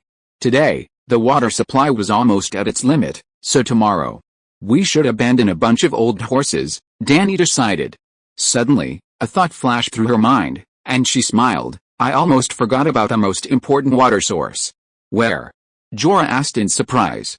"Never mind, it's not that time yet." She waved her hand and smiled. Of course, it was urine. How many times had Bear Grylls drunk urine? Drinking urine was child's play for that man at the top of the food chain. The most outrageous time was when he even drank turtle blood and screamed. Turtle blood was too smelly and would make you vomit, but the large intestine could absorb the water from the blood. Although it was a bit disgusting, it was nothing compared to his life. In a real crisis, drinking horse blood and stuffing the large intestine would definitely be something to try. After all, Dany was Khaleesi, she would never be the one to run out of water. Thinking of this, Dany's gaze towards Jorah became strange. "What's wrong?" Big Bear felt a chill creep up his neck and down to his tailbone.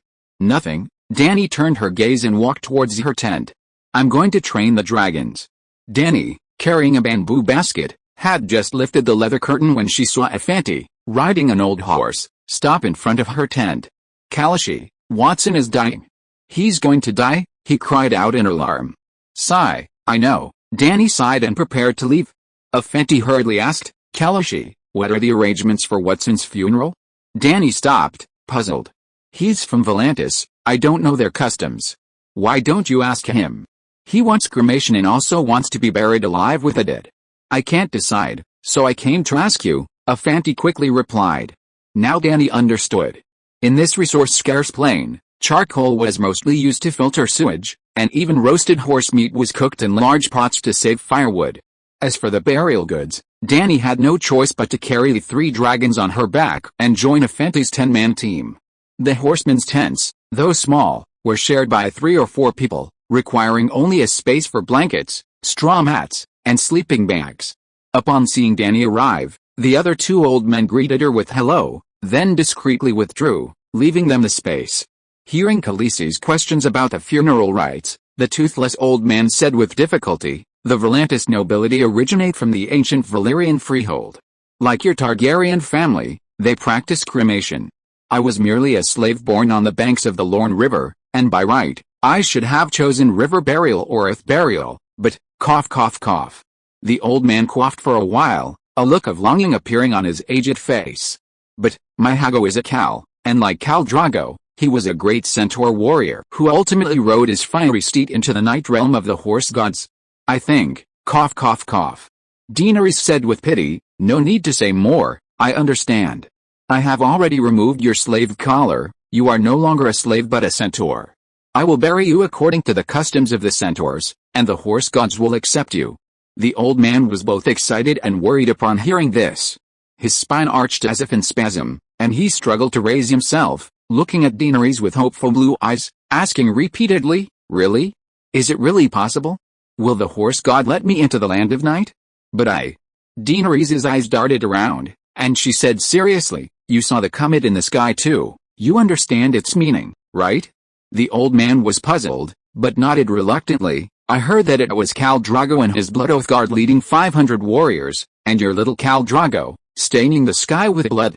To hell with the sky being stained with blood. Daenerys' mood instantly soured, but she couldn't bring herself to be jealous of the dying old man before her. So, she glared fiercely at Nasruddin beside her, mentally noting his name. He's definitely spreading rumors. Here's what we'll do, you ride your fiery steed to meet up with Khal Drogo in the sky. Once we're out of danger, when Khal Drogo leads his warriors into the land of night, he'll take you with him. Drogo is the greatest Khal Drogo, the horse god will never stop his men, Daenerys reassured her. Great. The old man, as if relieved of a great burden, slumped back onto the straw mat. Daenerys had just breathed a sigh of relief when old Watson sprang up like a zombie, gripping her wrist tightly. Uncertainly asking, but Khal Drogo doesn't know me. Will he accept me? This. Daenerys grimaced, thought for a moment, then said happily, it's alright. When we cremate you, I'll shout to Khal Drogo in the sky, begging him to take you in. He's been watching us, he'll definitely hear us. Oh, that's wonderful. The old man released Daenerys' hand and lay back down. Daenerys, supporting herself on her knees, slowly tried to straighten up but couldn't. The old man seemed too weak to sit up, only able to clutch Daenerys' trousers tightly. What's wrong? Daenerys knelt down, holding his withered hand. Kalish, you're a good man. I'm leaving, unable to repay your kindness by serving you any longer. All I have left is a record of my life's work. Old Watson tilted his head, looking around for a while before shakily raising his right hand, pointing to a tattered brown horsehide bag in the corner of the tent. There's a parchment-bound handwritten book there, recording my life's work. I'm giving it to you, Khaleesi. A life's work? Daenerys hadn't forgotten the man's profession. Although the 5 arts of spring weeping, originating from ancient Valyria, were a kind of cultural heritage, in medieval Europe, exquisite erotic paintings could be passed down as family heirlooms. She was the mother of dragons, with a bright future ahead of her, and had no intention of promoting such special skills.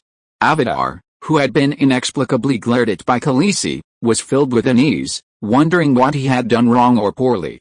Now, seeing an opportunity to prove himself, without waiting for Khaleesi's instructions, he nimbly moved to a corner, untied his leather pouch, and pulled out a grey parchment book, about the size of an A4 sheet of paper and as thick as a dictionary. Looking at the treasure presented to him, Dany glared fiercely at the unremarkable Avatar. Avatar's hand trembled in fright, and the thick book fell to the ground with a thud. His eyes widened, seemingly on the verge of despair. The book landed at Dany's feet, its pages flipping open. She peered inside and, sure enough, the first thing she saw was a thought-provoking drawing. It was a color drawing, a charcoal sketch. It depicted a move that would be considered difficult even for a gymnast, accompanied by Valyrian text, densely packed and seemingly very detailed. She quickly slammed the book shut, coughed lightly, and said, I accept your gift, thank you. Old Watson nodded, glancing at the white dragon that had crawled from the bamboo basket to Dany's ear. A glint of light flashed in his fading, cloudy eyes. He panted, Khaleesi, this book has consumed over 60 years of my life. I thought, but now I realize it was made for you, and only you can truly utilize it. Dany was incredibly embarrassed and angry. If it were anyone else or in a different setting, she would have punched him long ago. That damned old man, so wicked, how dare he think of me like that? She didn't want to stay a moment longer. After a few vague words, she picked up the thick parchment book and left. Hey, wait a minute, the blue-eyed old man said, his withered hand gripping the strap of Daenerys' sandals. Kalish, I almost forgot, there's still the sacrifice. I didn't forget. Your horse was unruly, it threw you off. Later, I'll pick a more docile one to kill and take with you. If you need, I'll also prepare a bag of gold medals and a warrior's scimitar and bow. Daenerys quickly promised. Thank you. The old man didn't finish his thank you before his head tilted, his hand loosened, and he was gone. The look of joy and anticipation on his withered, dried-up face remained frozen. Chapter 24 The Shapeshifter and the Wolf Spirit. Dany misunderstood Watson. He really did give her a secret martial arts manual. Back home, unable to contain her curiosity about the 12 spring cry techniques, she secretly opened the book and flipped through it. She intended to study the pinnacle techniques of this other world, but instead found it filled with dense data and maps. Yes, Watson's diary did contain 12 spring cry techniques, but the 12 high-difficulty gymnastics moves only occupied 12 pages. The book had fallen to the ground earlier, and she had opened it on the page about the spring cry techniques. In fact, most of the content consisted of numbers and rough map sketches. Not only the Dothraki Sea, but almost the entire continent of Essos had detailed descriptions of its topography, even including data on the population, industry distribution, military deployment, city walls, and watchtowers of various city-states. It seemed to be specifically for his Khal's son to conquer territories. In addition, Watson, as an observer, recorded the growth of pasture grasses, rainfall, temperature, and humidity in the nomadic pastures of the centaurs, the susceptibility of certain areas to disease, the herbal knowledge he learned from the shamans, the length of summer, and the temperature and agricultural production in different regions during winter. Seemingly disorganized, it actually contained the most sophisticated survival experience of the nomadic centaurs. In short, Watson's diary was almost useless to an individual, but it was a Khal's invaluable resource. Of course, the prerequisite was that the Khal had to recognize its value. It detailed the customs, production, agriculture, animal husbandry, geography, and seasonal changes of the continent of Essos. If Blue-Eyed Drogo had lived, he might have become the greatest Khal with his father's assistance, perhaps even unifying Dothraki before Daenerys. This diary was very useful for Daenerys' future conquest of the Dothraki Sea, and she decided to give Watson a grand funeral. Yes, she would personally preside over Watson's cremation ceremony. The tale of the Blood Comet has really grown longer. Watson has joined the Khal's ranks. Hago exclaimed in amazement, pointing to the blood-red streak in the sky. Ordinary centaurs don't actually need to look for omens in the night sky when cremating, but Dany, true to her word, placed the old man's body on the small cremation platform and then loudly shouted a few times at the sky in front of everyone. Then the centaurs were horrified to discover that the comet's tail had grown a little longer. The comet was getting closer to the planet, and theoretically it should be getting brighter, and its tail clearer, but such a noticeable change couldn't happen in just a few words. It was an illusion, all an illusion. However, Dany didn't correct them. Instead, with a solemn and mysterious expression, she ordered, "Kill the horse." A stubborn, timid horse was brought over. Yes, it was indeed stronger than Watson's previous mount. Two warriors held the horse's head down, and a third centaur's scimitar gleamed, a white line reflecting the red light of the torches, piercing the dim night sky of dawn. The horse neighed and struggled, but only caused the blood spurting from its neck to gush even more fiercely. Splash! Dark red horse blood cascaded into the copper basin below like a waterfall. "Bring over the docile straw horse," Dany said again. An elderly Dothraki warrior stepped forward, carrying a straw horse made of sticks and devil grass on his shoulder. "Soul out of body," she shouted repeatedly, pointing at the dying horse in Mandarin, English, her Sichuan dialect, and Dothraki. To her Khaleesi followers, it appeared as if she had recited a string of mysterious incantations. "Mommy, mommy, coax."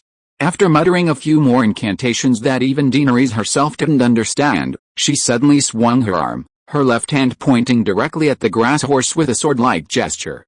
"Soul return." Under the awe-inspiring gazes of the horsemen and the bewildered stares of Jorah, Daenerys took a breath before scanning everyone and said, "All right, the spirit of the steed has entered the grass horse.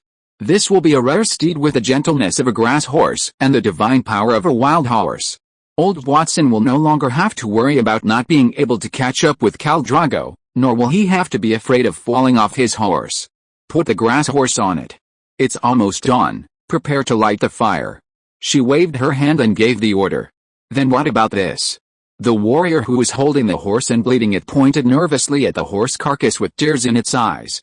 Khaleesi was not only the unburnt one and the mother of dragons, but she also knew the magic used in rituals. She was truly awe-inspiring. Are you stupid? Of course, we'll roast it over the fire and eat it. Daenerys rolled her eyes and said irritably. All her fussing and struggling was simply to preserve as much food as possible while adhering to the traditions of the elder. Watson's body roasted in the fire, while a group of elder busied themselves outside, some roasting horse meat, others cooking soup in iron pots, horse blood, horse bones, barley, dried apples, turnip chunks, and Sichuan peppercorns, no salt needed, but incredibly fragrant. It was hard to tell if it was the aroma of the food, the charred scent of Watson's flesh, or a combination of both. The strange smell whetted their appetites, and both the elder and Jorah ate with gusto. Dany, however, couldn't resist. She slung a bamboo basket over her shoulder, grabbed a basket of roasted meat, and ran off under the pretext of taming dragons. On the fourth day, Karsh set off at dusk, just like the previous days. Along the way, they frequently saw puddles marked with rocks and stakes. The situation was better than Dany had anticipated. Even after the second group of knights had taken water from most of the puddles, Karsh could still see shallow traces of water after removing the stones. Dany left no stone unturned. As they marched along, their water supplies dwindled. She filled empty water bags with seepage mixed with mud and sand, intending to filter it when they set up camp. Even with this temporary relief from water shortages, after about 3 hours of walking, a 6-month-old girl died. Her mother wept hysterically, her anguish and despair echoing throughout the group. Dany felt deeply distressed but was powerless to help. She didn't even know the cause of the baby's death. There was no heat stroke, no lack of food or water. She simply had diarrhea in her mother's arms for a while before passing away. According to Dothraki tradition, the poor child was too young to ride a horse. She couldn't enter the endless black plains of the Night Kingdom. She had to be reincarnated. The child was buried on the spot in the sand. The group barely stopped. And like old Watson's group the day before, only Dany and the mother's 10-man squad remained to handle the aftermath. Perhaps things had taken a turn for the better. The next morning, Daenerys laughed and waved to the sky, cheering for her baby dragon's first flight. But as the black dragon spiraled into the sky and disappeared as a tiny dot, Daenerys, in a moment of panic, unexpectedly entered a dragon dream state. It was the first time she had a dragon dream from a distance without touching the dragon.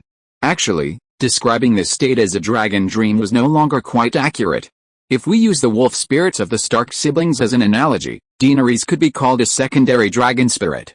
A wolf spirit, also called a shapeshifter, or a type of shapeshifter, refers to a human who can invade the consciousness of animals or other people and control their behavior. For shapeshifters, this is easier if there is an emotional bond between the human and the animal. Therefore, wolves, close relatives of dogs and possessing a strong gene for loyalty, are the most common shapeshifter companions. The person who controls the wolf is called a wolf spirit, not that they can only communicate with wolves. Bran, Rickon, and Arya Stark, along with Jon Snow, the nominal protagonist of A Song of Ice and Fire, are all wolf spirits, possessing enviable and powerful shapeshifting abilities. However, lacking systematic training and subconsciously denying and rejecting their talents, their abilities haven't been fully realized. Bran's strength is undeniable. Once he ascends from shapeshifter to Green Prophet, he can traverse the timeline of Westeros, altering the past and observing the future. Note, the ability to modify timelines hasn't appeared in A Song of Ice and Fire, but the Hodor storyline in Game of Thrones likely aligns with Martin's vision. Martin himself acknowledged the Hodor reference in an interview. The old gods observe the world through Weirwood, which exists only in Westeros. Their power likely cannot reach Essos. Jon's talent even instilled fear in the strongest wildling shapeshifter, Varamir the Sixth Former. Just how powerful is Valamir? He was so powerful that even when he was badly wounded by the Red Priestess, he still had the strength to possess other healthy humans. Even when his possession failed, Valamir didn't die. Instead, he possessed his pet wolf. And to make matters worse, he encountered Bran, Westeros's first shapeshifter. Fate seemed determined to kill him. As for Arya, her Nymeria had long been released and ended up as an apprentice of the Faceless Men in Bravos. The wolf and Arya were separated by the channel and thousands of kilometers, yet they could still communicate frequently through wolf dreams. P.S. Unlike the hasty treatment of Nymeria in the TV series, Arya's wolf appears many times in the books, saving her several times. Arya even revived her mother's corpse in a hazy wolf dream state. Yes, corpses can be resurrected. Finally, Rickon, at only 3 years old, could predict the future to a limited extent through wolf dreams. Sansa's lady died too young, and her experiences and values were very unlike those of a northerner, making it impossible to speculate whether she possessed the talent of a wolf spirit. However, Robb Stark likely also possessed a very powerful talent. His direwolf could foresee its master's danger and repeatedly warned him of danger or this person is untrustworthy, displaying a supernatural, almost mythical quality. It's just that Robb, having a wife, forgot about the wolf and subconsciously rejected the premonitions of danger he received from it. Wolf spirits are universally recognized as evil creatures on par with White Walkers and other supernatural beings. Anyone who discovers a wolf spirit is condemned to exterminate it. This societal perception is closely related to the history of Westeros. As mentioned before, aside from the children of the forest and giants, all humans in Westeros are former invaders and refugees from Essos. The children of the forest are a dark and beautiful people, short in stature, with adults roughly the height of ordinary children. They have deep chestnut skin, large ears, and large golden eyes. However, some children of the forest with the talent of green prophets have green or red eyes. If such a child of the forest merges with a heart tree, they become green prophets, gaining the green vision. This is the key point. Shapeshifters almost entirely originated from the children of the forest, representing a lost civilization. 12,000 years ago, the first generation of invaders, armed with the bronze weapons, fought with the natives for survival. One side was small and weak, with fewer people but strange magic. The other side was tall and strong, with advanced bronze weapons and more people, but without superpowers. The two sides fought a stalemate, barely managing to reach a draw, and on the island in the center of the Eye of the Gods, Thousand Faces Isle, they signed an oath to divide territories. This process lasted for 4,000 years. Because the first generation of invaders, the first men, had witnessed the magic of the children of the forest, and their own faith was very loose, the first men gradually began to worship the mysterious gods of the children of the forest, becoming followers of the old gods. Perhaps it was faith, or perhaps it was crossbreeding, don't doubt it. The Westeros people even preyed on giants, let alone the children of the forest. Their appetite was terrifying, but shapeshifters began to appear among the first men. 1 in 1,000 was a shapeshifter, and 1 in 1,000 shapeshifters became a green prophet. This ratio seems low, but just think about it, almost every generation had 1 or 2 green prophets, and that's like having 1 or 2 brands in every generation. It's quite frightening. Chapter 25 White City. In the years following the oath sworn between the first men and the children of the forest, shapeshifters were not seen as heretics or monsters, but rather as revered prophets and priests. But 4,000 years later, the blood-haired, blue-eyed Andals arrived, armed with steel weapons and the 7-pointed star of their new god emblazoned on their chests. Armed with unwavering faith, they crossed the sea to invade. At this point, one can't help but want to rant, damn it. 4,000 years ago you were a Bronze Age civilization. You coexisted with the magical children of the forest for 4,000 years, and your magical civilization didn't develop. Your technological civilization was rubbish. Your civilization stagnated, 4,000 years, and you still haven't transitioned from a mature Bronze Age civilization to an Iron Age civilization? What a load of crap. No wonder 6 of the 7 kingdoms were easily swept away. They weren't destroyed, most chose to surrender, switch allegiance, or intermarry with the Andals. Only the North, thanks to the natural barrier of the neck, managed to preserve the first men's power. Well, the neck can be understood as the shoe road of Westeros, a formidable pass, impregnable by a single man, and the only passage without a secret route, though there's also the sea route. Just how difficult is the neck to traverse? During the War of the Five Kings, the demoralized Ironborn held off a 10,000-strong northern army with only 63 archers for 3 whole years. When the Andals invaded, the north wasn't solely dominated by House Stark. Besides the Starks, there were many other powerful lords, such as House Bolton, known for their skinning.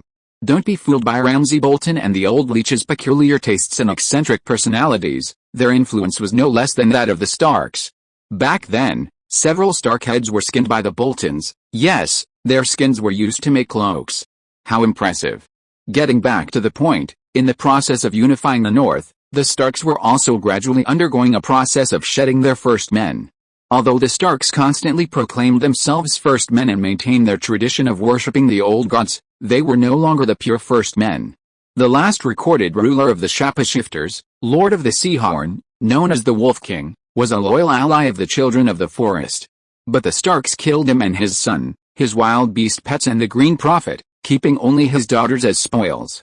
Would the true First Men have maimed the Green Prophet? Do they remember the sacred covenant signed with the children of the forest at the Isle of a Thousand Faces? Only the wildlings of the Wall and the swampmen of the Neck are considered true First Men. They still retain their reverence for the Green Prophet, while the Starks merely possess First Men blood. Not only the Starks, but also the Lannisters of Casterly Rock, the Haggarden of Bluehand Garth, and Durrandon of the Stormlands, Baratheon inherited Storm's End after Aegon's invasion, were all descendants of the First Men, all with millennia-old worship of the old gods. Back then, shapeshifters were not the monsters everyone hated. But after the Andal's successful invasion of Westeros, the worship of the Seven Gods, devoid of the Seven Gods themselves, replaced the original betrayal old gods. Ironically, the Godwoods, representing the old gods' shrines of the southern houses, gradually became gardens for ladies and children. Shapeshifters and the Green Prophets were demonized, almost like the White Walkers, becoming objects of death. Anyone encountered south of the Wall who could communicate with animals was immediately killed. This continued for millennia, until the generation of Eddard Stark's children, and the wolf spirit had become a figure from fairy tales. Even if you loudly proclaimed yourself a wolf spirit, others would only laugh and mock your daydreaming. Therefore, Jon Snow, Arya Stark, Bran Stark, and even Robb Stark all strongly resisted their wolf spirit nature, not only failing to develop their talents but also wishing to seal them away. Daenerys' mother of dragons' talent was absolutely no less than the Green Prophets. The Green Prophets appeared with a 1 in a million probability, while during the heyday of the old gods' worship, each generation had at least one or two. Daenerys may be the only mother of dragons in Valyria's 5,000-year history. Yes, a genetically mutated one. In the original story, Daenerys resisted her talents and instincts even more than Jon Snow. She wanted to play with dragons, but her companions and subjects were afraid of them. She wanted to hunt freely with them, but her busy schedule prevented her from doing so, and fearing they might harm people, she locked them up despite the cries of young dragons. She wanted to ride away on a dragon and end it all, but then she remembered her obligations to her subjects. At that time, she even lost her dream of dragons, almost unilaterally losing all connection with them. Her black dragon could still sense her safety. That Daenerys was a kind queen, a failed mother of dragons. She was somewhat backwards, clinging to her queenly identity while completely abandoning the title of Mother of Dragons. That wasn't just a title, but the very meaning of her existence. This Daenerys is different. Even without anyone teaching her, she develops her talents in her own way. Her efforts paid off. During the Black Dragon's flight, Dany gained his vision through the soul connection of the dragon dream. A wolf spirit not only possesses the 5 senses of animals but can also possess a wolf's body in human form, not so much controlling its behavior, but rather temporarily possessing it by transforming into a wolf. Dany is considered a secondary dragon spirit because her control over dragons is far weaker than a wolf spirit's control over its animal companions. She can only receive the black dragon's sensory information. She can't even control their actions, let alone become a dragon herself. Furthermore, besides the black dragon, she can't control different kinds of animals like a shapeshifter, and she can't even establish a stable dragon dream with the white and green dragons. It's not that the two dragons are rejecting her.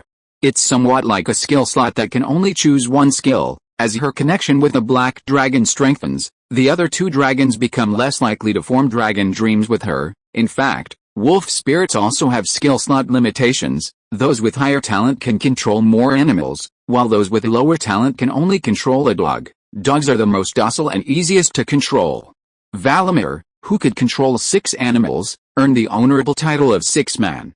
Ser Jorah told Daenerys that each dragon had only one master, and a person could only ride one dragon. No one else could ride a dragon alone until the current master died. Outsiders could be carried as passengers, accompanied by the dragon's master. Similarly, a Targaryen who already owned a dragon could not ride another. Huh? What's that? Daenerys was suddenly startled awake. Just moments before, she had caught a glimpse of something unusual. The black dragon's vision was astonishing. It seemed to be able to see dozens of kilometers away from 1,000 meters in the air. It wasn't very clear, and the duration was short, but the color of the red wasteland was too uniform, a uniform dark red. Previously, through the black dragon's perspective, Daenerys could only see blue sky, a red comet, and dark red planes of varying clarity. Suddenly, in the instant the black dragon turned, Daenerys saw a patch of white appear abruptly on the previously dark red ground. Was it a city? A rocky hillock of a special color? Big Black, stop wandering around. Quickly help me find that white one we just saw. It seems to be a city, she said urgently in her mind. According to Dothraki tradition, animals other than humans shouldn't be named. Daenerys didn't consider her dragons animals, they were legendary beings, no less than humans. So, she named them early on. Oh, Big Black, Little White, Little Green. Okay, those were nicknames, that's what she often called them. The black dragon shouldn't be called Deathwing, it would be a waste of his hellish black and red scales. But Deathwing was too hateful a name, she didn't want her dragon cubs to die young. When he was invincible, she'd let him proclaim with his sulphurous, death-laden maw, I am Deathwing, the destroyer of all things, the end of all creation, I am the cataclysm. That would be cool. The other two were much more ordinary, emerald and white jade. The green dragon was as clear as jade, its body like the finest emerald, a vibrant green. The white dragon's body was a warm, jade-like color, but along its skeletal lines was a sun-kissed platinum hue, radiating a revered, sacred aura. If asked, she would tell them that the black dragon's scales shimmered like black crystals, hence the name Black Diamond. Jade, white jade, and black diamond, all were beautiful, harmless, and beloved gemstones. Their names were completely non-threatening, thus concealing the fact that they were among the most brutal creatures in the world. Hiss, the black dragon found the patch of white that Daenerys needed, a white light reflecting like a mirror. Its pupils contracted, and the white light on the dark red earth magnified. That really is a city. Daenerys exclaimed joyfully. It was about 30 kilometers southwest of Carlisle, outside the range of her water-fetching team's search. Thank goodness we missed it. She patted her chest in relief. The black dragon was still a young dragon, it didn't last long before flapping its wings and landing back in the basket on Daenerys' back. Daenerys immediately found Jorah and told him what had happened. The knight's face showed surprise, both at the appearance of the city and astonished that the young dragon's vision could see so far, and that Daenerys could share that vision. Your Highness, I have never heard of a city in the Red Waste, nor did I know that humans settled in this place that even demons despise. He stroked his chin and said cautiously. Daenerys, however, thought of the dried-up riverbed they had encountered earlier and said, perhaps it is a civilization lost in the annals of history. The distance is too great for the dragon to see clearly, but I know that the city was very large, definitely not a village. You and I both know that the Red Waste today is far from being able to support a large city. An abandoned city? Jorah nodded, thoughtfully saying, send a scout to check it out first, at least that place can provide shelter from the sun. The 30-kilometer journey was only an hour or two, and before noon, Aggo and the other two warriors returned. Kalish, you're not mistaken, it really is a stone city, entirely white. But there are no inhabitants, the city gates are broken, the houses are collapsed, only sand and flies swarm through the streets. It's a dead city, nameless, without divine favor, we should avoid it. Why? Dany asked, puzzled. It's better if no one's around, we can occupy it at will. If there are inhabitants, I'm worried about their attitude towards Khalifa. Jiki said tremulously, once the gods leave, demons will come out to hunt at night, it's best to avoid places like this, everyone knows that. Everyone knows that, Elizabeth echoed. End of this chapter, thank you so much for reading until the end. Don't forget to give it a like. Looking for more exclusive content and immediate access? Subscribe to our Patreon. Remember, every like, subscription or donation encourages us to continue. Thank you all, see you in the next video.